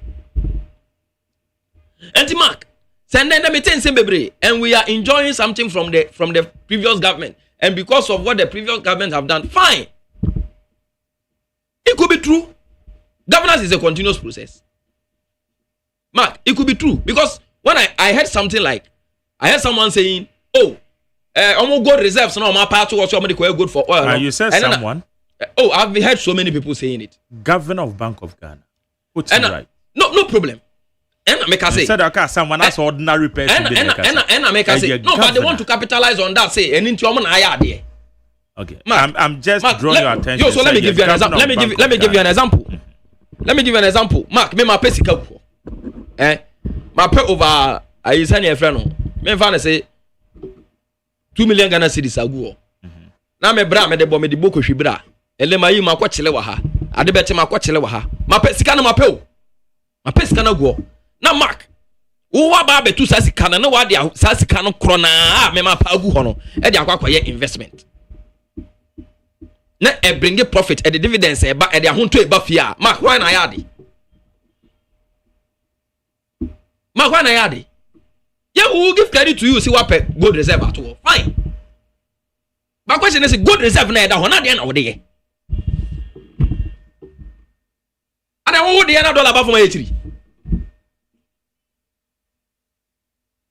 What the $1 dollar for my 3. So far as we are giving you credit, say what per gold reserve at all. Does not mean say who will nimidie the manage economy. This even shows clear. See bia nimidie na wo is for only gathering. But pass who be manage economy ama nipa ho atono.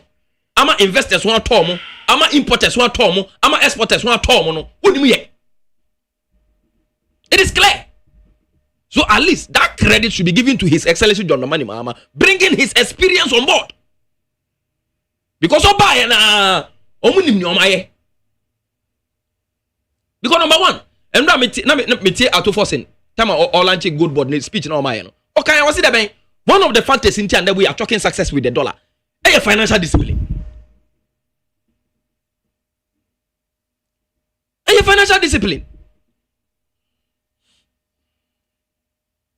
That is one of the reasons why we are talking success with the dollar. And also gold board na yatia sebe smuggling na the ya go smuggle so na the and also it's also another factor.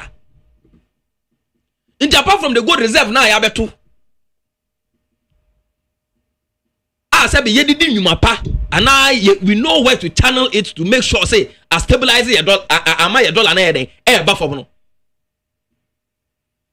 Edeka other factors na yankasa ya contributed to no and na ma dollar na be dollar na be to be I want. Number one, you can't do away with financial discipline because when they say before how they were financially reckless. Who doesn't know?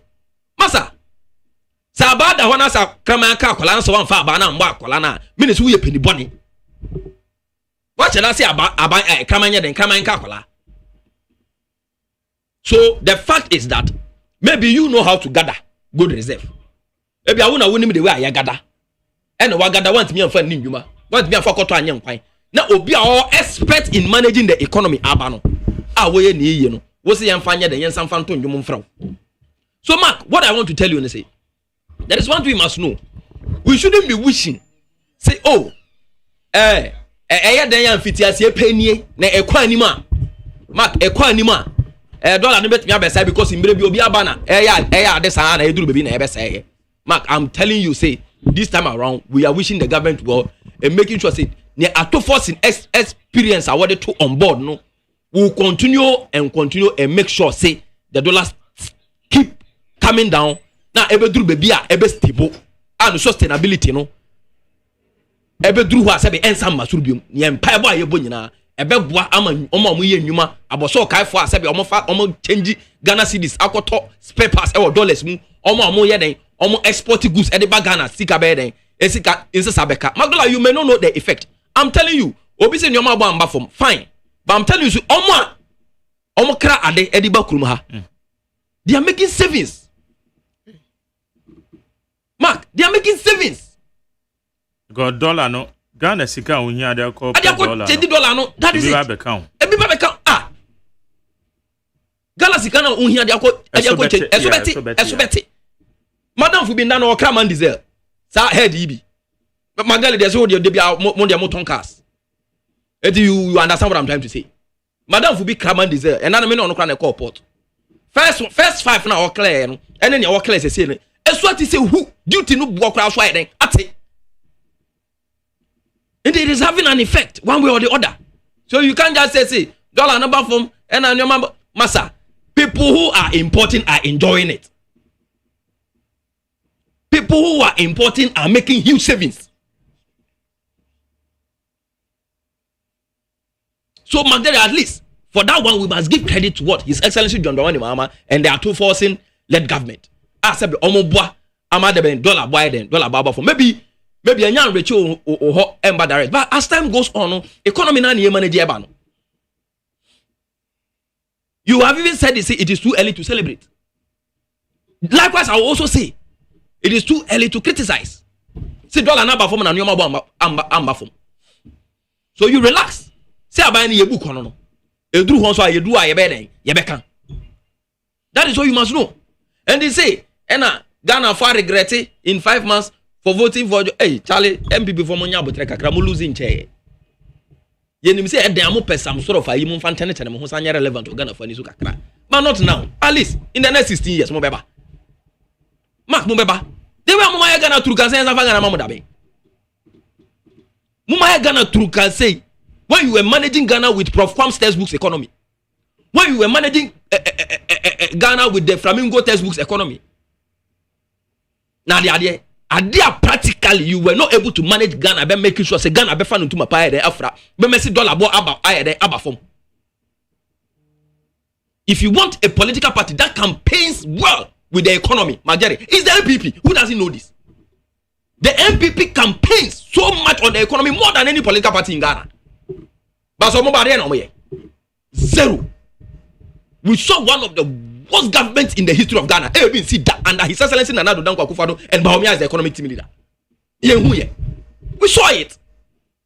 And then Ghana 5 months here, Ghana 4 starting no. Hey, Nana, even though enim say MPP mu te Ghana obi benu nu hu aban mu pa MPP ni wonu ma de nto benu hu mark ade nto benu hu say sokode na omo di cho omo botom a omo di nnwuma no emma biem sa sika na omo nkasa omo kuma nipa kuma bi beko tina dem na omo fa sika na che na omo nkwa ehwe omo ho na omo te de na Ghana for bre no ensamba biem eni tia na obeka so omo nu omo ho and it's only the MPP and enu omo ho because of those acts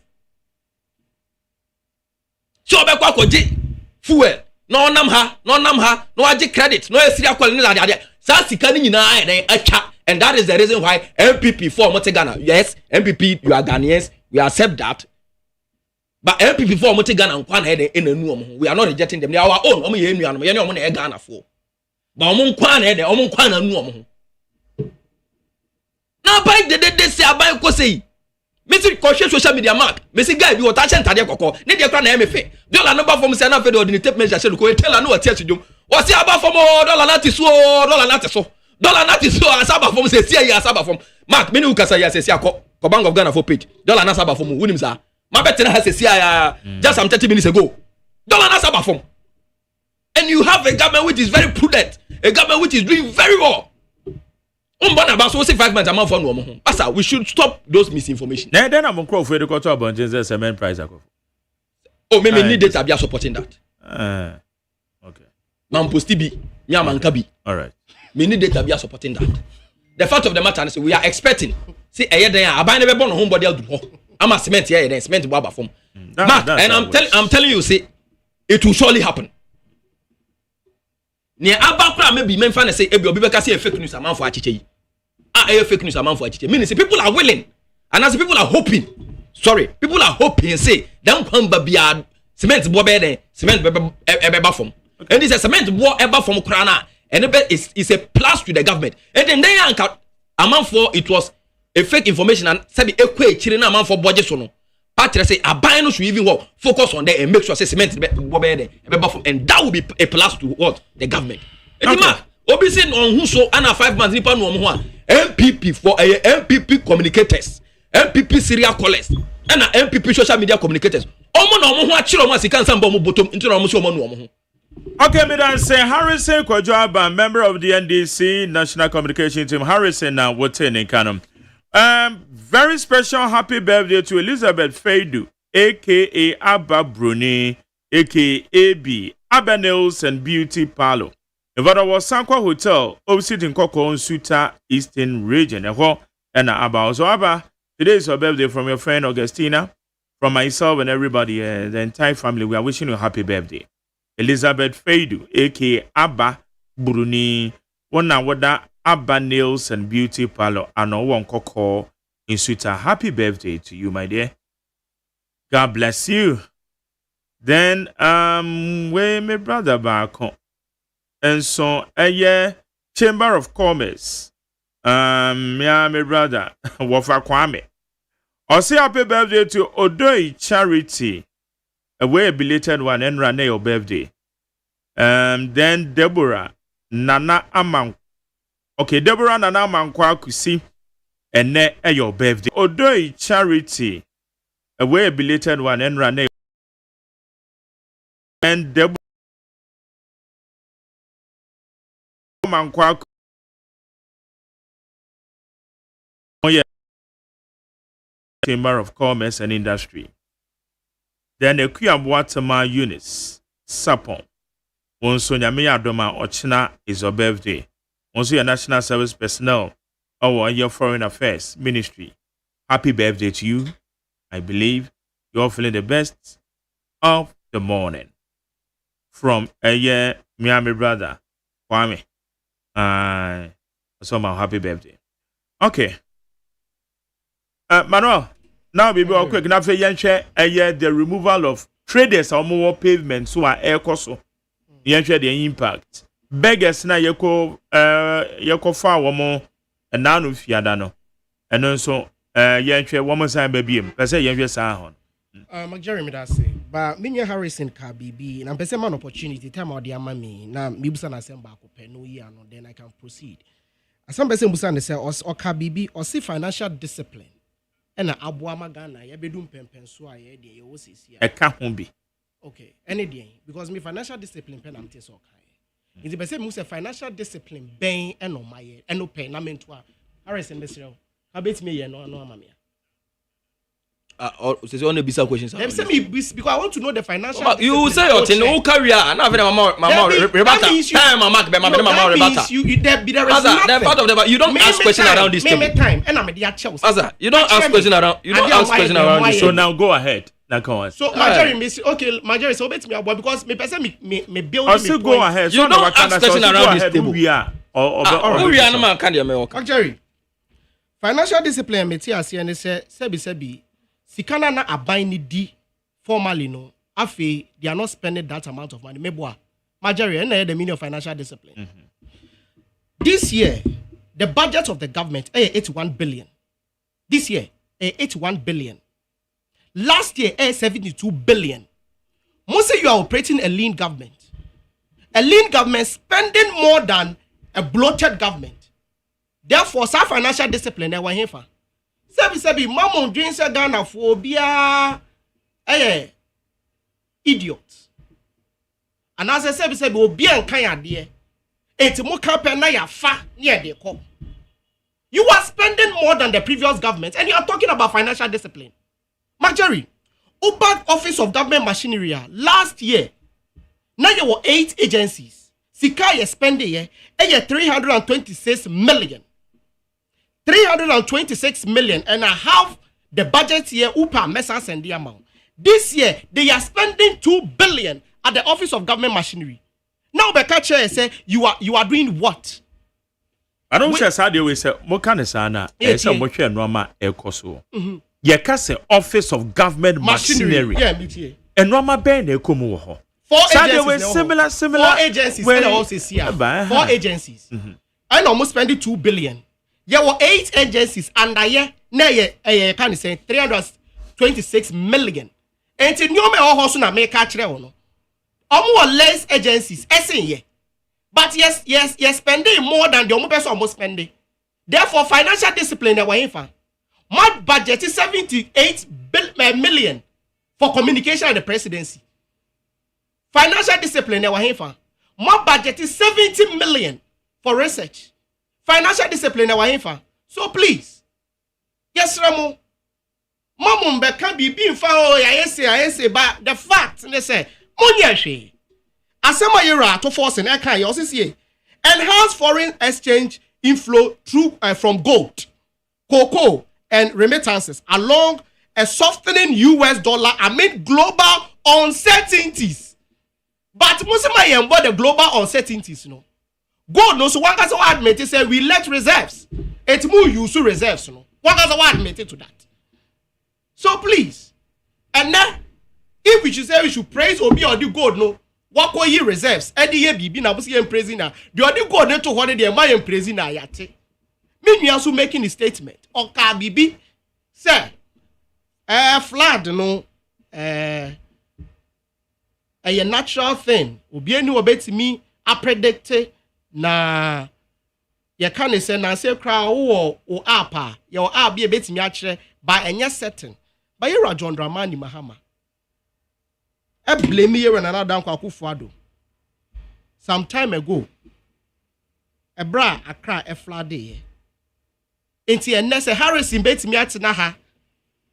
Uncle against or not as president, yada say. Way 31st May 2019. NDC blames Akufo-Addo for deadly flood in Accra. Enunye. Now, Yera John Mahama supposed to I'll blame Akufo-Addo and Nusunye for flood in Accra. John Mahama blame Akufo-Addo. NDC blame Akufo-Addo for flood. Okay, then. And then, Mamenkai. The recent heavy downpour in Accra and other parts of the country have led to extensive destruction of property and, according to report, the loss of life of a young schoolboy.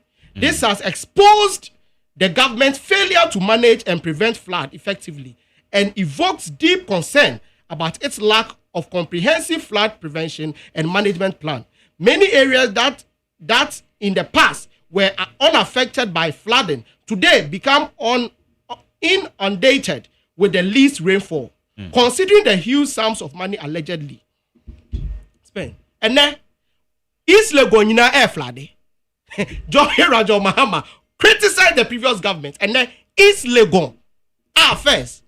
Now a better thing, so better say a whole flood and then a flood.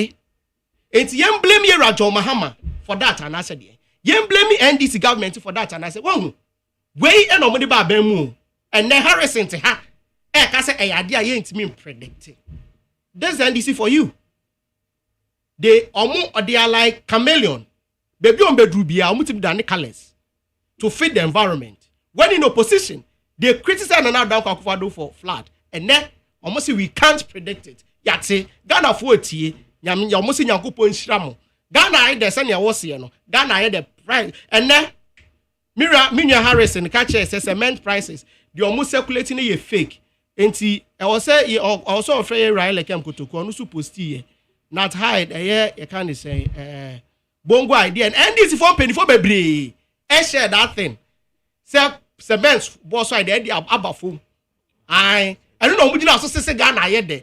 And I'll say a fake. Yeah, that's a sign there. Wait to be a kind of cry Ghana for at least. Yeah, branch here back could be for the first time. What kind of cry there? And they are Ghana for. With the issue of Nkrofo Pamo free pavement and then Nkrofo most idea for me, I think it is in the right direction. Because me and when I see some things like that, not because I believe say I buy one of you a Juma was say and they say Chrome I was set Chrome I was set a yefe. Ushe baby to say circle. Ufi circle now call Kaneshi what side Uko drew a Mageri. Ube say this foreigners aba cronim or mama cronim nyina ayeta time. At a point make kai under here and another Kakufado. One I think it was Yamame Cynthia Morrison, I think in the time. Omoka said they would do something like that. Omuye BB, but my main but still, we saw these people on. When is about that time now? I think a young Luki Sa Kokwa for no. Majari, when's about that time now? Sa Kokwa for no. Omu fedi free system nimu. And a new crop of people so ebaye. Almost where started some way. Almost there. If you omuye kuromu. Enye easy. Intimate recently say, ya pamo mono, me depa. Me who say bibisa esino because and say me free circle banana me who say honina omonte ho. I think it's in a good direction. The thing is one say ya bibi pa bi say ba na ye support now. I think NDC ancient bibisa. Mekai I think that aliens compliance order. Yeah, Ben Craner, I've forgotten the particular year or year that aliens compliance order. That particular aliens compliance order, now a friend aliens order in 1963. I ran Chroma passe. So MPP buy under your papa busia or buy and obey make you enforces to save our economy. And this before you sue ye. Omo campaign now, especially in the Zogo communities. Mimi free Zogo community. Omo nama. Almost MPP bar and Yikora, MPP bar and Koreku, Jegarinku. Omodi a campaign wa memuha. Omu refi said what was done then was to save the economy by then, and also to make sure some conform Betsna Ghana with permits. Foreigners are not more permits. By then, omu permiti omu tina kronimu. Yampamo more permits.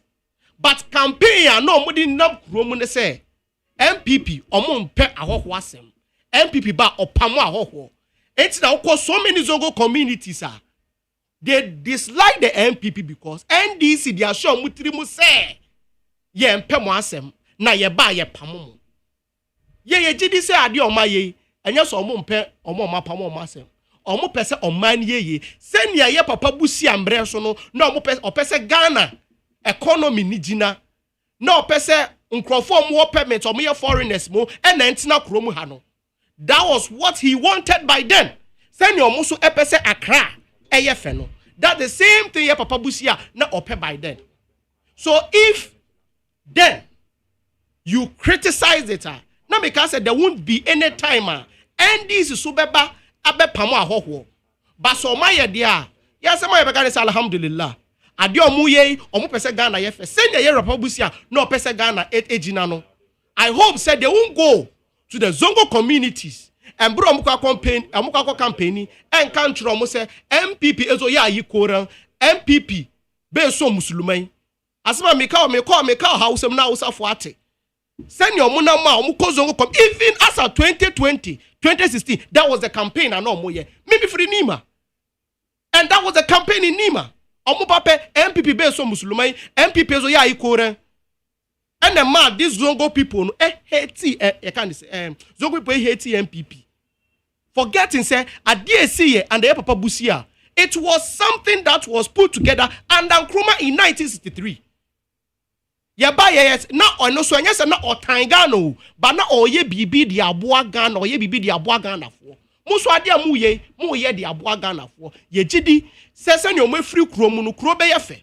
Or more pavement, no so yes, Ramo.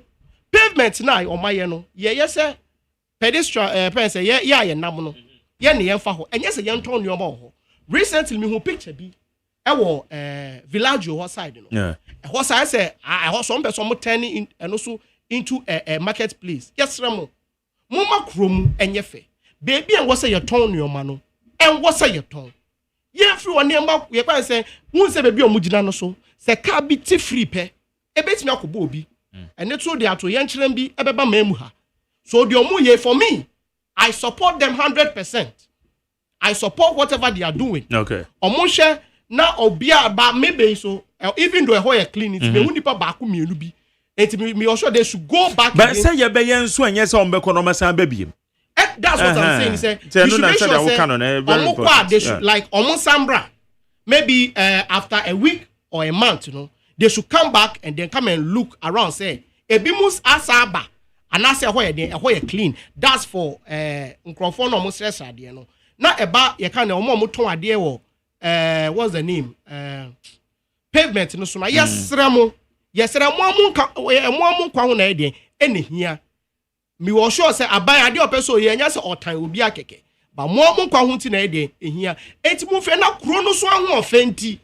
Sebi yekwo obi kroso yekwo US yekwo UK yekwo Canada yekwo hu ekwan ho we don't do this there anu na me ho do kon ma wo so ye de okoko enti yesremo adesrade ene ye de mamo move from the place before abai ne be den abai ne be ba ha kra se na ba be ye ebuwo na abai ye apamo nkrofo say me ka ye the Ashanti regional mayor Zubao said den no card your no me baha I was here I criticized what he said so okay I think well program no so say wofaka adakabre program no so I criticize asem na or send your can asem no but the intention there me supporting the intention say ye ma me no mo te kwan ho no e wo so mo tena kwan ho ye de e de ton your ma enti o mu fi ho but send your o can asem no de na eno de enye na nke wo se o kan sa.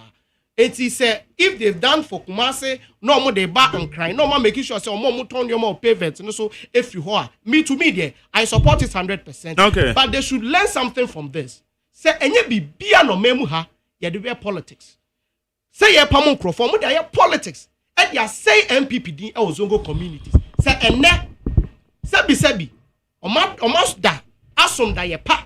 E hu say sa de no ye nye say ye de say and I de time obi nemo for omanin koso de a e da yam yase so mehu sa kwan no that they won't repeat that style of campaign especially in our Zongo communities. All right.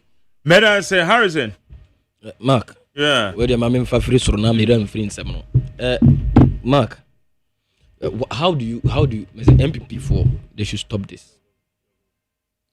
Trying to as a person relevant no matter what so that they can make some 40% vote in the 2028 election. But you can still learn from the NDC. No, see where Kabibia just to become relevant. David. Nya botre kakra you pick up. Say party now communicators are trying very well to make the party look attractive. Me say, how do you compare an aliens compliance law to this? How do you compare that one to that? zongo for no buy first na mo pam omo no de na no mo na sika no mo sere na bonte so no mo da magere zongo for na ba na wo apam omo no and de wanya otan wo zongo no na bonte so zongo for na da bonte so tete de we no mo da bonte so no mo sere sika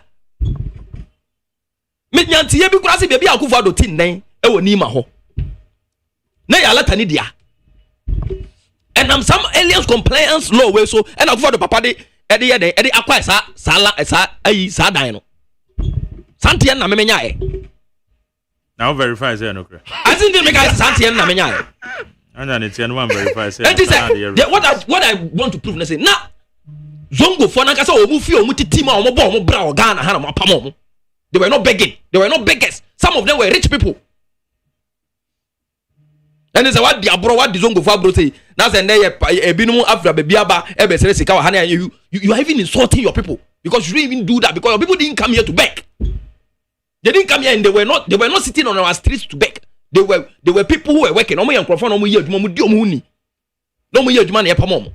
Mark Okabi for His Excellency John Dramani Mahama. We say Mark, me ade ba kwa me pene so. Me no we yet say obe pese obe gu president no ho fin say we inconsistent and I say we double standard and I say we dabi. Using my own words asema me makan. Edema enkronfo yakọ e won ya to omo. Because master what happened to people you may not understand. Yes enkronfo so no enya de ba. And they obi tie una sesa flood ato no nra. You will not be happy say they are some of politics. Seriously. But now let me give you the reason why His Excellency John Dramani Mahama said, made that post. So that I'll prove my friend wrong. Say, Asama Okana, he is only trying to lead people to some sort of diabolical statement. Be on Nankasa Asha, the altruistic John Dramani Mahama, Samana echo. Take it. For political reasons, just to make the MPP relevant. That's all. Mazama, Tiaje, join news in my joy online, Amikitano. Mahama criticized government flood response. Questions 2 million grid investment. Mark, 2 million grid investment underline. John Mahama was not basically talking about the flood, but the corruption involved. That is all you should know. How many investment did John Mahama say why against flood? You made $2 million investment. $2 million choppable dollars. Mark, we need to be serious about this. And can they can what's the flood the Biom Ghana after making I'm saying to me $200 million. Mark, sorry, check it for me. Is it not 200 million? $200 million investment in flood. That was what you did. You made 200 million in investment in flood, but still, not John Mahama same way against corruption. If you like, I can read some of the relevant portion. Former President John Dramani Mahama, the flag bearer of the National Democratic Congress (NDC), has criticized government's flood prevention and management strategies following recent heavy downpour in Accra and other regions. Taking to Facebook, Mr. Mahama expressed dismay over the purported extensive investment in flood mitigations. Investment, penny. Investment na John Mahama. He was not talking about the flood. He was not saying you are the cause of the flood. He was talking about the corruption involved. You stole over $200 million that you are mitigating flood. I want me not $200 million a year. Now yeda flood problem so antinya solve no be can we say why politics. No be can what why politics. Massa, we know say you want to make the MPP relevant. We know say you want to make the MPP relevant, but please relax in making them relevant. Relax in making them relevant. Yes, I best say was you spoil your case. Man ka fe de make kan ya me say then financial discipline yeah. Sabi na be ka say ne ama dollar na ya na adem fa bibin kan he was trying to ask me question or person what you my free them also one penny so what challenge so no your host no. But Mark, is it not true? See, there was financial recklessness at your end, and today we are being disciplined. How? That's a question. And today we are being disciplined. Sikana Nanado Danko Akufado every charter private jet no. Just look at this. Was it in the 2024 budget a year Okotiwa? Was it in it? Was it in it, Mark? The 50 million Ghana cedis. Asikada the 150 billion. Yadi kwa 6 months Cape Coast. Was it in it? Was it in it? Now say John Mahama to me cut it, that particular celebration site. And you use 10% depending, or use a 10% at the 6 months to Ghana. Don't you think he's being financially disciplined? Don't you think he's being financially disciplined? Go and calculate. Koneko calculate amount of money I had to viet. Ne calculate 120 ministers now. Who to viet more money now? And to salon come on money now. Etuomo I send your friend. Etuomo workers car. No omo housemaid, omo gate man, omo house help. Who charge money now? Go and calculate and see the amount of money you were wasting. That's and then your mama ba. No, I cut it down the size of government. Near can see all this money have been saved. That was it that be because say Sika government machinery. As soon as you would now we are discipline. We are discipline. No, that did they have an effect on the economy? You are not being disciplined. Everybody knows that one of the most reckless government in the history of Ghana is that of Nana Addo Dankwa Akufo-Addo and Dr. Bawumia. Who does he know? You were using money that was not even budgeted for. They were using money that was not budgeted for.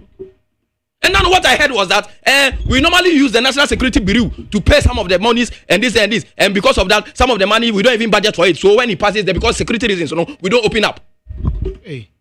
Is that not some of the complaints they are giving now? I'm sorry, Is that not some of the complaints they are giving now? Hey.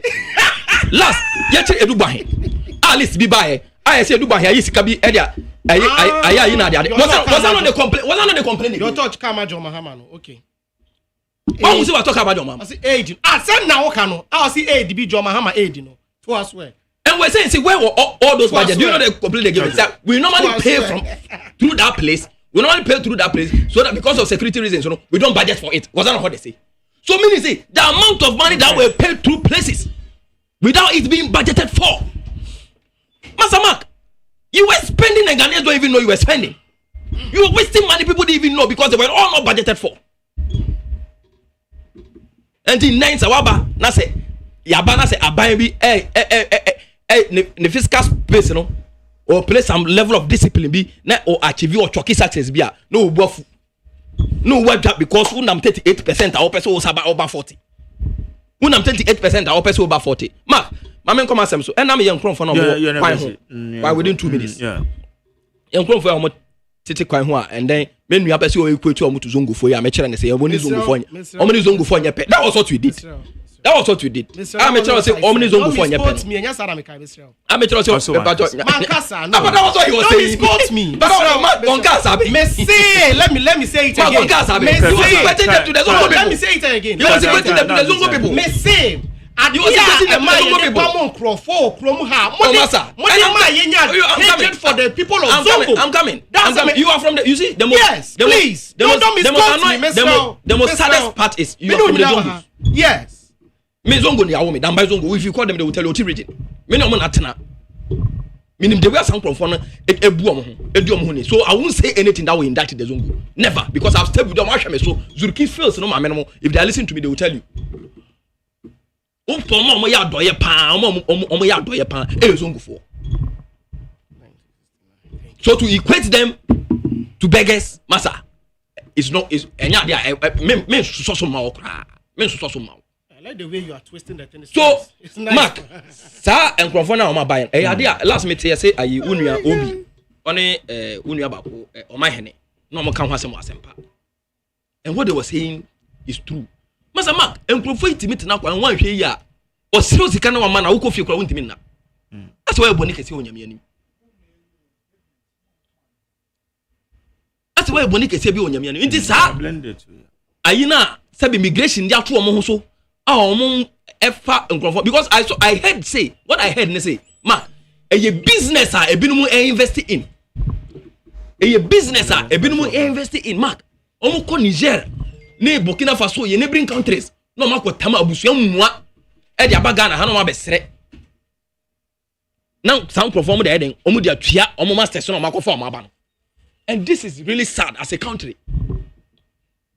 And to these people, at least, thank God, say the migration has started taking some sort of action against these people. And I think say, it is good. Because I say, Uko Krumba, be omo ho. Baby obe fabia, Jansin be obe fabia. Some crofo, they mo bonne say, Ube mwa kola kiti bi. And that small child is being exposed to the message of the weather. Mark, I could be exposed to the message of the weather. Until I do migration for that. You know, Mark, Kinzuba. Now, woman, Tom, idea we are. So, we cried in your Kumasi, and Crandy, so. And then when you a young Casamu Papa Montini yesterday, Munquechi, and also Munfrio. Mark, a young Papa Mon Casamu Papa, and then accident to be so by one. Now say, I can't be fairly break. Never saw money now. You because no trying to walk around Hunty, Obia, nobody owes you. No trying to walk around. But one thing too, we also need to do, as in government, and I say, we also need to be responsible for one or two things when it comes to this thing. Mark. Okay. I was saying yesterday, then yet me pay baby. And my cell phone no more trying to do or yet me more baby no more than me trying. Now, Mark, ye more baby.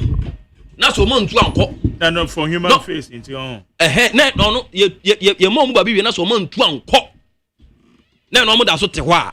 And brand new mobile training. Okay, may I say, Mamma Kwamano Sona, Menje, at your father and China, pick a final comment in the uncle.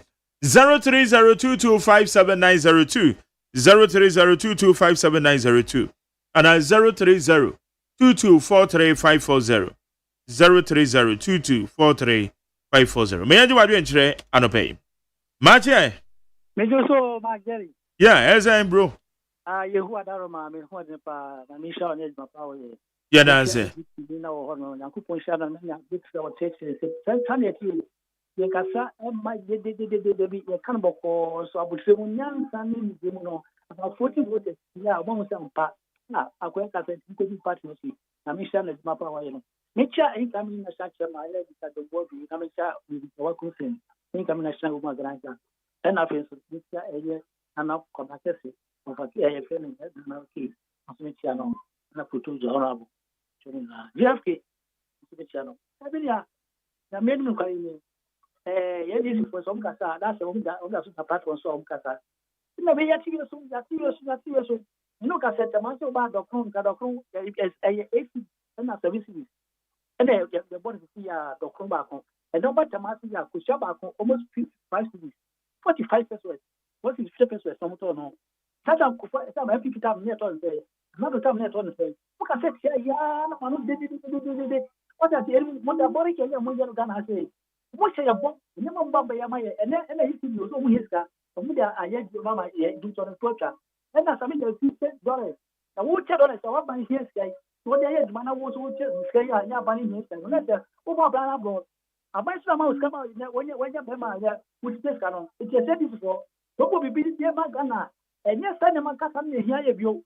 And then one can say, happy before we don't cut it. And then here's some Yamaya, and you didn't know Yamaya, and the Gabson I've tried to say, when I'm good somewhere. What I said, a Dubai, if you another Dubai, I said, not fine.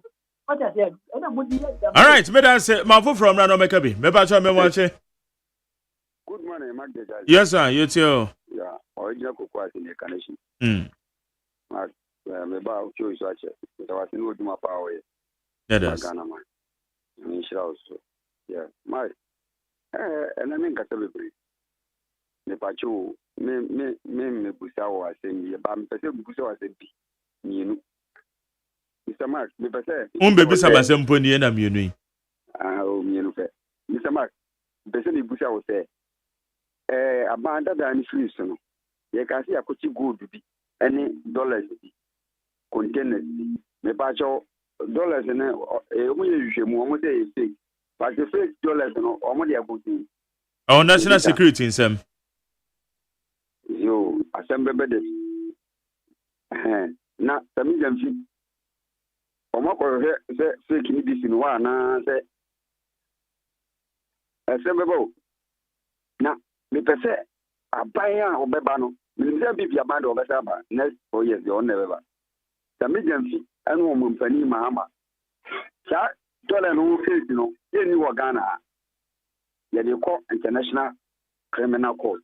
Dollar bank case. Dollar say na omo say ye fake no. Ye pese. Na no sami jamfi na kwachi. Me say national security. Me say me ma dream no me tete say dia ba container ba kwa yela gosi sami jamfi ho. Oh, was it? I don't know what the number what the issue no. There be any no. Masa de aka na enye no kra me wo hwe. Bacho. Asema bada bi. Okay, me dan say mama fa. Era de nyagobo. Me bacho ma tie. Me jijo ma jeri. Yetio. Ba jeri. Che wotie fu nyina na. Me chiu ni mo yemfo. Yombo de na ho fu sine ko bi. Anu potom sa. Ma jeri. Ye be sere Ghana for share. Nyama bi ko so a ye nim bi no mi hu ni se nye hwe se obi be timata social media na wa kriti se ya ke we tell me for yi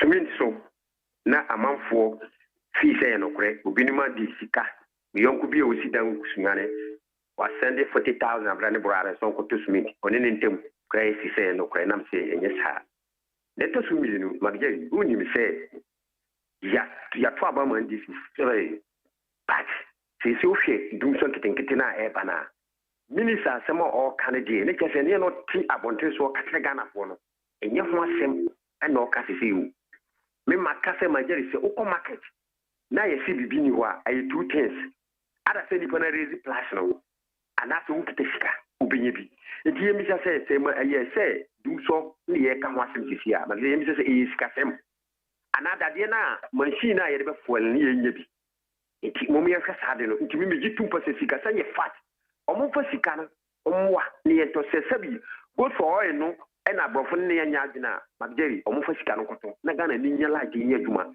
magyery mo ankasa ɔmo ba ɔmo se kookoo ɔmo bɛtom ɛte sɛn magyery nnɛ kasu ɛyɛ sɛn enti nneɛma bebree wɔ hɔnom a ɔmo kaeɛ a ɔmo ti yɛ bat yɛmfa so wɔn wet market kyerɛ sɛ nneɛma bebree so ate na mo sɛ mo de wet market ne bɛka sɛ monti ama dollar abafoma wanga manfo so be yusu ne ma bi so agency mu eno da na me ti se mo se adjadifo omonti omone Magyery terifo so ka adjadifo so omonti omone ma so a te dollar du huru ko so a adjadifo so ba ti omotum eti e twene ma mienu a ye keka ne basa na se na already no dollar no ko so adjadifo no tumu dada nti de okay se nya de foforo yes nya me ka no de se so uka tere ne so ono on to buy no fa adwadifo e sha ase to no mama dollar course na nya no it is any aba from na ye no ma ye to so e kire o se Monteswa because I know na modi excuse na ye ka se Monteswa no bone be na wo me ni ye bia me kan se ye se ye no ye sere mo ni se ye force na me kan o na wa tum na obi an obetuma ye no force adwadifo no pa won betum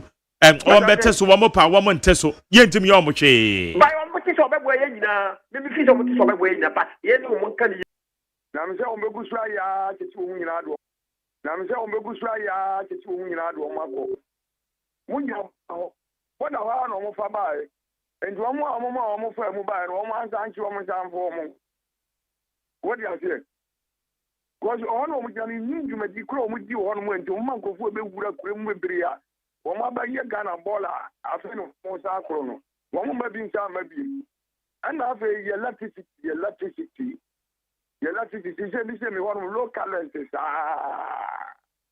e di se fun ya na je se ni wanu no ko se mo ba mo ka ye nyina no ye gusu down se mo di an so mo be ye no mo ni na mo because mo ko di atura Ghana for so mo bo be ye we o ba ya afiri e mo di eni ma foforo na e wurewurem e go kwan titingiti ye nwunu ye 24 hour economy si ye nwunu be ye nen yenim secretary akro mo bia obi akwa president 24 hour economy se djuma bi aye won je ndi li fone die ye do ma na so o mu nya de no ani so pono mo bo MPP se na MPP aye we na fa ko tie no ja we ne ye stand de ntin yesu ba enti o ma ba o mu nya so pono mo bo MPP no mo to aso nyo mo djuma okay meda say mama fa de o mpa cho ma che hey ana doctor Kofa by 1.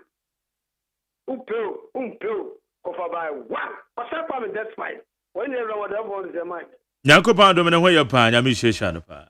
When you know doctor is police of an Paradise. Na patrol man so more to say. Nyame adomo eja. Mestre Minia Kingsley. No. Asafoje, yenya Ghana for. Minia Mark man mo ba ko scholarship don tun ko bi. Yenya Ghana bone. Incoming national time, I have been tested on board. Yamiti Kudia and India, along with our Kunsin, senior parliament of Abanga, or so we are very different. Lawyer so could be also channel, lawyer Samuel. Kakra me can say, me no, a judge for no, a drop of one, Chimney and Sa, who is waiting Chimunsa. And Timonti, but what persona to want to refer to my into young queen. Now, after so. And she told me sooner you didn't go for what company Jacob for, and maybe I came. Not allowed to insult time, my never foul. No one penny, some will never go up once and then so much trouble will tell you to call a meaning for. Yeah, Doctor Mundromia, I'm saying I'm Padimano. Now, Mr. Doctor, let's say I also Mike who interview me. I've done to interview the CA, Melaka, Abwadi, and then Dinamati. All friend.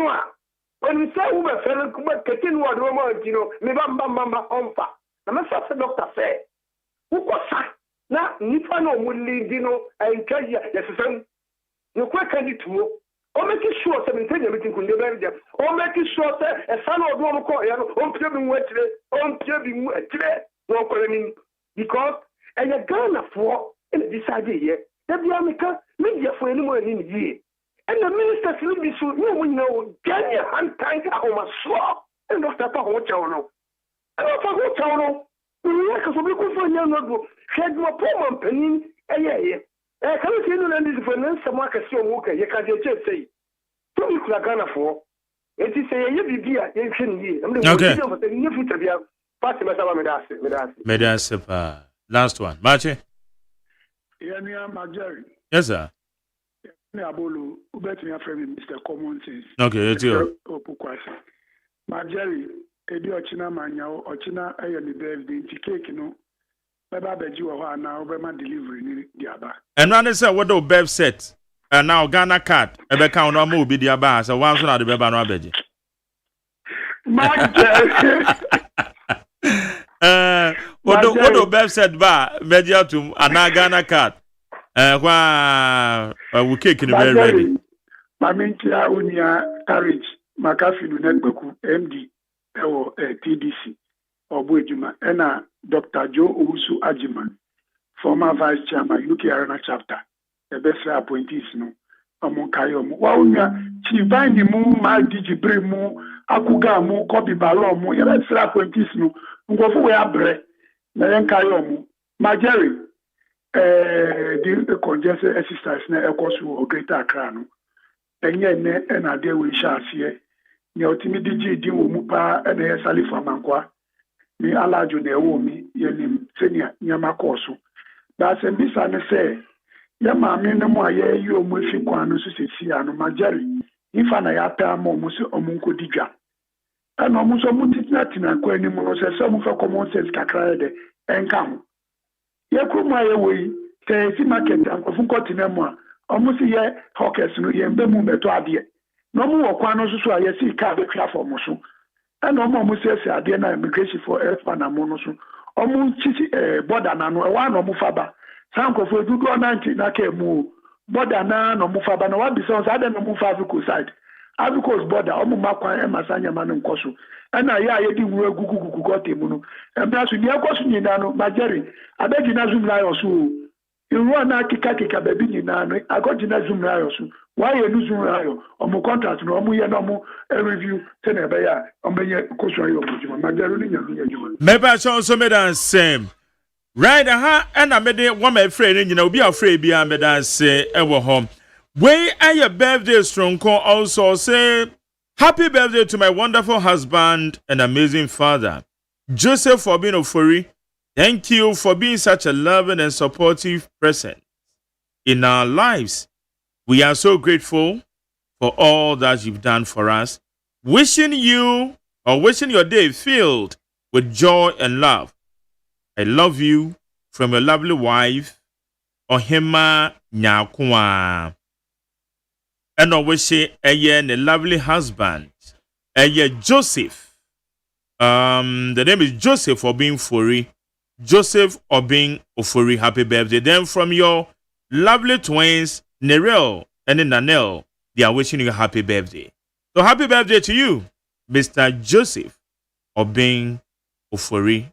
God richly bless you. Final comment, Manuel. Mark Jerry. Yeah. Person be correcting your marriage. And yeah. With the issue of say Nkrofobi ba best na Ghana illegally no in 1963 and I'm pass am be a friend Alien Act. 1963 no obi o man penny o krom ha ran Dr. Kwame Nkrumah or pass the Alien Act in 1963 Act 106. In 1969 and a year abusia eba ya omo implement it no friend Aliens Compliance Order. Now it is there to sack illegal immigrants. Nkrofo omo circle epa stress enyomi omo ba Ghana legally. Debi ye wo Ghana for Africans so mutu kwan ekwa abroche uni papers are deported. That was what the government did by then. And if you are criticizing Busia, criticizing Nkrumah because ono eno pass here, we just came in to implement it. And I never said anything against Zongo. Me free Zongo. Me say when you go to the Zongo communities, you tell them, say, yeah, bibi sa, yeah, pamu Zongo for, because ye empower masem. But at the end, see your potting, they say, Nkrumah de law be pie. Say, wow, what's it Ghana? Uni krata, free cronimu. We came in to implement it. So please, what's your masem na one tini ya menka, ebeboa, ya bidi we cry.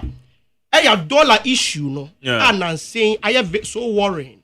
Say as a government appointees, as will be an amano a packet dollars and a kaichi. Into winning the for ni bakwan where you dollar amount cha not the very now dear who yen recently. Now the woman are there bakwan generalized. Dear bakwi. Abba. It will so be any biasanko be a back say yet, but your moye. It's a oh, the one some Christians here, my name is Yaladapa. About onankasa nisika onankasa wo meboa enti ene se government appointees nam na se omo the dollars a show mu bag omo do a share bag mu e show ashe boot mu na oni omu twamfoni na se omo cha e so omo hwe and the arrogant of power and dra. I saw one minister mebo ni din Yera Sam George oti motorcade can say motorcade a minister of state motorcade cast me ensa and on a tria no dey call 80 office.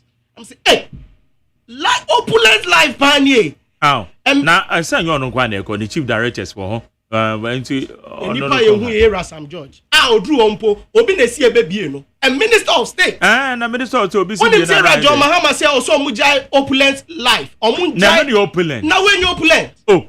Minister na motorcade. Minister wona ma wodi motorcade denam cars miensa e de woko. Hey. Okay, perform mini problem. One of the ministers boss you can say number. The minister on yashe. Harrison Yanko. Hey. I am mobile saying yes, you'll be using motorcade, the opulence of power. I was using motorcade, I say opulence of power. I say when you're 38%, nothing. Open say that's open say we are looking relevant in the face of Ghanaians. Obre enye say people have gone through it. It is our opulence of power can see obi use omo mrezo no omo mrezo oni omo use motorcade okroma minimum for the fact you be a president back keke what me use motorcade for free so be president I want to keke President, I want to get thank you. President, now who the work can Majari? What goes on? They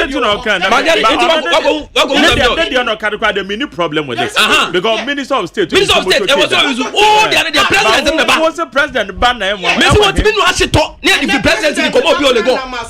Now, I send you from Motokedi. You are the anti-Kromha. Yanti Kromha. Obi on minister ampo. She talk a kaya ko deliver so. Yanti Motokedi ko. Minister. She talk a and the MPP. You go deliver she talk a kaya the Motokedi ko. And then we call police of power and arrogance of power. And then we call police of power. Who was the arrogance of power? But my main come as a minute. What was it? Was always in the case. Me say Fazungu for to talk because of Frizungu. But some of can also check aliens compliance law. No, yes. No. If he's truly from the Zongos and he's in the Zongos, he will not say people who were sacked. Why we here before we attended independence? So what? I'm coming, member. It's and then It's not illegally. Didn't Nkrumah say, see, I hands are independent about Ghanaians. So if after the independence and earlier compliance law order was brought by Nkrumah, now see Omo Ghana illegally. Now waba abe pamuzongo fo nyina so omunko fie omunko bukro wabe pamuzongo fo nyina zongo fo no pamo pamuzongo fo Aisha pamuzongo fo omu campaign atos when any say pamuzongo fo okay me da say high need to Harrison Kwadwo Aba a member of the NDC Communication Bureau Manuel Danko a member of the MPP National Communication Team. Media said that Makojo Damiado and producer Tom Mechi, Abena Frema Banco, and I also form your social media administrators. Media said that Media said that Makwesia Boaje, the darling boy, my supervisor. Dr. Faradexena, executive producer, the general manager, Kennedy Santos, and Ichidom. One more and a kind where did you media yet, and then you may be sure touch light. So, Yamiko Bibian. Yako. Na Afriki Joe Dache hene Spanky Wamo dia gudi munsem ebe to also Nyame kan ho ye besen hia